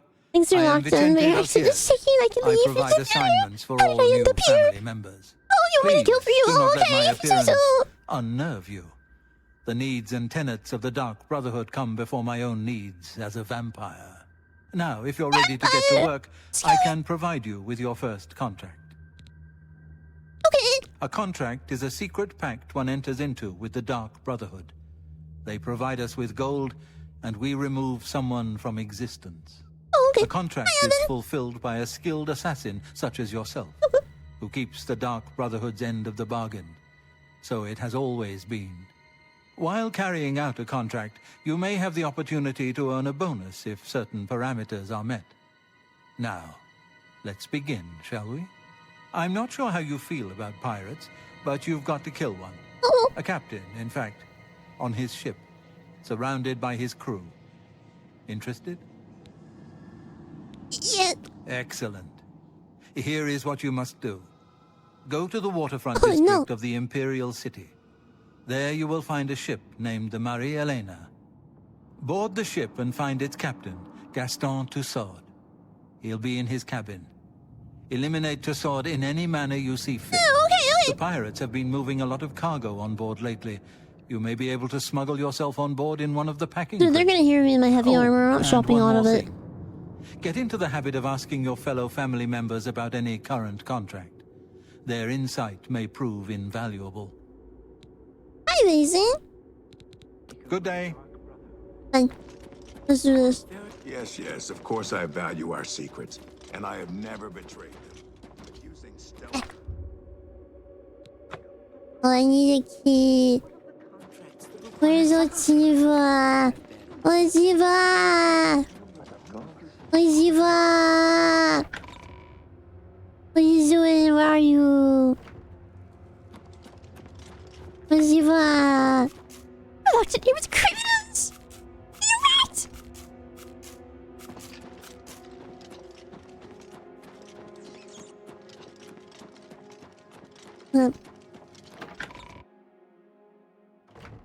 Let's see. I wish to welcome you to this sanctuary. You are Argonian, yes, but you are no shadow scale. What chaos you must have known as a hatchling. Thanks, Sithis, you have come home at last. Welcome. Does nothing. The Marie Elena, you say? I've seen that ship. There's a unique balcony at the stern. My guess is it leads to the captain's cabin. Could be useful. May you walk always in the shadow of Sithis, dear sister. I see you've accepted the contract from Vicente. Very good. That's fun. So I'm With every glad you're life having you fun. take, Sithis grows stronger and the Brotherhood flourishes. I killed a pirate once. Of course, the ship was out to sea at the time, somewhere between Vardenfell and Solstheim. Now, those were the days. Go now, dear family member, and... Let's not waste time on pleasantry. Contract. As a pirate, Gaston Tussaud has certainly spilled his share of blood. Someone wants revenge, and they've hired us to extract it. May Bye. the Night Mother wrap you in her cold, There you loving are. embrace. Welcome. Sorry, I'm so scared.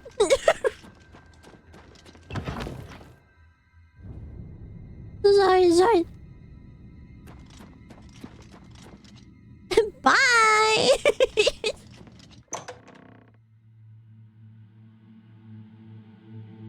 Perfect. don't think he knew what that voice line was for. Read this line as a vampire. Read this line. He thinks, am I still a vampire? Probably not. Bye! Well, you're fine, Silas. Good work today. Take a bath if you can. Hello. Rest well. Good luck, good luck. Say this line as an alpha. Bye! Goodbye, kitchen! Daddy must go! Who's always here? Oh, yo. Yeah, for seeing fun! Please, Show me can't believe it is a dad. Steals your pants. Oh, healing potions, only if I do.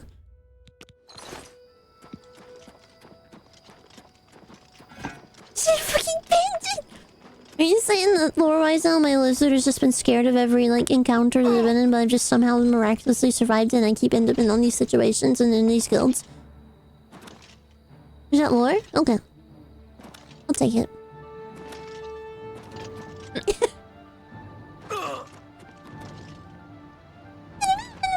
Yep, that's lore. Alright, that's lore. Thanks a little bit. Alright, chat. I just wanted to say it. Let's see what's going. I said lore. You animal. You can't tap out in peace. It's okay. You can't just say that.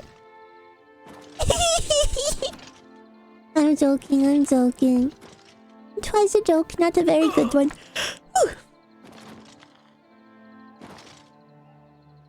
Whoa! Ow. Ow. Ow. Ow. Now I feel very... Yeah, you might as well just keep watching the stream. You don't know, I might be done in the next 5 minutes or in 5 hours. If you look away, it might be it. Ow. Ow. Ow. Shock factor up to score. Yes, supervisor. Oh, I'm so scary now. Everyone's so scared. I have so much power. I will certainly use it for good. He wants to look away. I am scared. I am. I must fucking die. Ah! Kitty!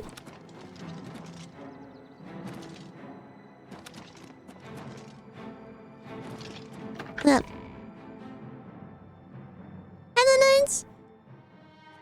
Feeler Peter's cat chasing me. I was gonna die for real. Let me drink.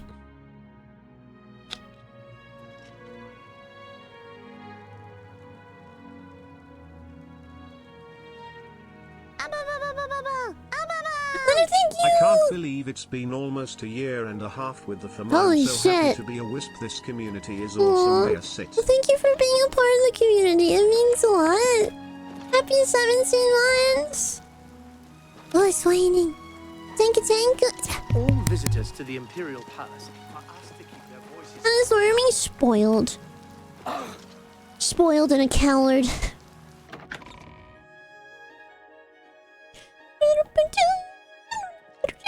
Rookie didn't use my emoji much with me.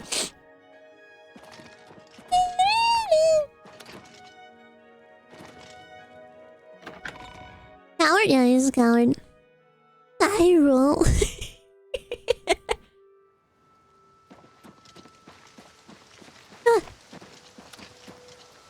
There, we gotta kill someone easy. They're all speeping. They won't hear me.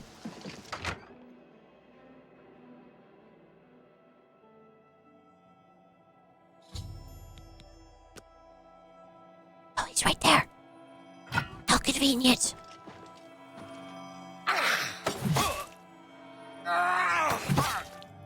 This is the part where you fall down and bleed.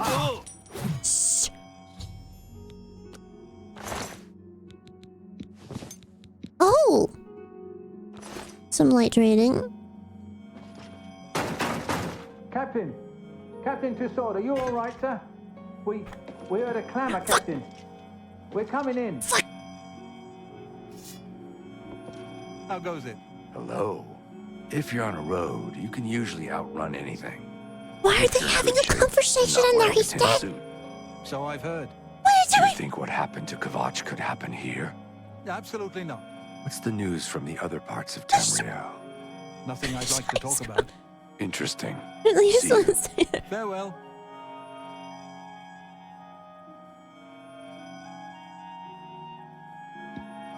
What?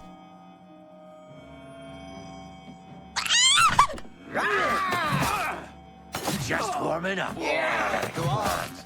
To arms. Arms! Arms! Die.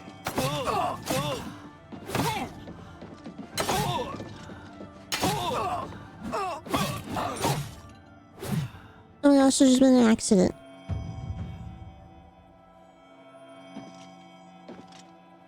Got it.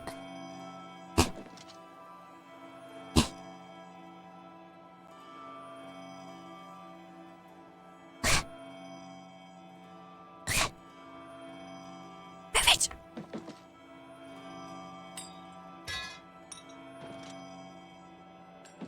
Oh my god. Hi, Zero.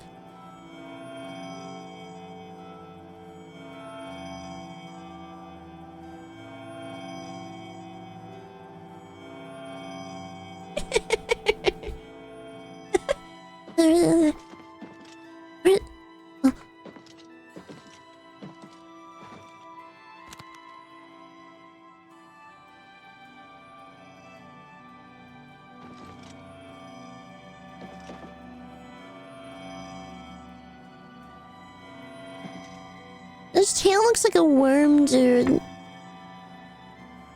Come on, you can sit in there.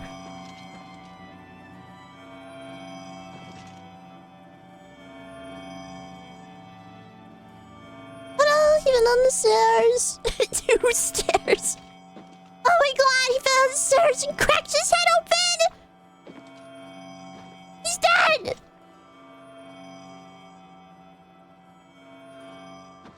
Yeah. Hello. What a tragedy. Anyways.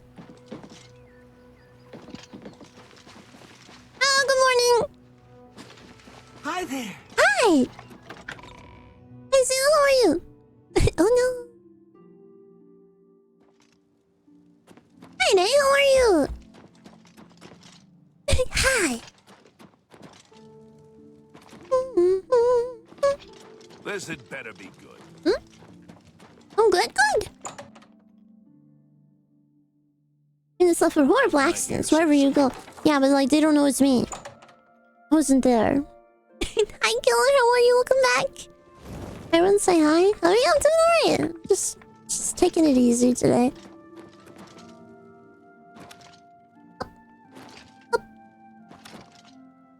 Wasn't there? Yeah, it wasn't me. I've just been outside and camping. I love camping. I love going on hikes. Therefore, it wasn't me. I didn't say no.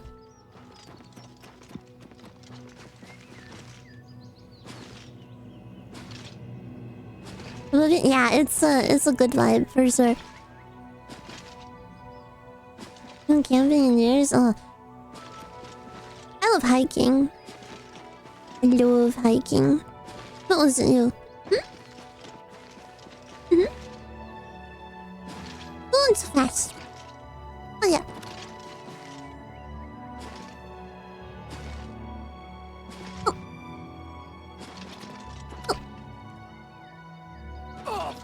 Doesn't care about damage. Keeps going. What do you think when you lose that amount of health from falling with how strong you are? Like, what kind of pain is it? Is it like kind of like a scrape your leg kind of pain. It's so minor how much HP is being lost.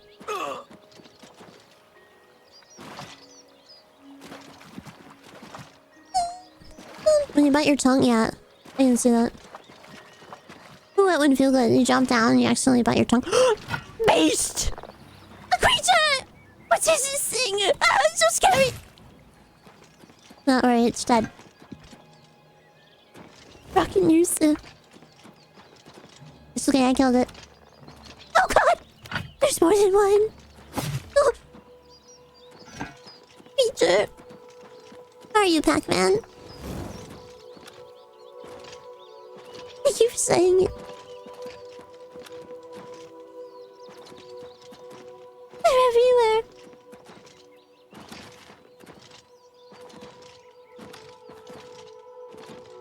I'm just keep going. And be hobbling. What is that? Is that a mule? You cannot run from me.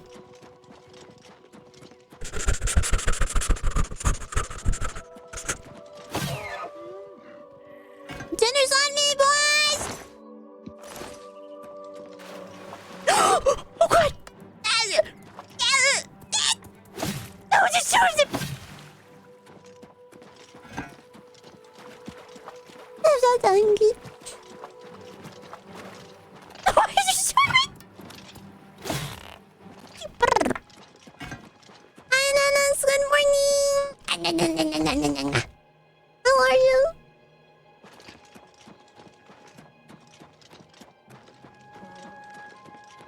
Today's RP seems to be everyone's scared of everything. Just so that you're filled in.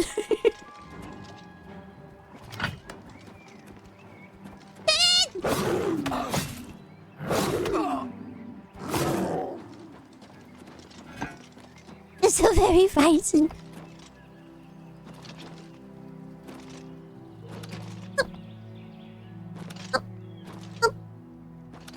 This kind of rhymes with bananas. I think about it. Can you stop?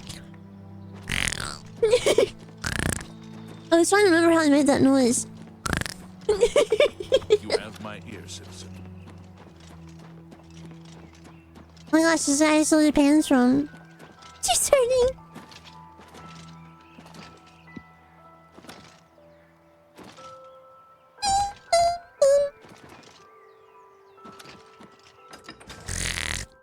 Oh, so scary. Oh, have pity, sir. I got nothing to eat. I'm only asking.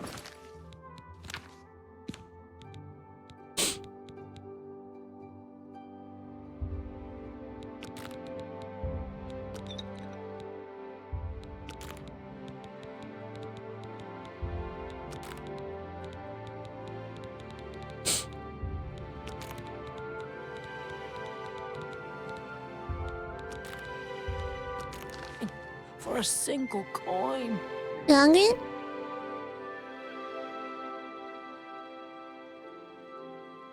Liar. Don't do that. What? Don't do that. What? Happy 4 hours, everyone.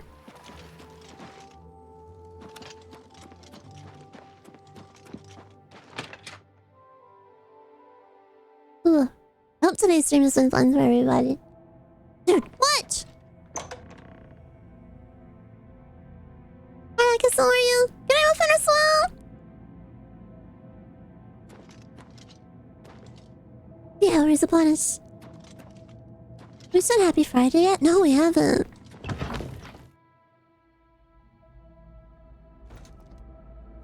Isn't it go poop? Oh. People yams. Of course. Darcy, thank you! I appreciate I it. hope you're doing a lot better. I am, thank you. I appreciate it. Happy 10 months. Thank you, thank you. Oops. Wake up! So, the pirate has been eliminated. Excellent.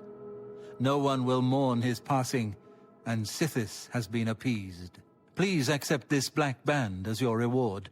It is a ring whose powers are quite useful to those who value discretion. Wake up! I'm glad you've returned. The contract is waiting, if you're ready. We need you to stage an accident. I'm really good at that. Kill the target in the manner specified, and you'll receive a considerable bonus. Do you accept this contract? As I expected. I'm really good at staging accidents. The target is a wood elf named Bainlin. You will find him at his home in Bruma. Enter secretly and avoid his manservant, Scary. On the second floor is a secret door leading to a crawl it's this one. space. Inside are the fastenings of a mounted head that hangs over Bainlin's favorite chair. Loosen those fastenings any night between 8 p.m. and 11 p.m., and the head will surely fall on Bainlin as he relaxes in his chair, as is his custom. If Bainlin is eliminated in any other manner, or if the manservant Grom is killed, you will forfeit the bonus. Now go, and may Sithis be with you. I want to kill this guy, but like in a really fancy manner. Do you mind?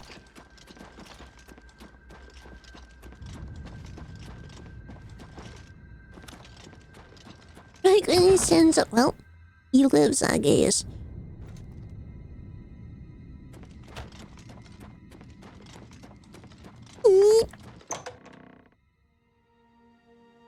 Bucket of light bulbs. Wait.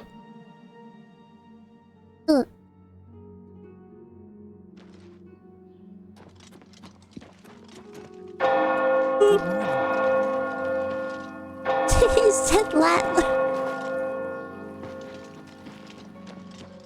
It's your first time. Yeah, whenever I was playing the original playthrough like 6 months ago. Oh god, wait. It's like 8 months ago now. Well, I did that. I just had the bodyguard chase me around like 3 times when I entered the town until eventually like guards just like attacked and killed him, and then I just looted him and left. I don't know. Yeah, I dropped it for the ladies. I didn't want it. Oh, it's so scary. There's bugs out here. That was last month? For the original? Every so often. No.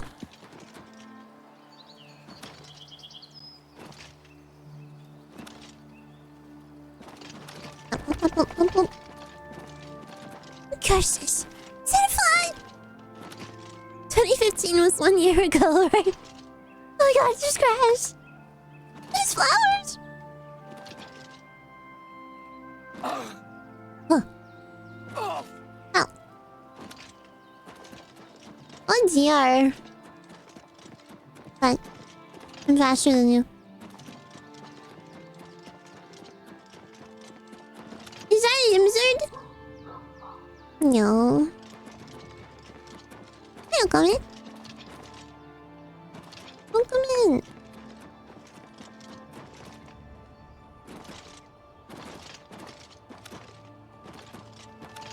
Clouds!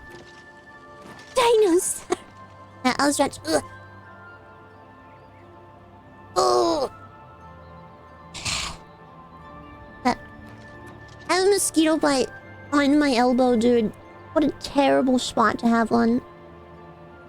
Oh, I'm scratching it. I really shouldn't.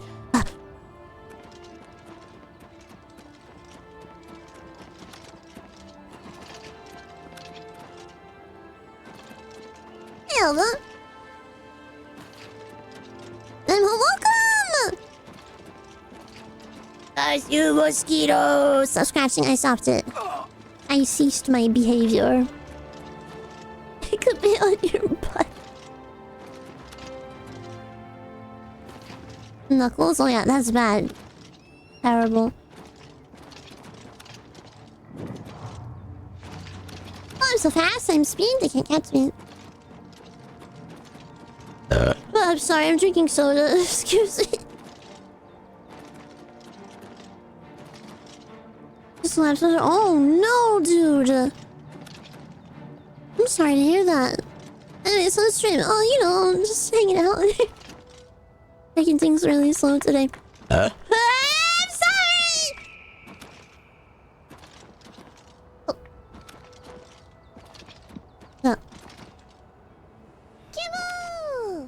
grandma in chat. Oh, my eyes. Happy birthday, grandma. This is my birthday.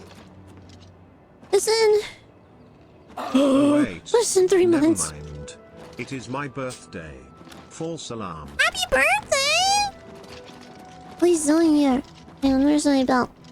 What's up?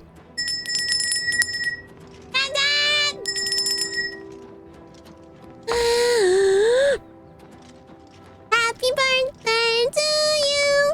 Happy birthday to you. Happy birthday to Rita. Happy birthday to you. And many more. Happy birthday! I'm in chase so I can't clap. Oh, we had a good birthday. Happy birthday! Happy birthday! Birthday! Oops! You can use them.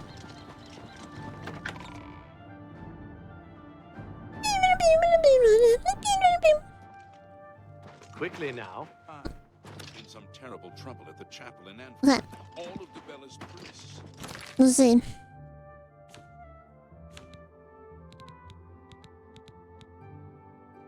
Hang on, I'm thinking.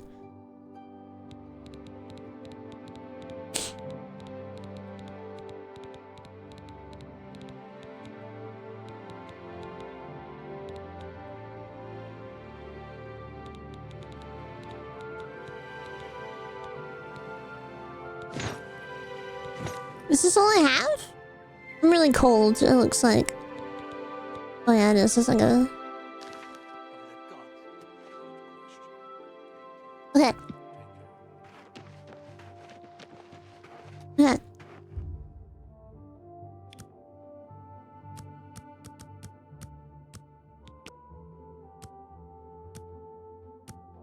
We need to celebrate like that? I'm glad you guys had fun with it.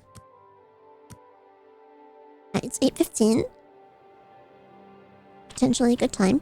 Give it up for save 49.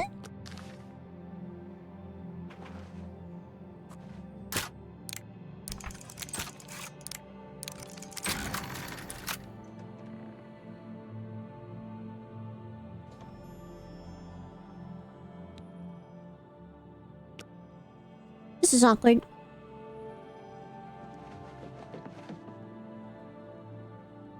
Do you think you saw me?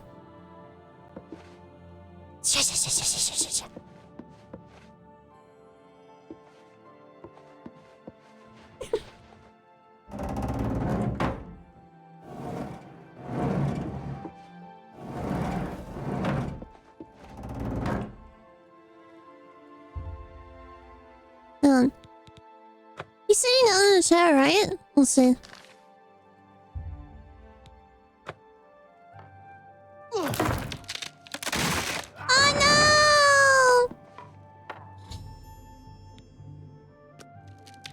I like how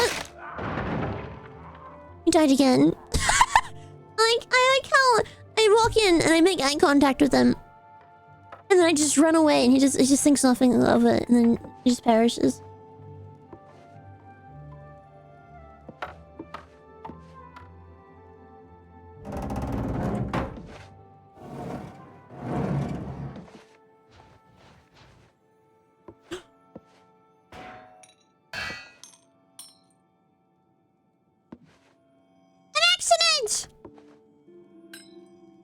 Oh.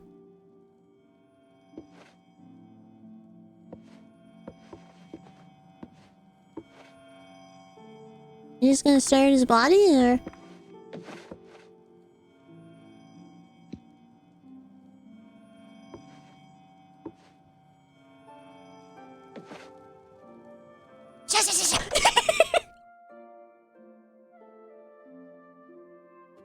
I did it. How goes it? Oh yeah.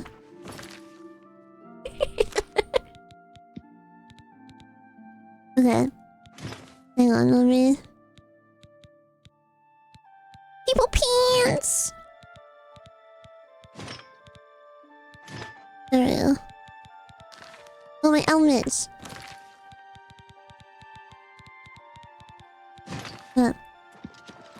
Quickly now. Yeah, you're right. I need to get out of here. It went way better than what happened in the original. Hurry up! I'm leaving, dude! Jesus! People don't! May need to enable hardware acceleration in browser for 1440p. Oh, that makes sense. Yeah, I'm brand new to this beta, and this beta itself is brand new, so like, I don't really know a whole lot, so... I'm sure it'll be adjusted. Smiley face. Hi, Plum! Oh god, we're being chased! There's battle music! I'm so scared! Oh god, I fell down! I fell down on the stair! Oh my god, I fell down on it in an accident! My internet can't handle 1440p. I remember when I had really, really bad... I think it was only like really, really bad Wi-Fi. I think it was my first Wi-Fi, like, after, like, dealing with dial-up stuff.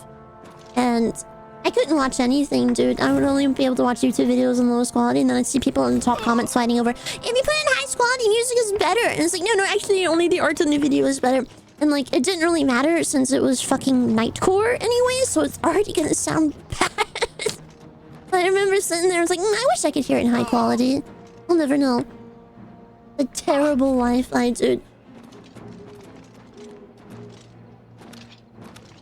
Listen! Nightcore's great! Oh, Nightcore sounds great. I loved Nightcore. I don't really listen to it now, but I enjoyed it. Thank you for the like! Oh. Did you make the lights down? You say that back about Nightcore. Dude, you know that some of the videos are made with already like the lowest quality possible. You have to admit. The audio sounded awful. Ah yes, those terrible days of horrible Nightcore on the horror that was AOL dial-up. Absolutely. That's what made them such... Absolutely! I'm just saying I like people watching, like, fight over, like, what's better for the video. It's like, no, you should just keep it on the lowest quality, it doesn't matter. It's like, no, you have to have it on the highest quality. And listen, it makes it sound better. It's like, no, it's just the image. It's like, no, it's not. And then we just fight over it. I'm so just like, I just looked under Piazzi.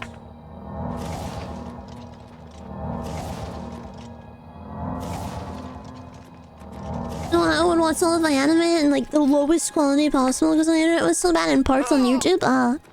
People view. Those were the days. And then like I'll accidentally skip like 6 parts because like they didn't have it uploaded for some reason. Yeah, the camera dance. Ugh. Hi, Paragon!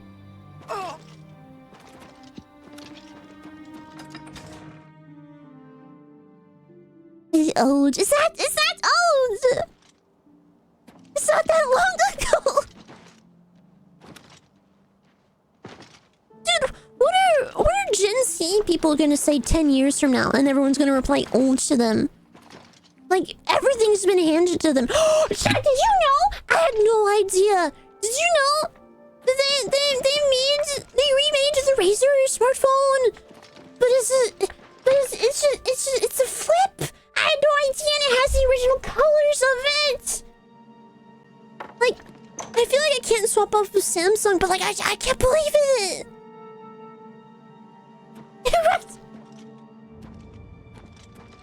I loved my Razr. You played on the Wii growing up, child. You played on the Switch. It's so outdated.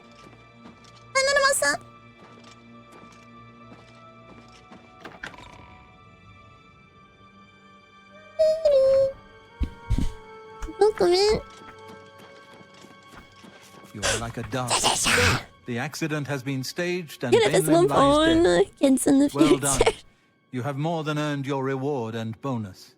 I present to you this dagger. I'm fine this. It's an enchanted I never got to play Wii Sports, but if I ever play Switch games, would you allow me to play some of the Switch Sports yes, so I can experience it a little bit? In fact, I believe you are ready for advancement. Yes. I hereby appoint you Slayer. Well done. Now go, child of Sithis. Go and rest. You'll need it. Oh, GameCube. Back for more? You know It just so happens I have another contract available, one that requires an expert in infiltration. In literally every computer program is called a floppy disk. Sorry. As always, you fail to disappoint me. Your target is a dark elf named Valen Dreth. He thinks he's safe in prison. I didn't mean to yell over you. Mistaken. A prisoner recently escaped from the prison using a set of secret tunnels connected to the Imperial City's I'll have to find out how to turn off the microphone. Just outside the Imperial Hopefully you prison can turn it off so I don't have to listen to them screaming when I'm bowling with them. Been tightly locked, but I will provide a key. Oh, thanks. It should be easy enough to locate Dreth in his small cell. Besides, I think you know the way, Okay. Valen Dreth has been imprisoned for many years. His tongue is sharp, but his body is limp and frail. He will prove an easy, pleasurable kill. You will receive a bonus if you fulfill the contract without killing any of the prison guards. He's so scary. Look at his teeth. And may the Night Mother go with you.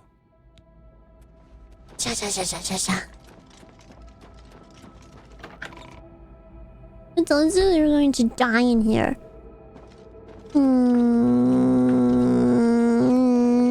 We'll never swim again. Oh, I get to kill him? Thank you so much for the 10 gifted. I appreciate it. Thank you, dude. Thank you. Thank you.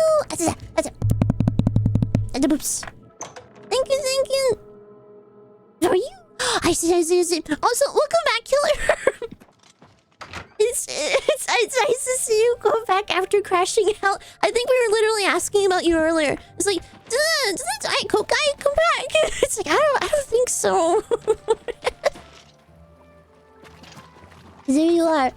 You've been summoned.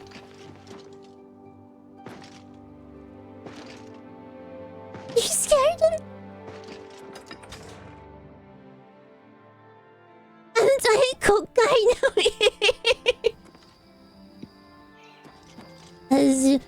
This is lore now. You even got a short made from your first time chat, so you were just the Diet Coke guy. And me like losing my mind 6 hours into Kazan, not really like reading and just changing everyone's sentences in my head. Glad we remembered. Yeah, welcome back. Yeah, it's your legacy. That's the word I was looking for. Thank you for the short time too.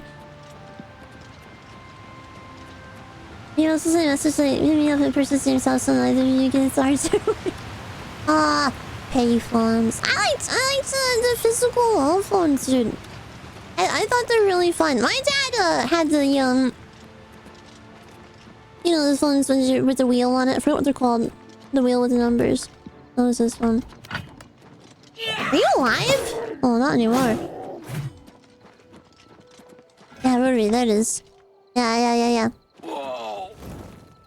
Oh, the more reasons for me to stick around. He had a midnight blue one with like copper accents on it. Even has a landline anymore? I would say the elderly, but I don't think even they have it anymore. I think they just have smartphones as well. Like, where was my first phone? I don't think... I mean, I had a Nokia, but it technically wasn't mine. It was my mom's, but she, like, let me play with it a lot. So I think my first one was probably the Razr. I loved my Razr so much. It was pink.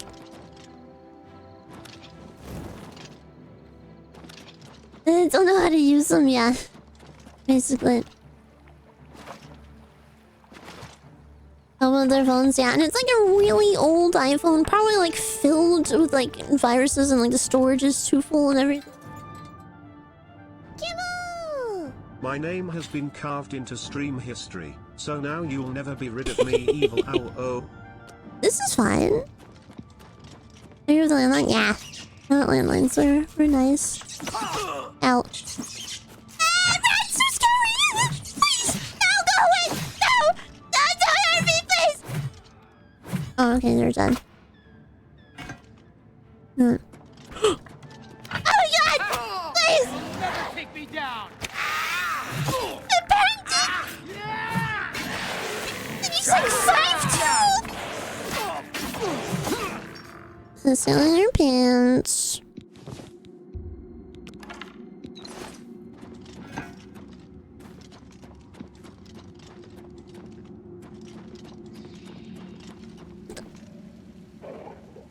Do you need help?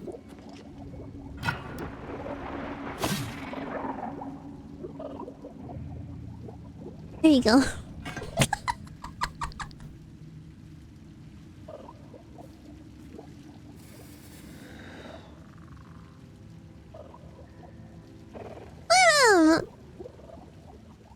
Don't show flash this.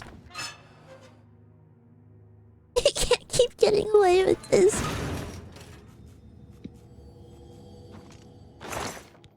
Ow. Hi, Vibe, how are you? I don't think he needs any more help. Yeah, I think he's got it handled now.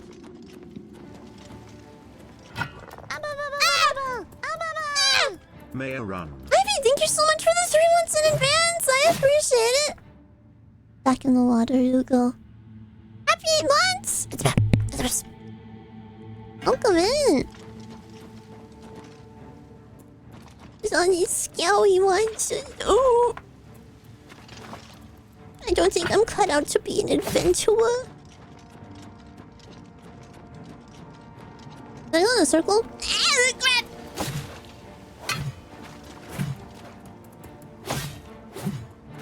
I need to open this. Ah. He farted at me? Sounded like a toot.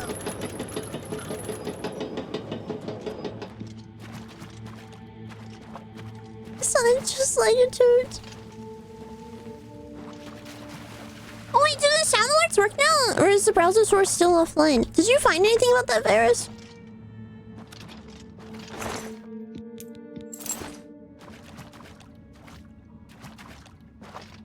Come on, go.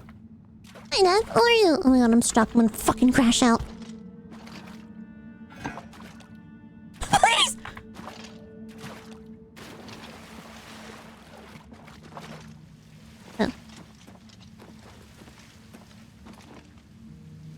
Oh.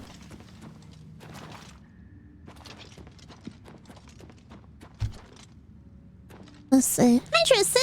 I hope you're doing well as well. Okay.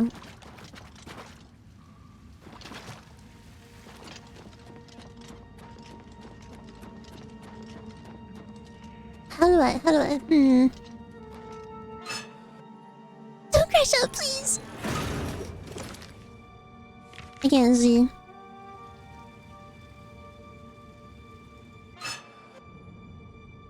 What am I missing? Hey. Welcome back.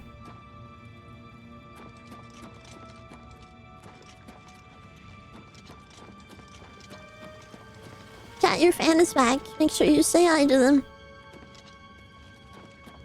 You scared me when you crashed out. What?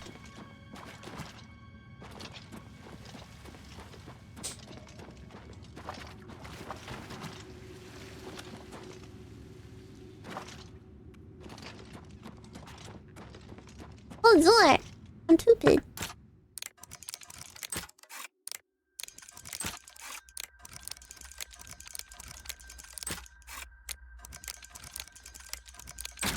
Yeah. Hi, Tasty.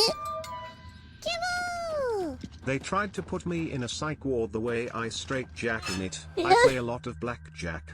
Hey, what's up? How are you? Oh! Okay. Hi, Sand!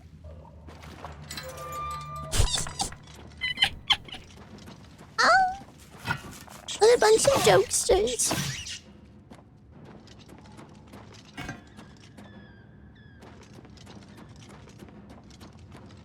In here? Yep.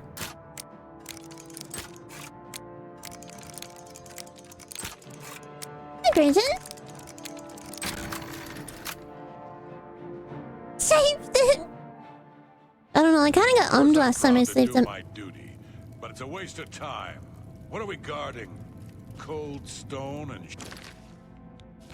It's this quest.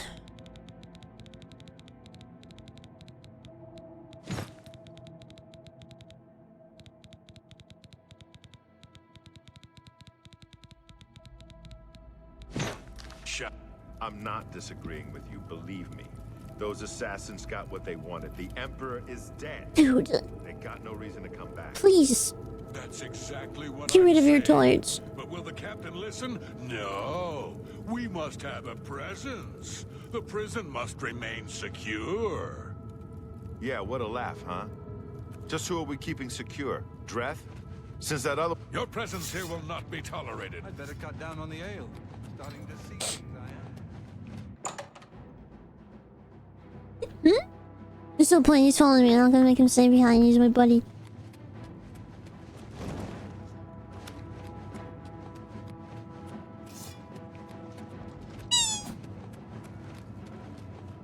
I'm too fast. They're gonna think it's him. Oh, fuck. Ow. Ow.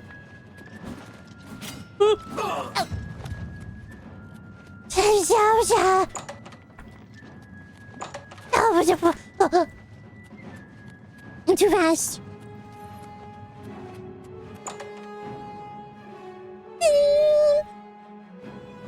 I'm too fast. I'm speed. I'm speed.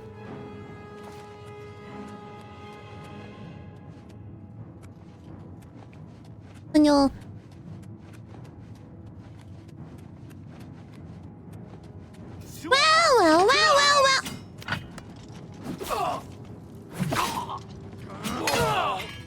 Hey. Wait, I know you. You're the one. That day the Emperor was killed. They went through your cell. You lucky strumpet. But you came back? Come on, you've got to help me. Let old Valen out of this cell.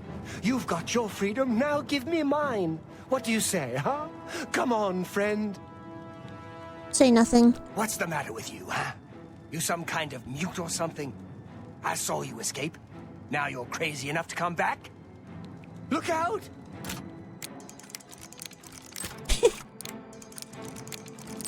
Stare.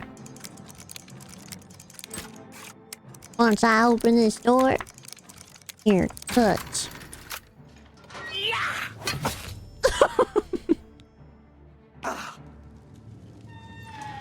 I gotta go.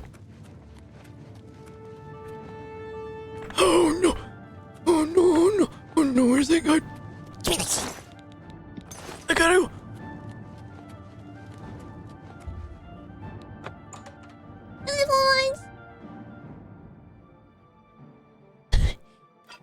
You ruined everything.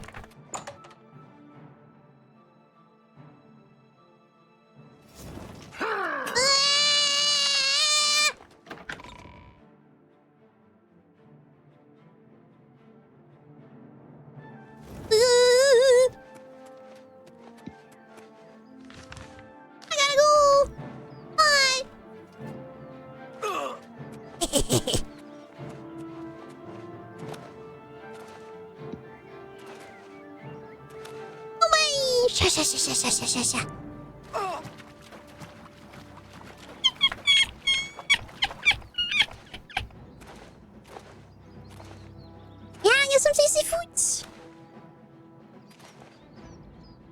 Open!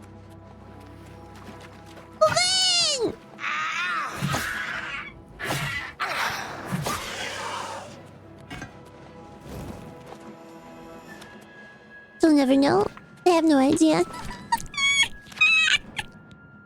Now myself back. People pants. Oh my gosh, don't look. Okay. Yeah.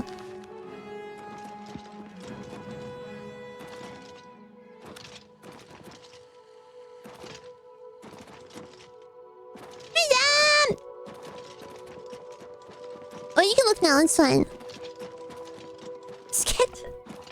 Every time, whenever Goldie and I watch movies or shows, if there's a kiss scene that happens, I always go, "Ow! Ow! How scandalous!" And I just scream over it the whole time.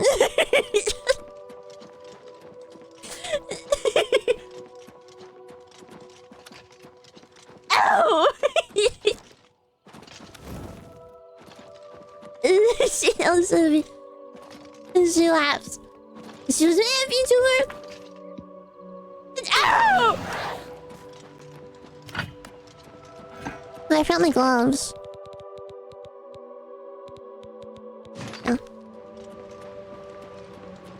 Take life from kissing sis. Be pink farms for like 30 minutes. You gotta redeem it. Nice game. After I play a couple more games on Fridays. There's just so many that I want to play that I want to like lighten the list a tiny bit. I want to play a scary game too. I told it. 5 stars. I guess you're just gonna have to hang out and earn more points. Where's my points income? This scary game. Yeah, you have to sit here and watch it. It's all over, lawbreaker. Your spree is at an end. I'll take any stolen goods you have. The next move is yours. Pay your fine, or I'll haul you away. Okay. That's too bad. I was hoping you'd resist arrest. Okay, here's the procedure. We go to the castle. First, we search you, confiscate any stolen goods. Then the only thing I've stolen is blood. Thanks for the field trip. Bye-bye! What is it now? Ow. She's a vampire! Oh. No, not a vampire. No. This is vampire! Oh.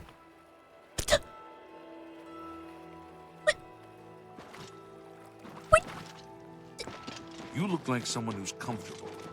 Pee-pee poof! What happened?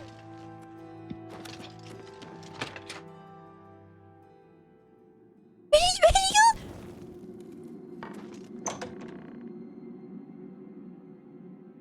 He just went tiny until he didn't exist anymore.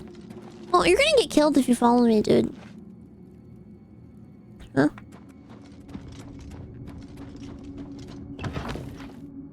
I ate it. I'm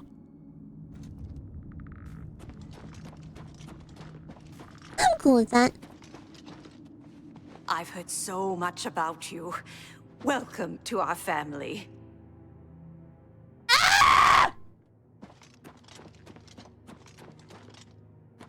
I need my next quest. I got it. Vaelendreth lies dead, but why the unsanctioned bloodshed? You seem to lack discipline. Here is your reward, but I'm afraid the bonus is forfeit. Oh no! I'm getting real tired of this.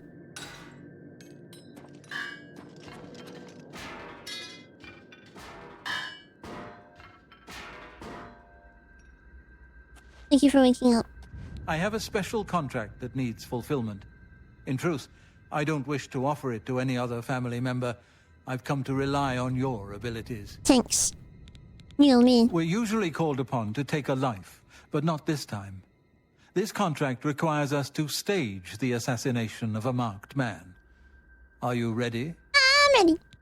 You must go to the city of Coral and break into the house of Francois Mortier. Francois? Inside you will find Mortier waiting for you.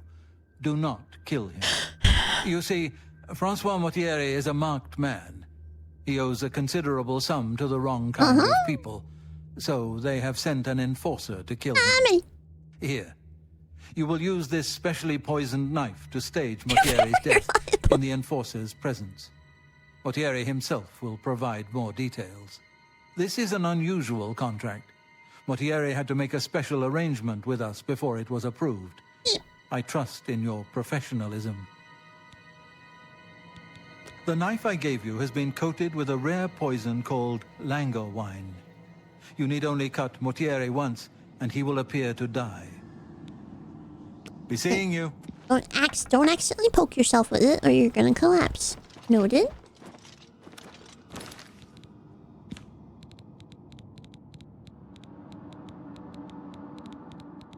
Where is it? Poke with it.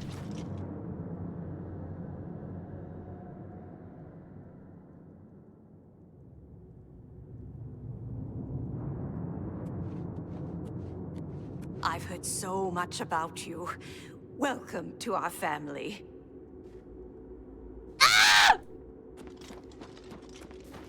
feeling cute tonight. Your tail is so moving.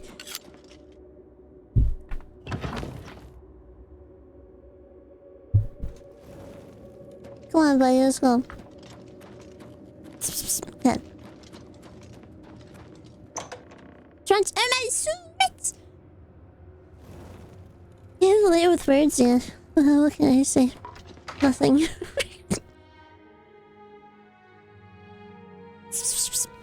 on, chat. Come on. Let's go. Come on. We're moving.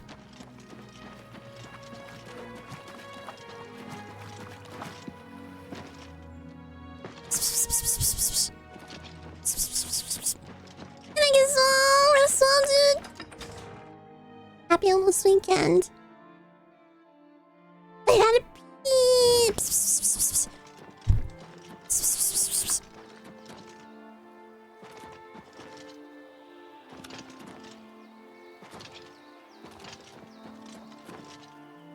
Come on. Got all our steps to do. Oh, yeah, it's flower. You have to come get me to get it. Ooh. Ooh, I bet you want to play with this knife. You gotta come get it. Ooh.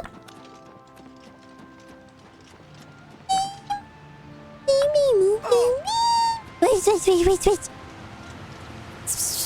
Oh, I bet you want these flowers. They're mine. Pretend I flew away. Okay, I flew away. Oh, yeah, get me. Thank you, flowers. Slow down.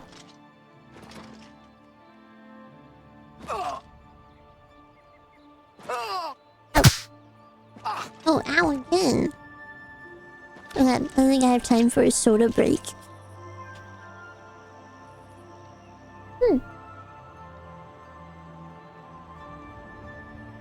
Is that for battle knife?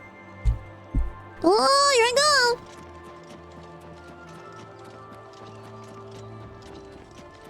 Standing emoji.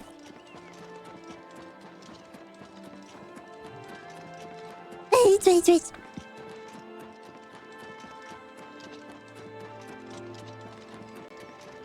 just don't see anyone! You're running too fast. Look at me.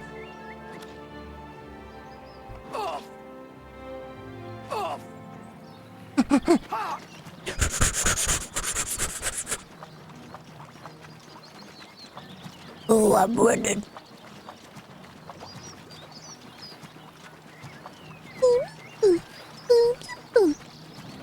She's like Jesus.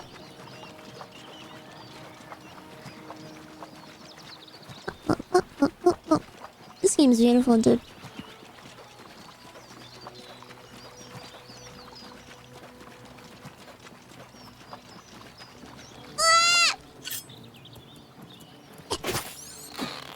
Oh, dead. It's not working. What do you mean? God. Hi, Mr. Restwell. Thank you for hanging out.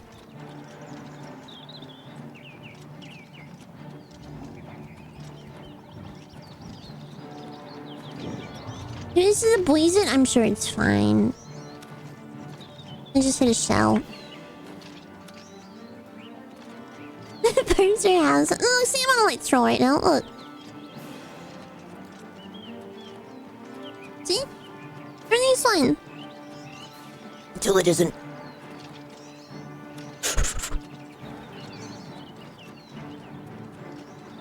Oh, my ears.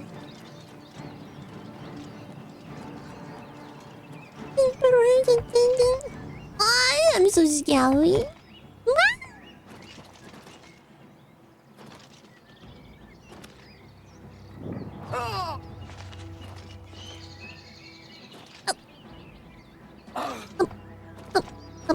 I'm really curious to play Tainted Grail, dude. I've been thinking about it.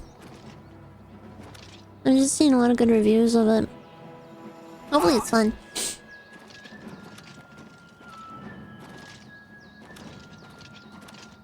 seems it, yeah.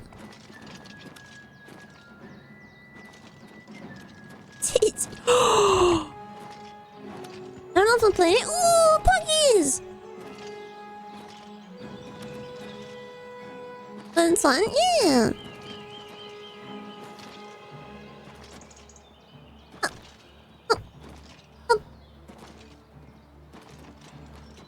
I have so much stamina now, dude.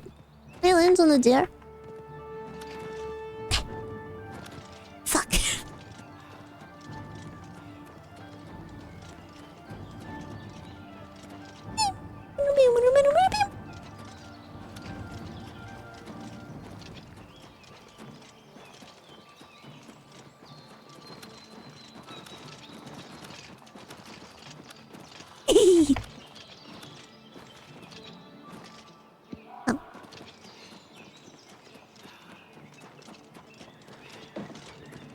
As far as the charm, oh yeah, I mean I loved the Oblivion, so it has that kind of charm going on. I bet it'll be really nice. Nice, nice, nice. No. Hi. Maybe I'll make myself a pizza after stream, or I can have pasta, or I can have chicken. Before Oblivion or Skyrim? I feel like they're two different games. I would say maybe Oblivion. Yeah. Is it? I'm scatty. Ooh, scatty. God, Howard. Oh. Well, hello. You must be the one Lucien Lachance told me about. I've been expecting you. We haven't got much time, I'm afraid. I borrowed quite a bit of gold from some underworld types. I missed a payment. Now they don't even want the money. They say I insulted them. They've sent an enforcer to kill me. His name is Hides His Heart, and he's on his way here now. Where's he hiding? That's why I hired you, so you can fake my death. When Hides His Heart gets here, I'll put on a little act. You'll cut me with your poison knife, and that idiot will think I'm dead, okay? Okay. After that, you must flee from Coral, and Hides His Heart must not be killed. That way he can go back and tell his employers I'm dead. If you wait a day, my body will be put on display in the Coral Chapel Undercroft. You can come to me then and administer the antidote. There's an antidote. Got all that? Good. Hides His Heart will be here any moment. Get ready. Oh, I do hope this works.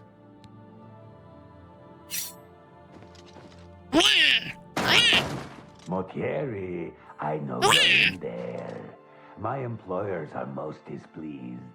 I'm coming in, and you holds knife up to his throat. This is my kill. Do you any good? Motier, I am here to exact payment in blood. You will... Huh? Who is this? He's my kill. Oh no! What am I to do? An underworld enforcer and a Dark Brotherhood assassin, both here to kill poor Francois. The Dark Brotherhood? Oh, you have been a naughty boy, Motier, haven't you? Stand aside, assassin. Oh.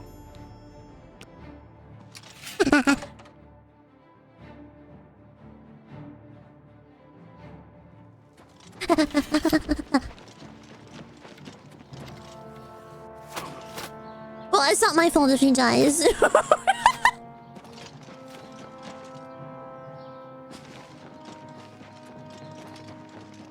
Believe what's happened. Stay away. That's not on me.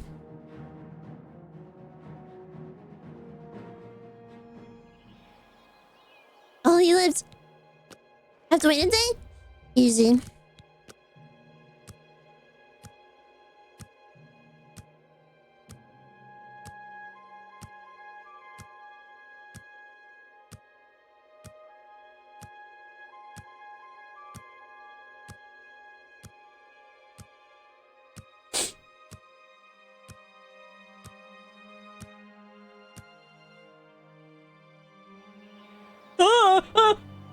Uh-huh.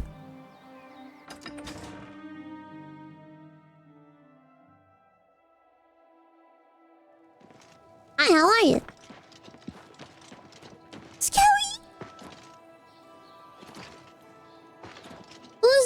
demon.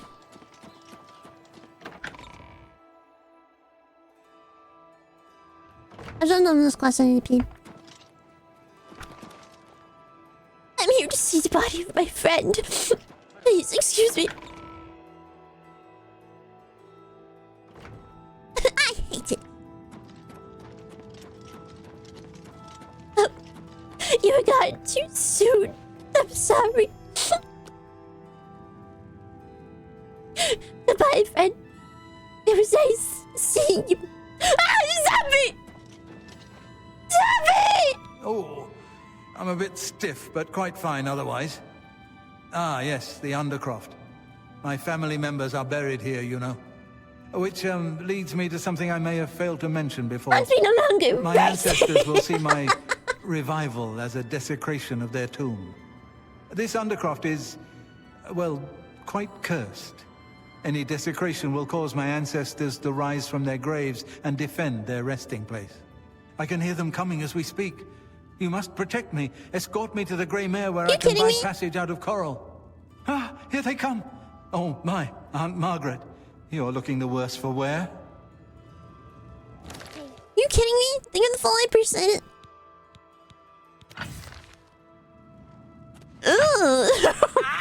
Yeah. Dude, don't get it by your way. I almost killed you. Let's get this over with. Demon Dent, I'm so sorry. Move out of the way. You kidding me? Dude.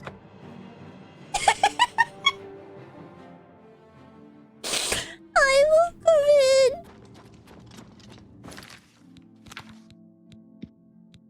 It's fucked up. I'm so sorry, old friend. You got far too soon. I just wanted to kill you before the other guy did. It wasn't anything personal. No! Zombie! No! No, I can't! No! I'm a bit stiff, but quite fine otherwise. Ah, yes, the Undercroft. My family members are buried here, you know. Which leads me to something I may have failed to mention before. My ancestors will see my revival as a desecration of their tomb. Oh, yeah? This Undercroft is, well, quite Good RP, you guys. Any desecration will cause my ancestors to rise from their graves and defend their resting place. I can hear them coming as we speak. You must protect me. Escort me to the Grey Mare where I can buy passage out of Coral. Ah, here they come. Oh, my Aunt Margaret. You're looking voice actor, can you gasp for me?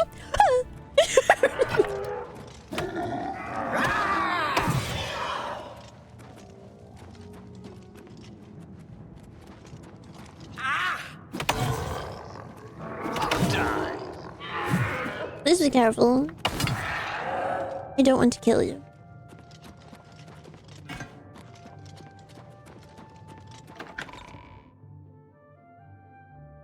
Listen, I didn't get the final hit. It was a zombie, but I did give him a massive dent. What is it? Really wants to die? Yeah. Perform swap. Come on. Come on. Come on.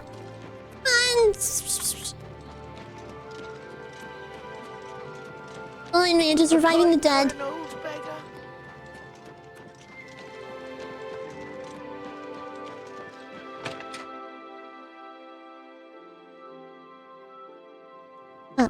Ah, the Grey Mare.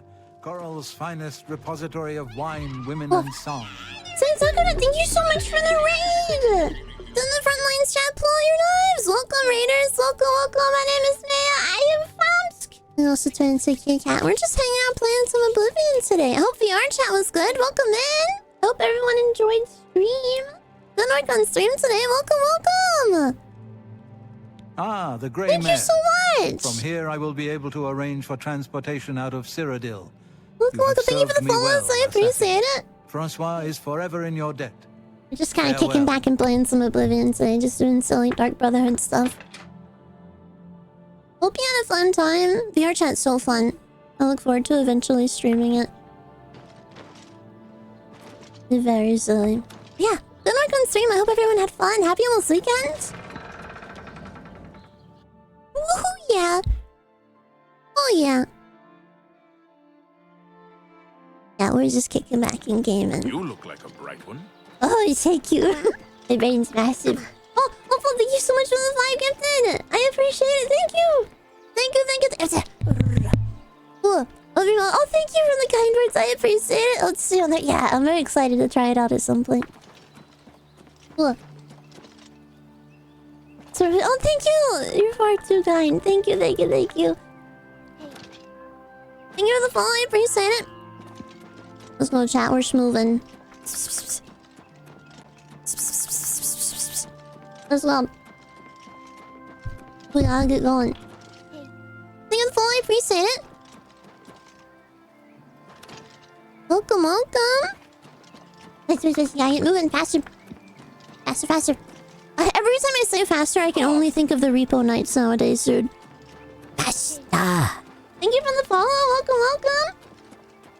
Faster. Slow around. Thank you. Welcome in. Today was like day. Oh yeah, understandable, dude. Everyone say hi. Leftover pizza? Oh, leftover is the best kind, dude. I like leftover, like, room temp or cold pizza. We should have another repo night sometime. If you guys want to, I think there's been, like, some updates, right? So there's, like, I think there's a weapon in it now. Or maybe 2. Maybe I should get Oblivion. You should. It's a really fun time. Absolutely. Yeah, we can do another repo night at some point then. Sure. That sounds fun. We can stress out Rookie the whole time again. He's like, hey, don't press the button. And someone's gonna press the button and then he'll crash out over it. Beep bop. It'll be great! You'll have so much fun! And then Vane will kill me and pretend like he didn't mean to. Crap! I found a piece.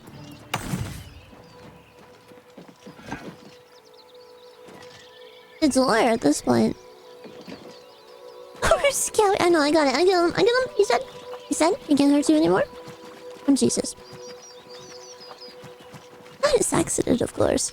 I was following him around, just like trying to help him, and he just pushed me off with the cart. Like he knocked it into me and like threw me off the cliff. And I just said, oh. And he just went.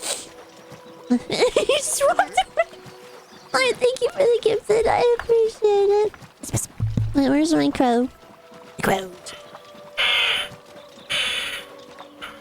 So this is a tiny sword from the crows, yeah. The crows. I had a sneeze stuck in my nose for like the last 10 minutes, dude.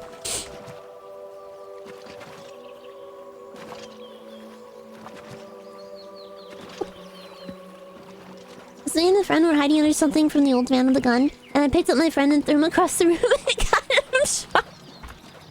Just like the noise from like the body, or did he say something? My defenses at him innocent. I was talking about you! But I guess you will plan on killing me, I guess, Enrico. Is this an opportunity to push someone off a cliff, i.e. Elden Ring? Me? Kill you? With you? Video games? Thank you for the follow, I appreciate it. Thank you guys. Welcome.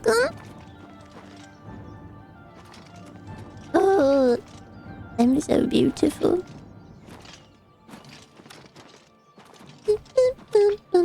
Yeah, 3 games of Night Rain, that's all you get? Okay, sure. To be expected from you. Under the sail.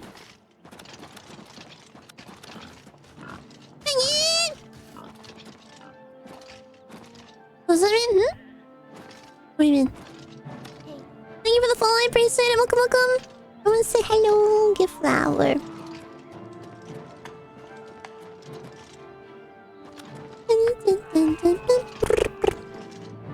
Hi, huh? Hi, welcome in. So me too, welcome. Everyone say hi.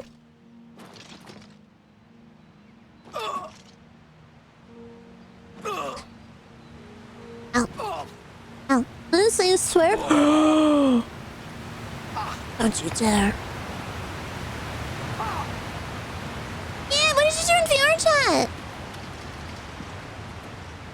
it's so fun to look around in the worlds in it, dude.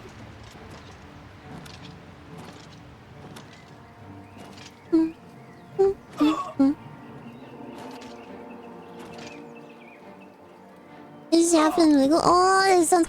I want to explore everywhere because there's like so much shit that you can do in it. And I know chat wants me to play silly things like job simulator and cooking sim, so that'll be really silly to see as well. I want to play the Half-Life game as well. That's been something I've been really looking forward to. Any cool worlds? Yeah. All of them are really cozy.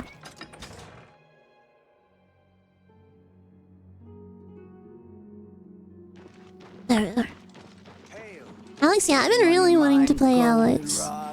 What do you want? Soon, TM. So you can experience the 9 to 5 like a normal person. Have mercy. You're so right, man. I couldn't do it. I couldn't survive a normal 9 to 5, so I have to go back to it. You're right. Oh. Yeah. This scary. Employment. Day jobs. Skelly. The responsibility rates. It is super scary. Oh yeah, absolutely. I have to at least give it a shot, you know? So it'll be funny for you guys, even if I end up crashing out and like quitting. Oh god, we're gonna talk to the vampire again. Please be strong. Ah, so Mortieri has escaped. Well done. You sometimes work 9 to 5? Yeah, technically. I am pleased to award you opposite this though. Cruelty's Heart, as well as another advancement in rank.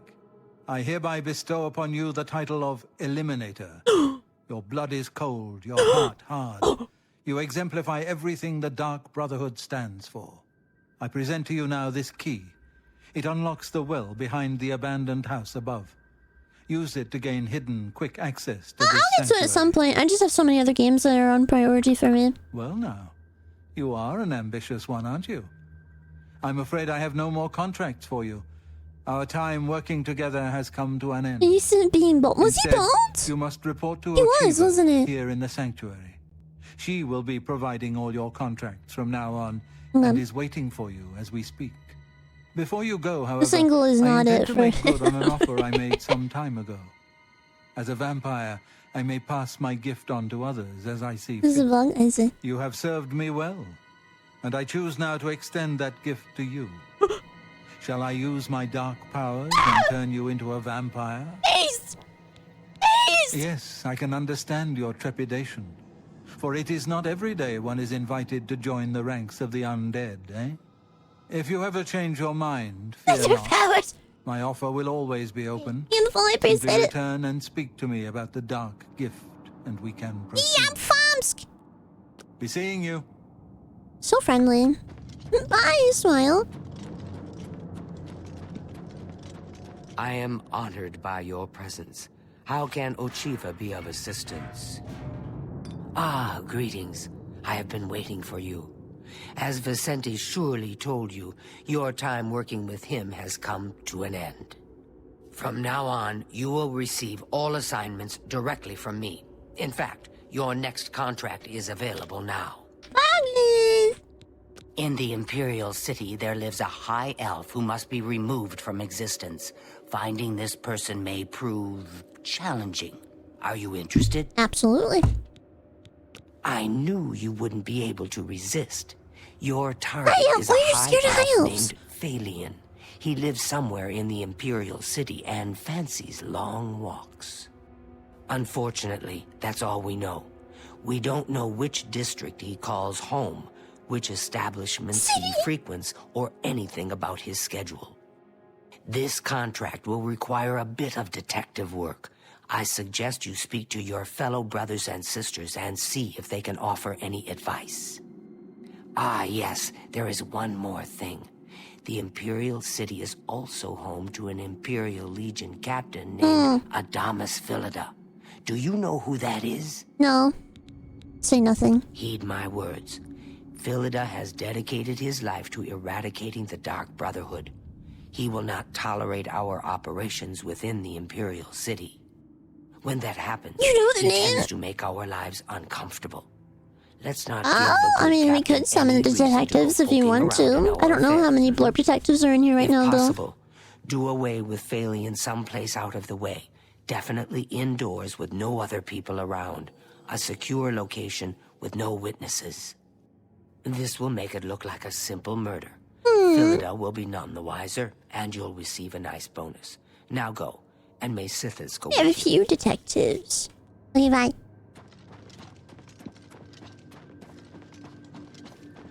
Switch. Everybody switch. We're on the case. Who are all these detectives? Cool. Oh, you're still there. He can't keep up with me anymore. I'm too fast. I didn't do it! Detectives, please look at them.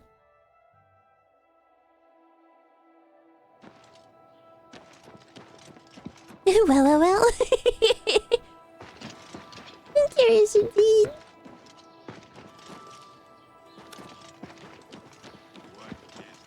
Oh, we have a scared detective. Greetings, Argo.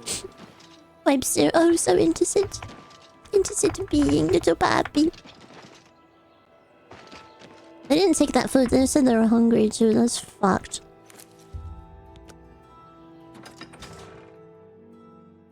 Mirror. Is he scared of his own reflection? They've got a knife! Ah! I can't stop thinking about that clip now that I've watched it. The guy with the milkshake. He's just sitting there and he's just straight faced. He's holding up his phone. Help! Help me! Help! He just keeps a straight face all the time. So stupid. And he just looks at the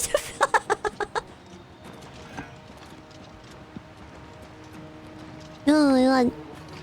Then we're mid-sentence. He's just like help! Help me! The sick is real as fuck. That's what it was. That's the most famous. Oh, that's crazy. I saw people use the GIF, but like I didn't get it. But I could see him like saying help. I was like, I need to find this video. I need to watch it. And then when I watched it, I was like, wait, he does the thing that I do. I just found it even funnier. Because every time he's like, oh, I'm sorry, you're in the speaker right now. It's just, help! Help! I'm stuck! Help! And it was great.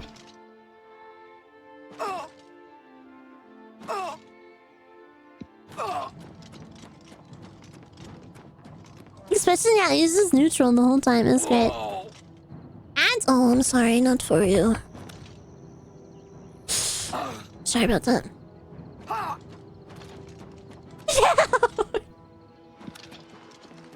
Yeah, hold on a second that I need to go pee.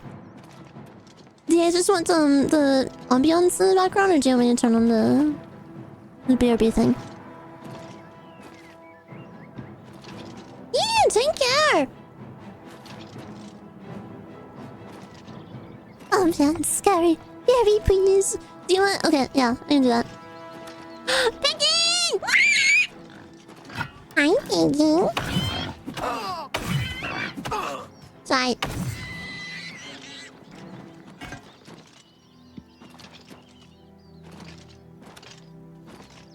That's like oh. Sorry about that. Who's war with that? Yeah, he said, don't worry about it. There's another one. You want him dead? You really want him dead? That's really hostile of you, but I guess I'll listen. Alright, the blood's on your hands. Who killed him? That sign! Don't pin that on me! Yeah, you didn't. Does it take much to convince you? What?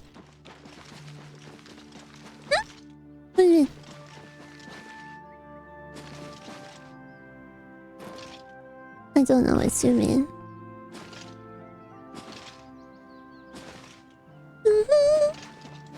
Yeah, good night, Sleep Dog. Thank you for hanging out. I always appreciate it. We'll take it easy. That was a sub-viewer exclusive pig slaughter. Oh, it was when it had started, huh? I think if I did on the study first. I'm missing out on that. Are you sure there's music playing right now? You guys will be okay with the ambiance. Okay. I gotta go pee. I'll be right back. Hang on. Greetings. Have you ever spoken to Dulgro Shug about wearing light armor? He can teach you a lot about using light armor. Good night. You too. I'm only asking for a single coin.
Oh, I ruined everything. I was walking back and Wormy went to greet me. He's just like, oh, hello, Mazar. And acting all cute. And I approached him. And then I sneezed and I scared him off. And I just kept sneezing at him. And he just ran away from me. And I still have to sneeze. Oh, you're such a coward, dude. That was basically him. Good to see you. Black cats are cowards, dude. You mindset. I'm glad I finally sneezed though, but it wasn't satisfying. My nose is still bothered. Happy Friday. That's the horrible. Hang on. I thought we went to sleep. go back? Where do I go? What do I do?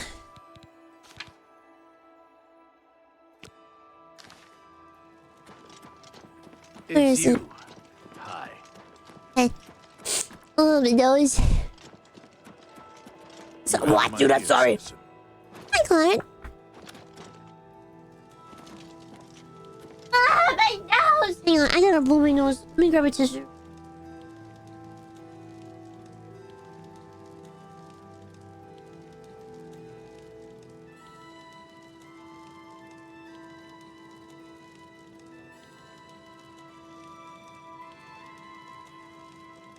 Okay.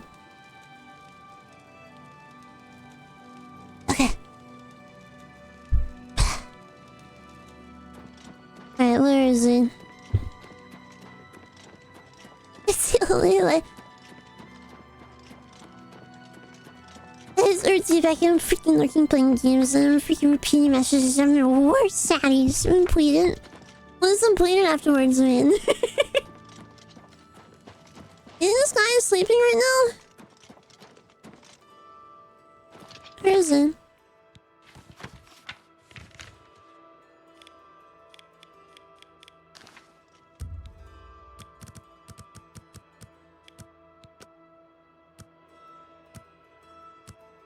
Completed. Perchance. Detectives, please look at goat. He needs to be inspected. Hi there. Hey. Hmm.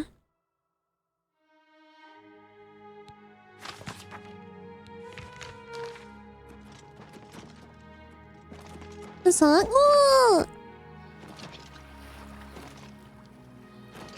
He seems kind of strange. Speak. Ontus Vannon, retired. Sleep late and read trashy books. I don't keep up with Mages Guild affairs anymore. I'm looking for someone who can tell me. Help! I'm looking for someone. Help me! Get your black horse courier here. Where is he at?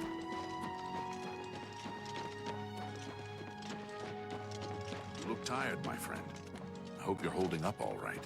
I had something in my false alarm earlier. are Some starving. Khajiit. Where is he? Help!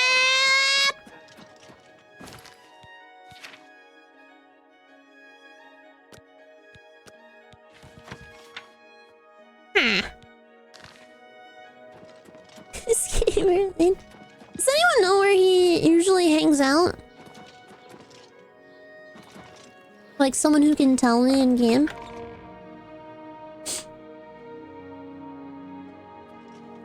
Oh, he's in here apparently. Yeah, he is hiding.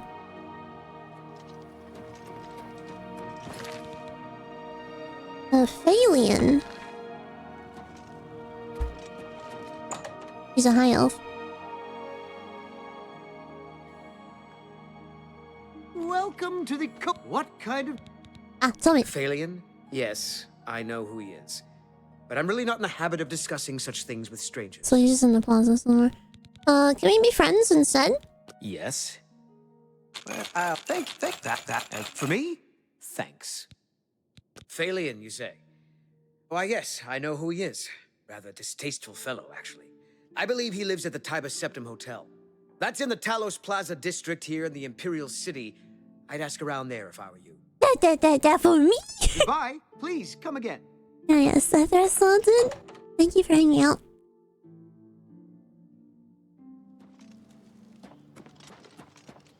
Alright, so he's just around here somewhere.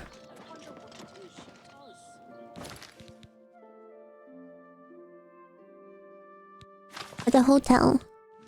Huh.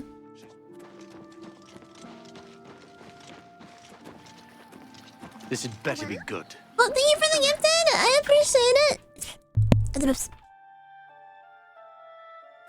Hello.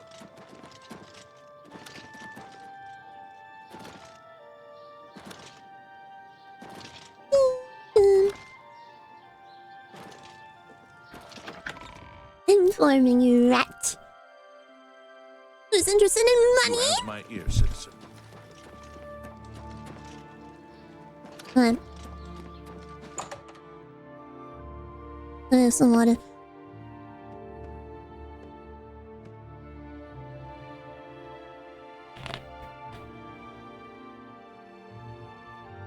I'll take some. What was the sheep? Hello, what can I do for you? Yes, I know who Phalion is. Know quite a bit about him, actually. But I probably shouldn't gossip. I mean, we hardly know each other. Oh yeah, sorry. You're so right. We wouldn't have this kind of conversation between strangers. See. Fortunately, I am now your best friend. If that will get you something. Mm-hmm. Phalion? Oh, I know him all right. A waste of life, that one. He lives here, you know, with his sweetheart, a trainer. What that poor girl sees in him, I'll never know. A trainer pays for their room, their food, everything. She's quite wealthy, I believe. Phalion used to have money. Used to be quite a gentleman, too. But that was before he took a fancy to the, you know, the skooma. Don't mention now, that word. Phalion's hardly Please. ever here. He's I off using consumed 80 skooma last or time I was wandering the playing. city looking for some, I imagine. He comes back I had every to night find. to be I had with to a find trainer. religion. But only for a few hours, I swear. That high elf is going to wind up dead if he keeps living like this. Scuba! Scuba!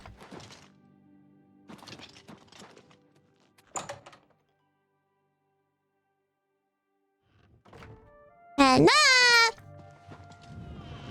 Where is he? Where is he? Yes, my lady. How may I help you? Your eyes are huge! Phalion? He's my sweet, my true love. But I don't know why I'm telling this to you. I mean, we hardly know each other. Scuba! Phalion? We'll see. For me? For me? Please, I don't mean to get emotional, but I feel I can trust you. Yeah, I'm sure you do with like over 3,000 gold in your pocket within 5 seconds. All he thinks about, all he cares about is skooma. Mm-hmm. He was a fine young man once, but he's lost everything. His looks, his money, his self-respect. Is this what it's like to bribe a mod? To see where he goes. He walks around the city looking for skooma. And Tell then me what he you goes know. to Lorkmir's house for several hours. I think he trusts you now. In the Elfin Gardens district. I think the house is deserted. That's why he goes. Hi, Jackson! So he can escape from life and do his skooma. Thank you for listening. You're a good friend. Yeah. I just hope my sweet Phalion can clean himself up, or the awful skooma will be the Thank death you for of him. the 10 gifted, dude. I appreciate it. Thank you. Thank you. Thank you. You too. Hey, Rookie, you would say, man? I think you're part of my community.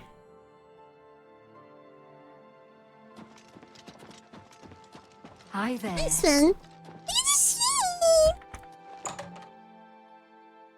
Thank you so much, Zach. I appreciate it. Hi, hello. Oh, hello.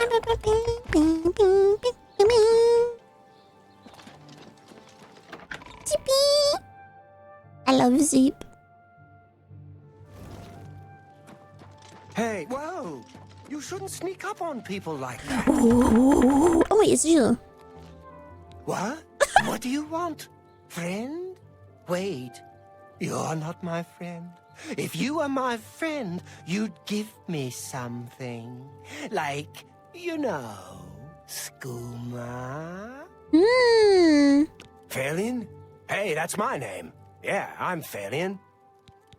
Skooma? Oh, yeah. You want to be my friend? I'll tell you what. Skooma's the only thing I want. You get me some. Now listen up. Skooma. You know what that is? Get me some skooma and we'll be good friends. So then I ran out of skooma because I used all of it. Do you have any skooma now? Because I can be your friend right now. Yeah, I have scuba. Wait, you lied. Oh, that's mean. Sorry. Nordino. In Bravil. He sells skooma. Late at night. I guess we're gonna go buy some skooma. Alright. Oh, hey, yeah. Yeah, I'll talk to you. Later? Yeah, later. I almost just decided to bash his head. This is how you looked on the new skooma marathon. I did! Shh, my hammer. Shh, not now. It's not the place for it.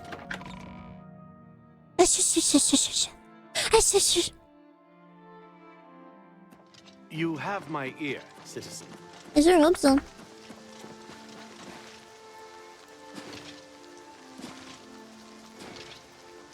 Had a lot of fun with that roll, yeah. Do you think they explained like some of the lore so they would get it? Hey, Zordon.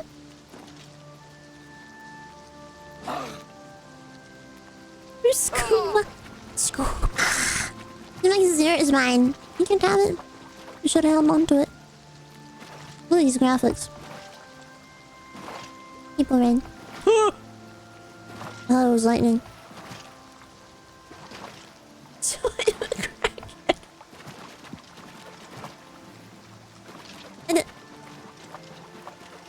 It's Lucy. Chug circle. Yeah, I mean, I'm already out here. Might as well make him happy and make him really high, and then bam. Okay.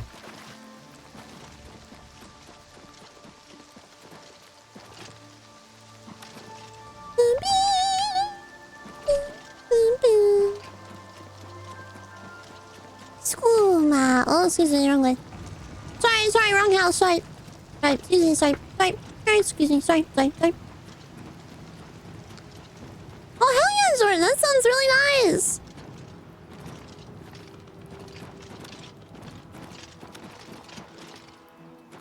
Oh. We should have telekinesis in this so we can drop him from somewhere kind of high, like 200 times, till his legs turn into mash space. Do you want to talk about it? I never good wording.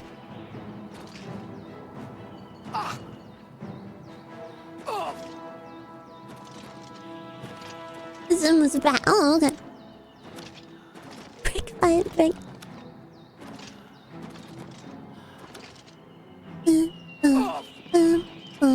Oh god. Kazan is tomorrow. So, it'll be fine. It'll be great.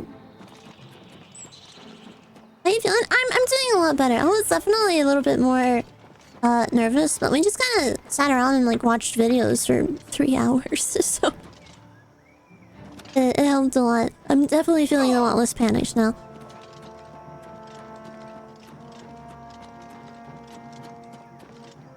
Fuck that dragon up. Yeah, I'll get him. I'll beat him up.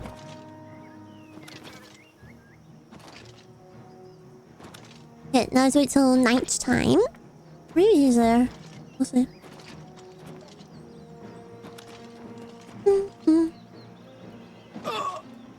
Susan?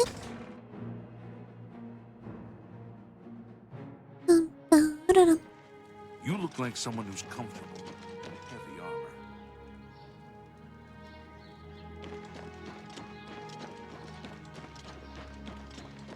Help! Excuse me, my lady.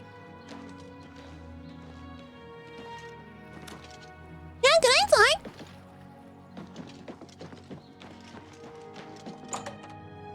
Rest well.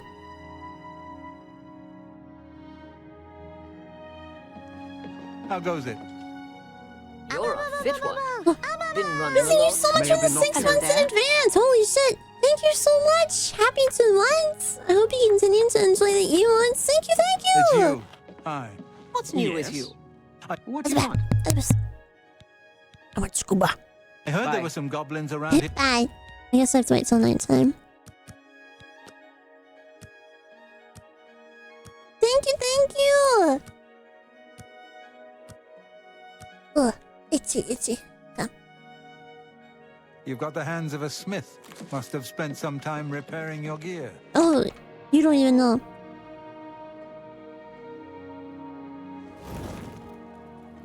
Where is it?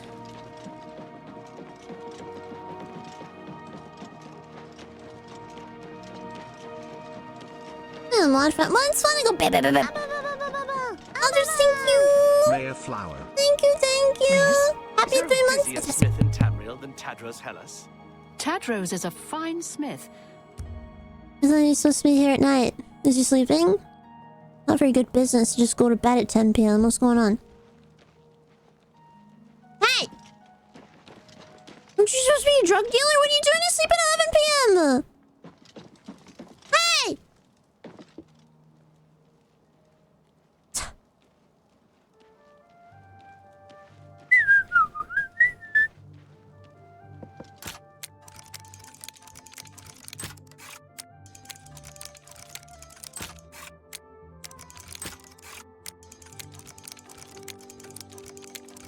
Drug dealers either sleep too, asshole. Sorry, I was really inconsiderate of me. Yes, I've changed. I need my drugs! I need scuba!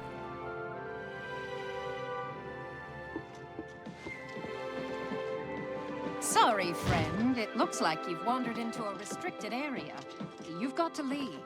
Now. Yes, ma'am. Just real quick. Stay. Go. What do I care? What can I do for you? I need scuba. Are you kidding me? Please. Think that will... See? Was that hard? Goodbye. It's my pleasure. Please continue. Be seeing you.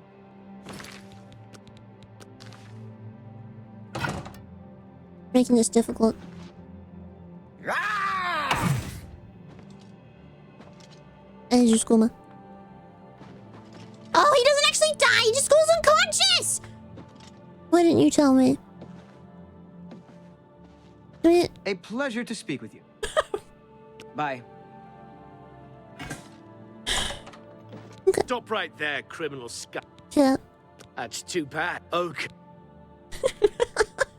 I guess I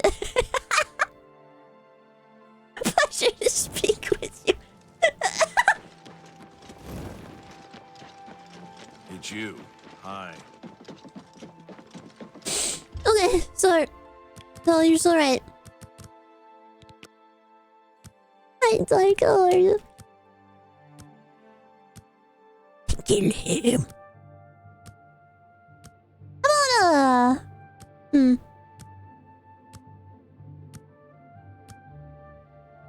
Okay, we'll just go follow the other guy and kill him. He obviously doesn't want to sell me drugs, which is poor business! You lost a customer! So tiresome. Hey, Good day. Skooma? Good day. Okay. Terrible business. Hi, Nazarus. I'm writing a bad review on Yelp. I tell him. Terrible business. Why are you standing there? Bad review on help! Let's just go follow that guy and kill him.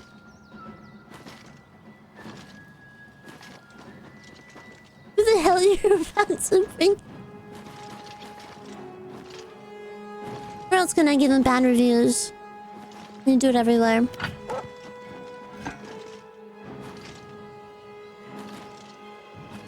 Excuse me. Hopefully I actually get like proper sleep tonight. That would be nice. Reviews in person, on signboards, on Nextdoor. Oh, so many places.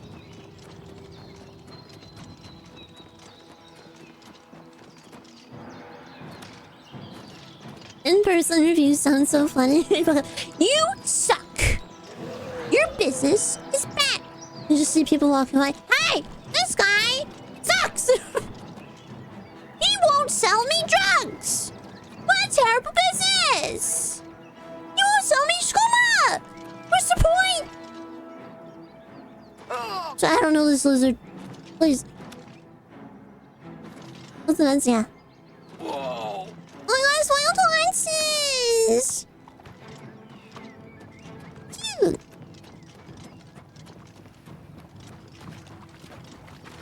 Wish I said drug not dealer.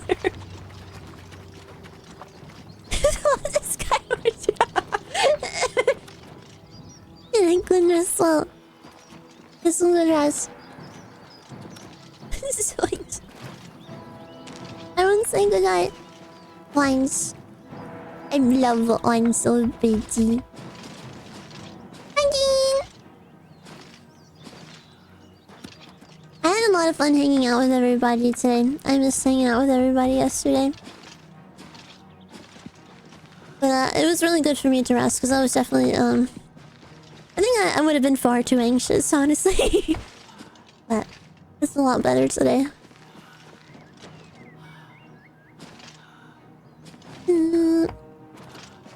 This is a good time. That's good. That makes me happy. Yeah, good morning.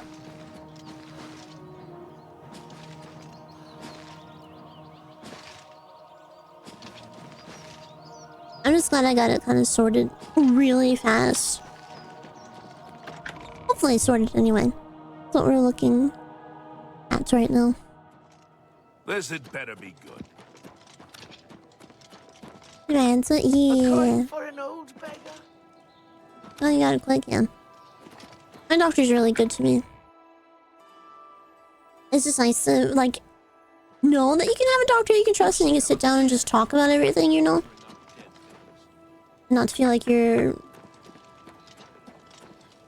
You know. Because I've dealt with a lot of doctors who just thought I was lying, so it's nice to just have someone believe me and be able to talk to them. So this would be good, yeah. Absolutely. I would love to not feel that again. It really threw me into the loop. Fuck.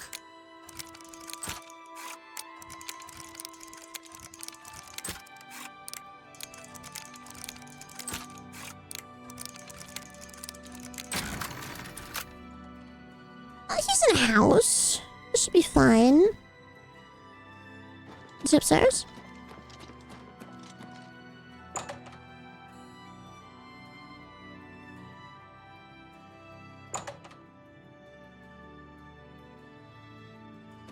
What? Huh? Huh?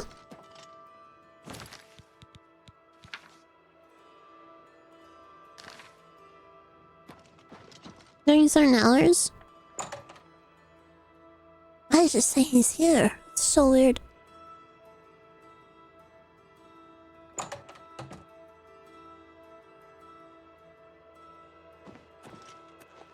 Yeah, fortunately what we're looking at is likely not sleep apnea.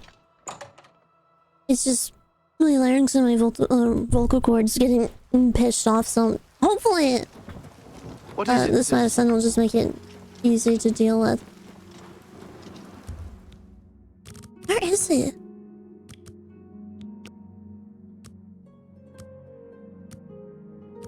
Larry. Hello? Where is he? Where is he?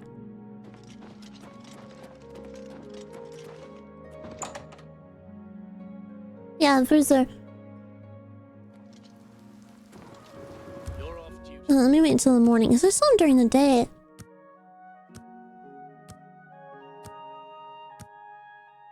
It's like solid guard? Yeah. There's scuba on the table? Hey, I think you're right. Oh! What? Hey, take whatever you want. What? I didn't see a thing. You're right.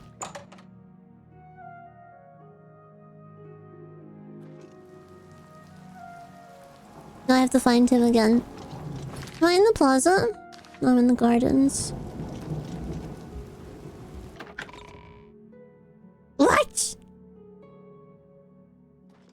Judges you, but with a smile.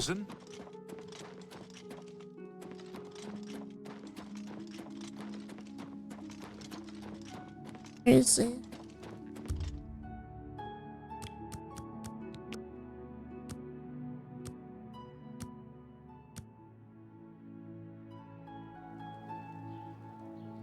The quieter ones out? Yeah. The one my dad had was very, very loud. But I'm sure they've changed a lot since then. Oh. Hello. Where is it? I got so lucky finding him that one time, I guess. Wait, no, he likes to say it. I know. Skull Crusher. Skull I had no idea. No doubt. Have you heard any word about the other? Easy. You have my...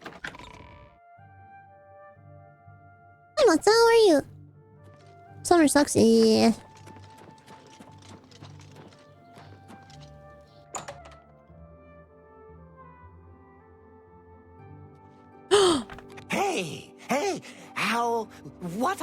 Hey, what are you doing here? You're not my friend? What? You know, what do you want?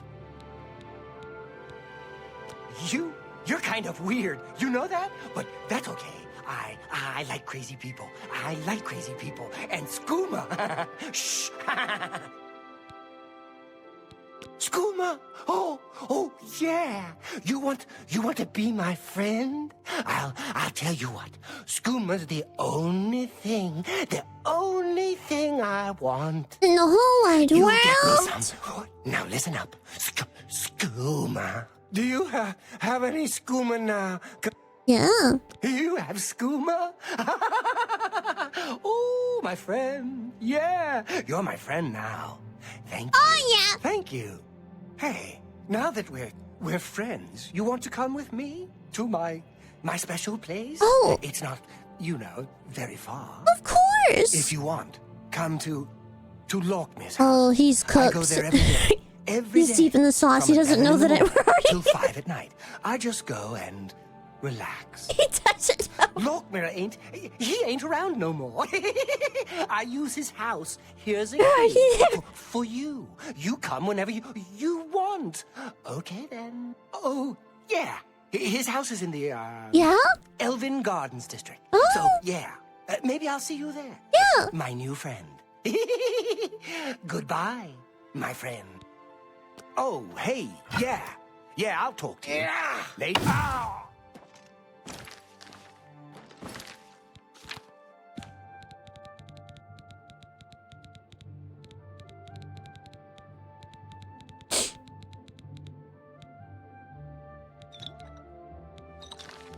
Oh my god, he just had too much. He put a skooma bottle in his hand. Hang on. What? I didn't see a thing. Shut up, I'm staging. Oh my god. How terrible. Why must he do this? Why did he do this to himself? What? I didn't see a thing. Hey, take whatever you want. It's none of... What? I didn't see a thing. Hold it.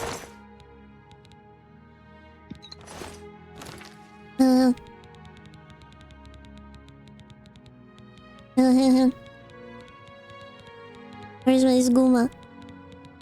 Where is it? I'm blind. Oh, skooma.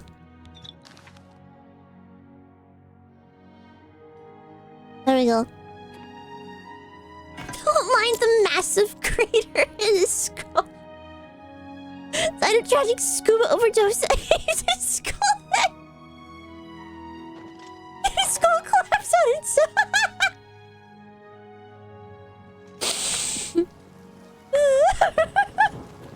No, I'm not joking. Scuba does funny things to you.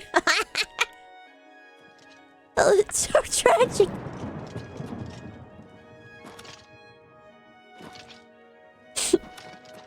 Oh. Listen. Bad patch. Just looked like his head got a dent from it. Thank you for the follow. Whoa. you found that why? We're already gone.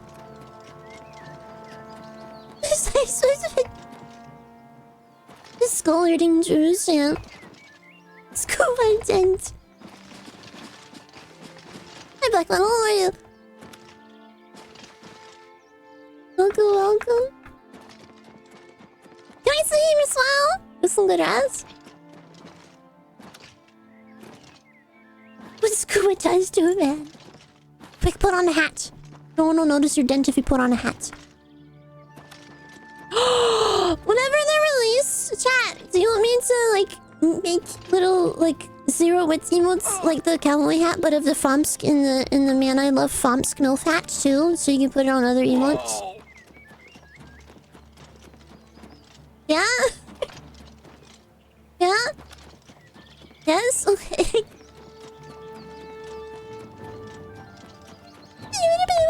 Please! Okay. Didn't do that. Please, okay, you don't just please do it, yeah. It's fine.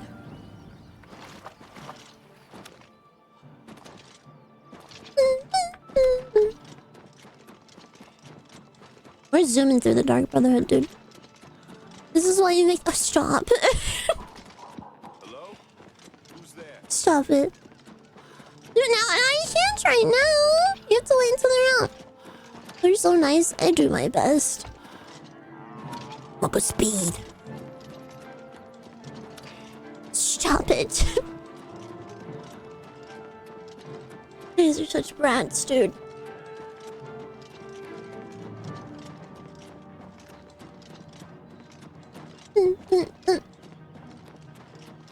We fell off. Do you not realize how many subs 3,000 are? I have 4K anymore. What do you mean? 3K is so much.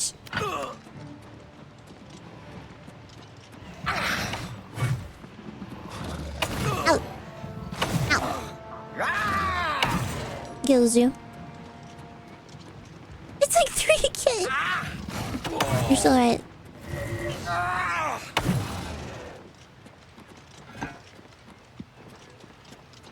About average? No. I refuse to accept that 3K is average. Literally minus 700 subs from the last stream, man. What are we doing? That's just what happens. They just go back down to normal.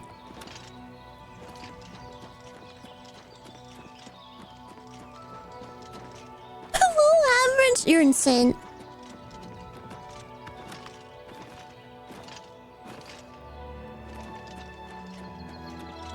We're letting you down. You're not. Not even close. Good afternoon. No.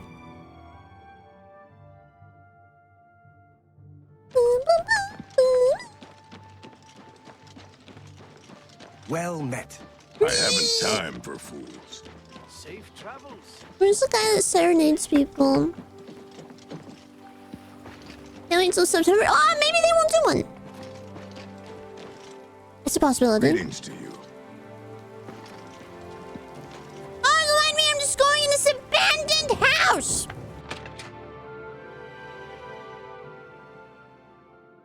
Your penthouse slates in Tokyo with all this fast. I'm not gonna get a penthouse suite. How are we supposed to get you into top 5 in both bits and... You're saying both now? You shouldn't already be doing one of them. What do you mean both? No. No.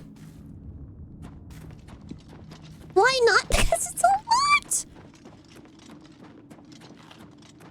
The High Elf Phalion now swims in the maelstrom of darkness at the feet of our dread father, Sithis, and there were no witnesses to your handiwork. I'm not riding first class. Captain Philida will not suspect the Dark Brotherhood was involved and will not meddle in our affairs. Here is Absolutely your reward not. and bonus. Both have been well earned. Go now and rest, and may the Night Mother guard your dreams. Thanks. I have another contract when you're ready. One that will rely on your ability to remain fully undetected. Yeah? Far to the west, there lives a fierce warlord and his company of loyal mercenaries. Your target is the warlord. Do you accept this contract? Yeah. Excellent. Now listen closely. I'm ignoring you guys. I'm okay with. Lies Fort Such. It is the home of the warlord Roderick and his mercenaries. Besides, Roderick has recently taken ill. He now lies in eternal slumber, kept alive only by the daily administration of a powerful medicine. You must infiltrate Fort Such, find Roderick's medicine, and replace it with a poison bottle I will provide, but you must remain undetected. No. Whomever arranged this contract wants it to look like Roderick died from his illness, so discretion is essential. Attack no one. Be seen by no one. If you are detected, the poisoning will fail, and Roderick must be killed in some other manner. That will, of course, forfeit your bonus. Can I just go and smash his head? I can't stealth. The fox currently has 3,294 wisps in her shrine. Is smashing time? Yeah. Bonk 'em. Brats. Brats. You are the brats. This is too low if you ask me.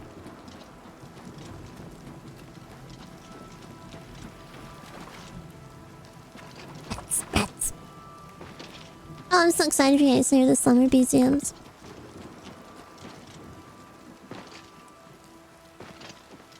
Michael. It's your birthday. Take an ice cream. It's on its way.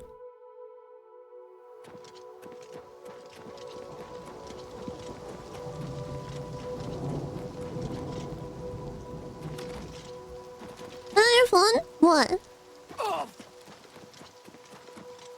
I don't have Marshall with me. That means I'll have to hold up my phone, and we know that doesn't work really well. Okay.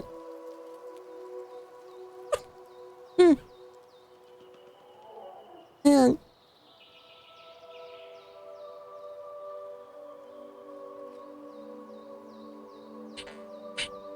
This isn't it. Hang on.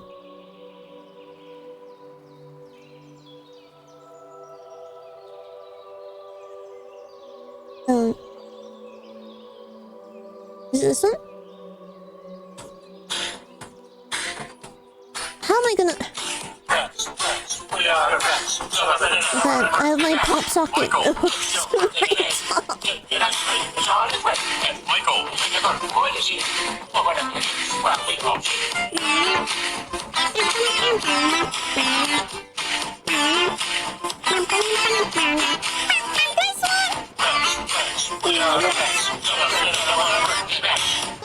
It's your birthday. Take the screens on its way. And Michael, such a good boy to see. Open up your gifts while we're all here. Michael,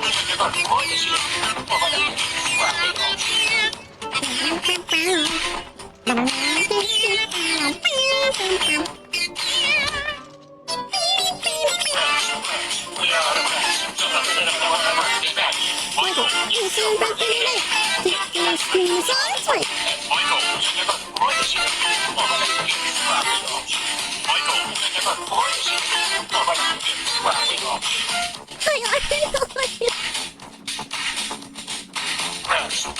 We're rocking a tree! There's a rocking a tree!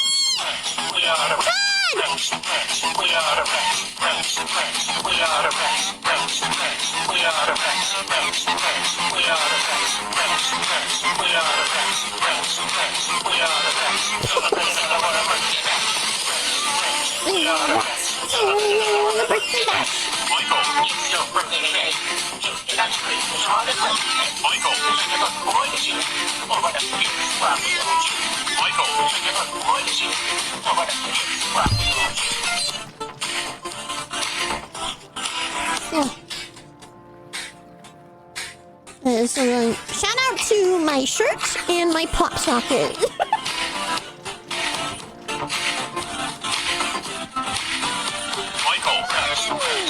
that's not a button. That's the teacher.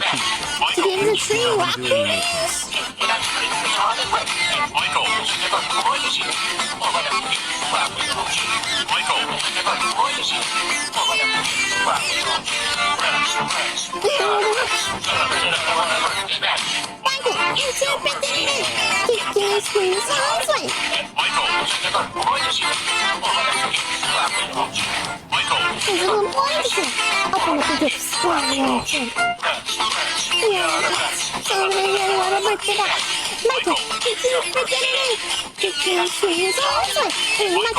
doing meetings.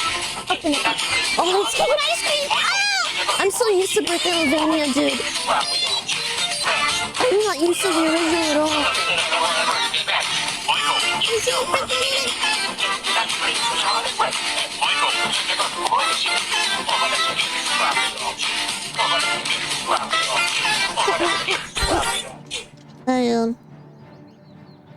Well done. No, I don't need 40 minutes of Northern Lion moments, phone. That's okay. Ow.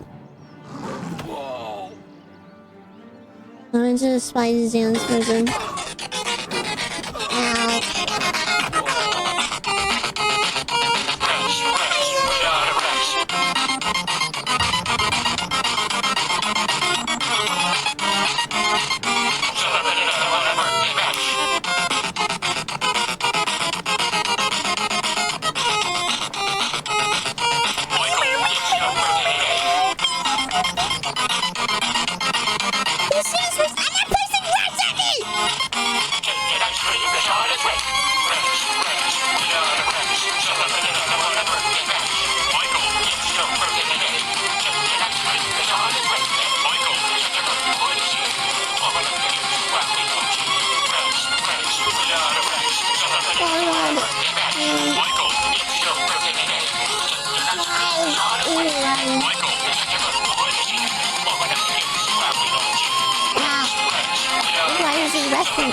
Hang on.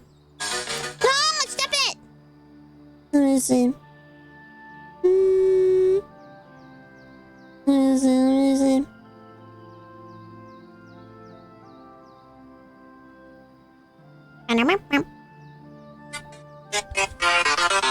Cool.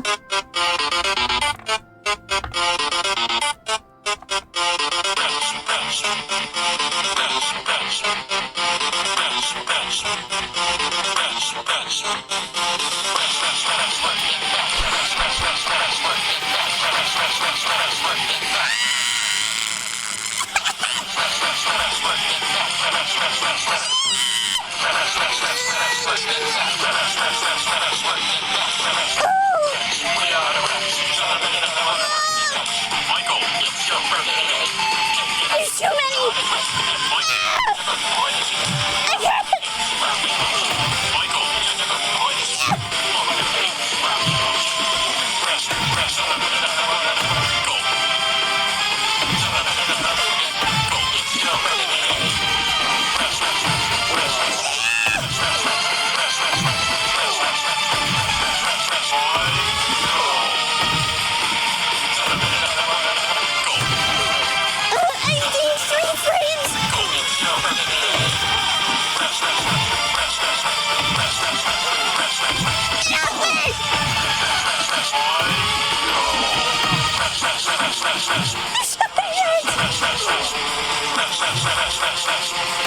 too many!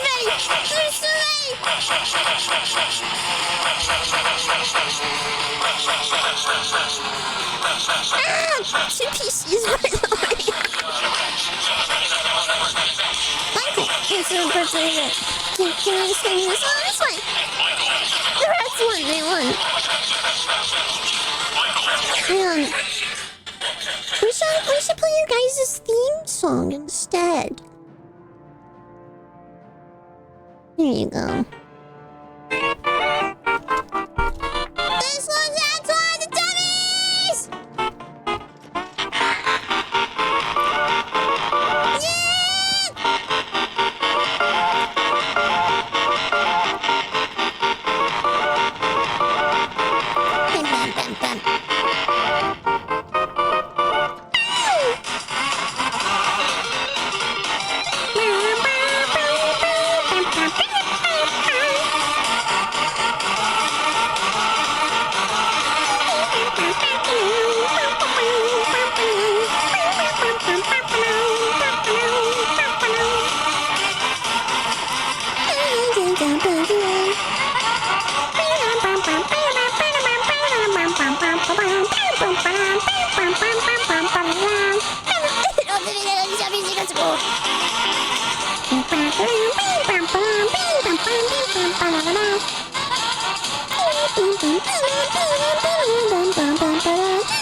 Fun.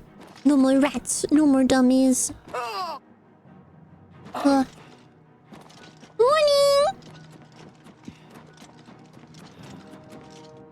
Hey, Sam. What music? Oh, it's a video game music, you hear it? I'm sprinting.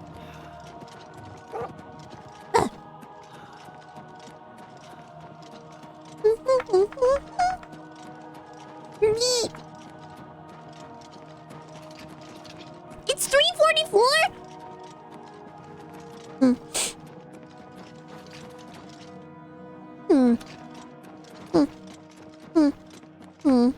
It's almost 4 a.m.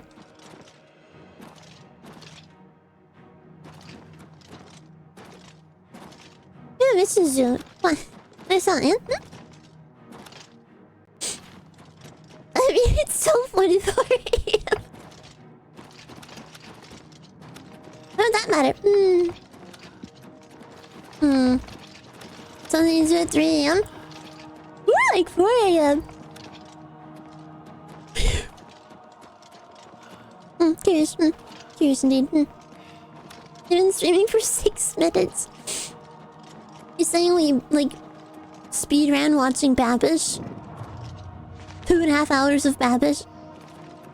Kibble! Yo, what's up, fam? Stagions? That's so fucking mean. Take it back. Oh, it's... Go. I heard what you're doing, right? Yeah, I have a quest icon. Fortunately, then just in general. Idea. Once I know it's close to 4 a.m., it's just like an instinct for my body to start like yawning. It's like, hey, what are you doing? Hey, what are you doing? Hey. Yeah, we watched the newest video and then the SpongeBob one. That was fun. Oh, yawn. I'm so tired. Yeah, I gotta sleep. He says, I do not! You see, acting comes naturally to a professional. That is so... Chill for Big Yawn? What? I miss it. Well, there's a VOD! So I tell you you're sleeping, I want to play even more, right? Oh, my tummy just grumbled. You couldn't hear it.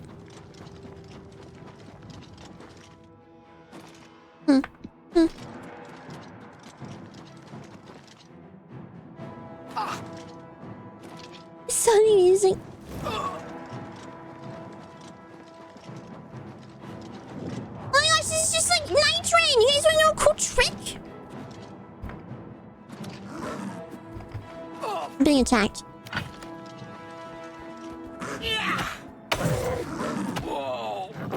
You're alive? Not anymore.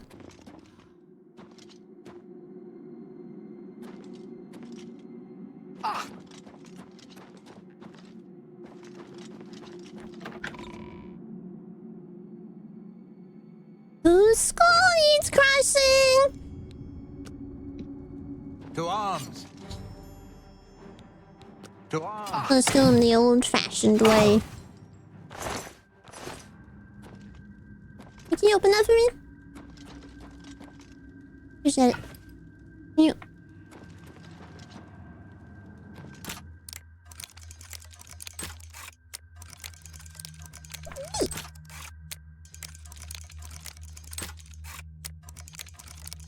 Sponsored by Oblivion.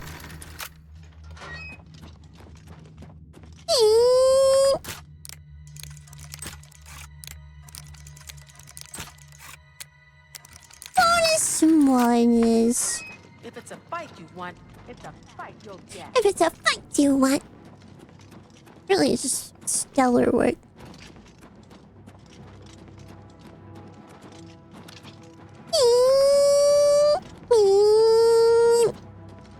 Oh, you're sleeping? This is convenient. Okay.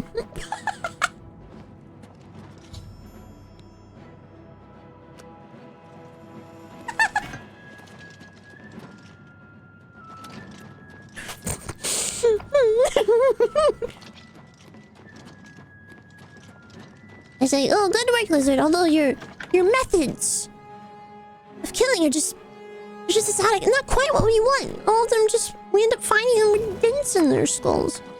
That's what I was using. Yo. To go my strikes again.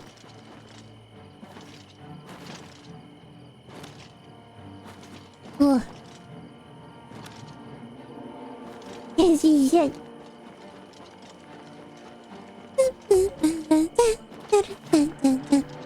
Can you stop chasing me, please? Who is chasing me? What is chasing me? Hello? Oh.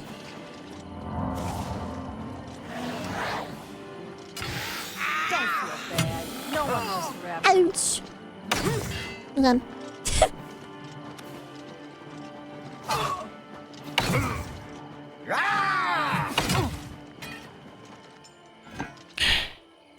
Peace. This is your pants.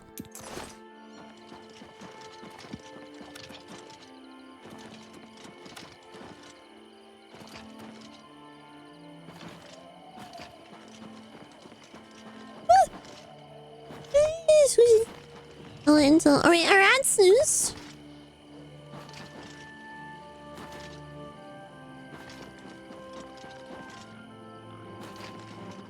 Bell? I think so. There. Yeah, I'll wait.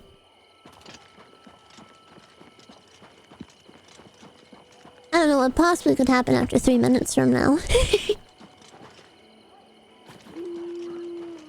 I just haven't a clue.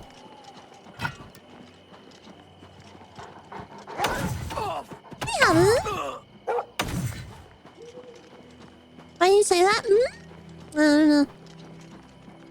You're cruel and usual. Most most unusual. Explain yourself. Oh, yeah. Yeah. You're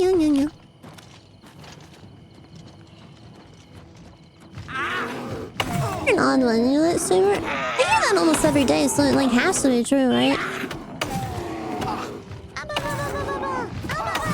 Thank you. Happy 13 months, I appreciate it. There's... Ali!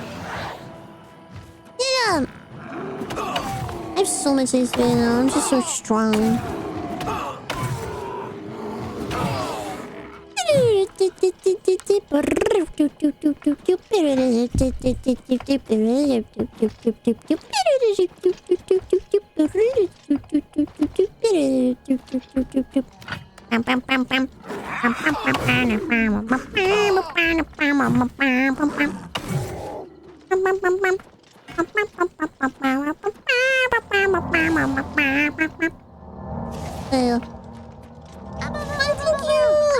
Happy 15 months! 15 months. Let's go! Ready for the next 15 months with you all. Yeah, happy you're so thanks 15! at Vania_ for the sub. I appreciate it, thank you! I refuse to believe in them. What? Oh, I get the flowers! How sweet!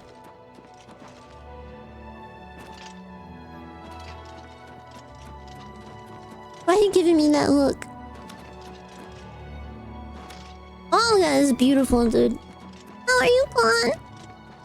Look at that. Gorgeous. Super save! 53.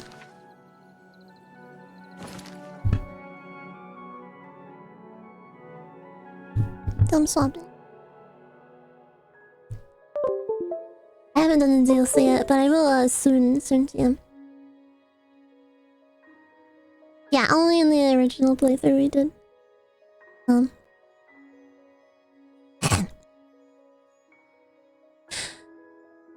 Embrace yourselves! Alright, chats! We're calling it here for today. I hope today was fun. It's nice to be back. I hope it was a good stream for everybody. Thank you guys so much for just kind of hanging out with me. And just letting me wander around in Oblivion and stuff. It was really, really nice. Hopefully I get some good rest tonight. And can go back to normal soon, TM. Thank you for the gift. Yeah. Thank you for the stream. I just got here. What the frick's I know, I'm sorry. I enjoyed my stay as well. Hopefully it was a fun time for you guys, and hopefully I'll be a lot less anxious in general tomorrow. So, tomorrow I'll be playing Kazan, so maybe I'll be less anxious and focused on being pissed off and fighting that fucking dragon. So we'll see. So if that sounds fun, feel free to stop on by tomorrow.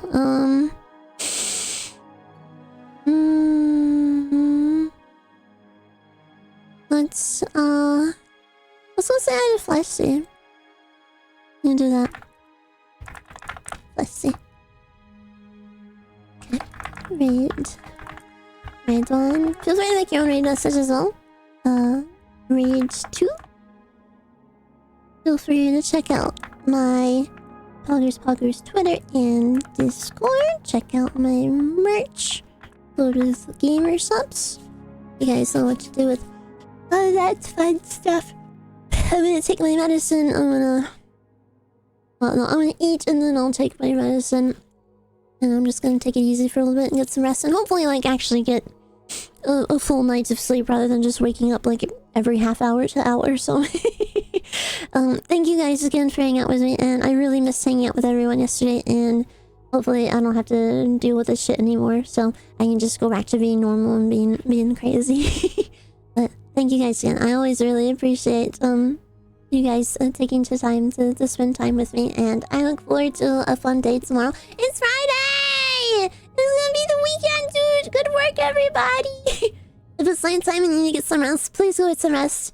If it's daytime, Have a wonderful rest of your day. And if you're able to hang out with Fleshy, say hi. She'll help how crazy this community is. And I will see you guys soon. Alright, sweethearts, come over here. Your grandmother gives you eyes much more. And I'll see you guys soon, okay? I want to say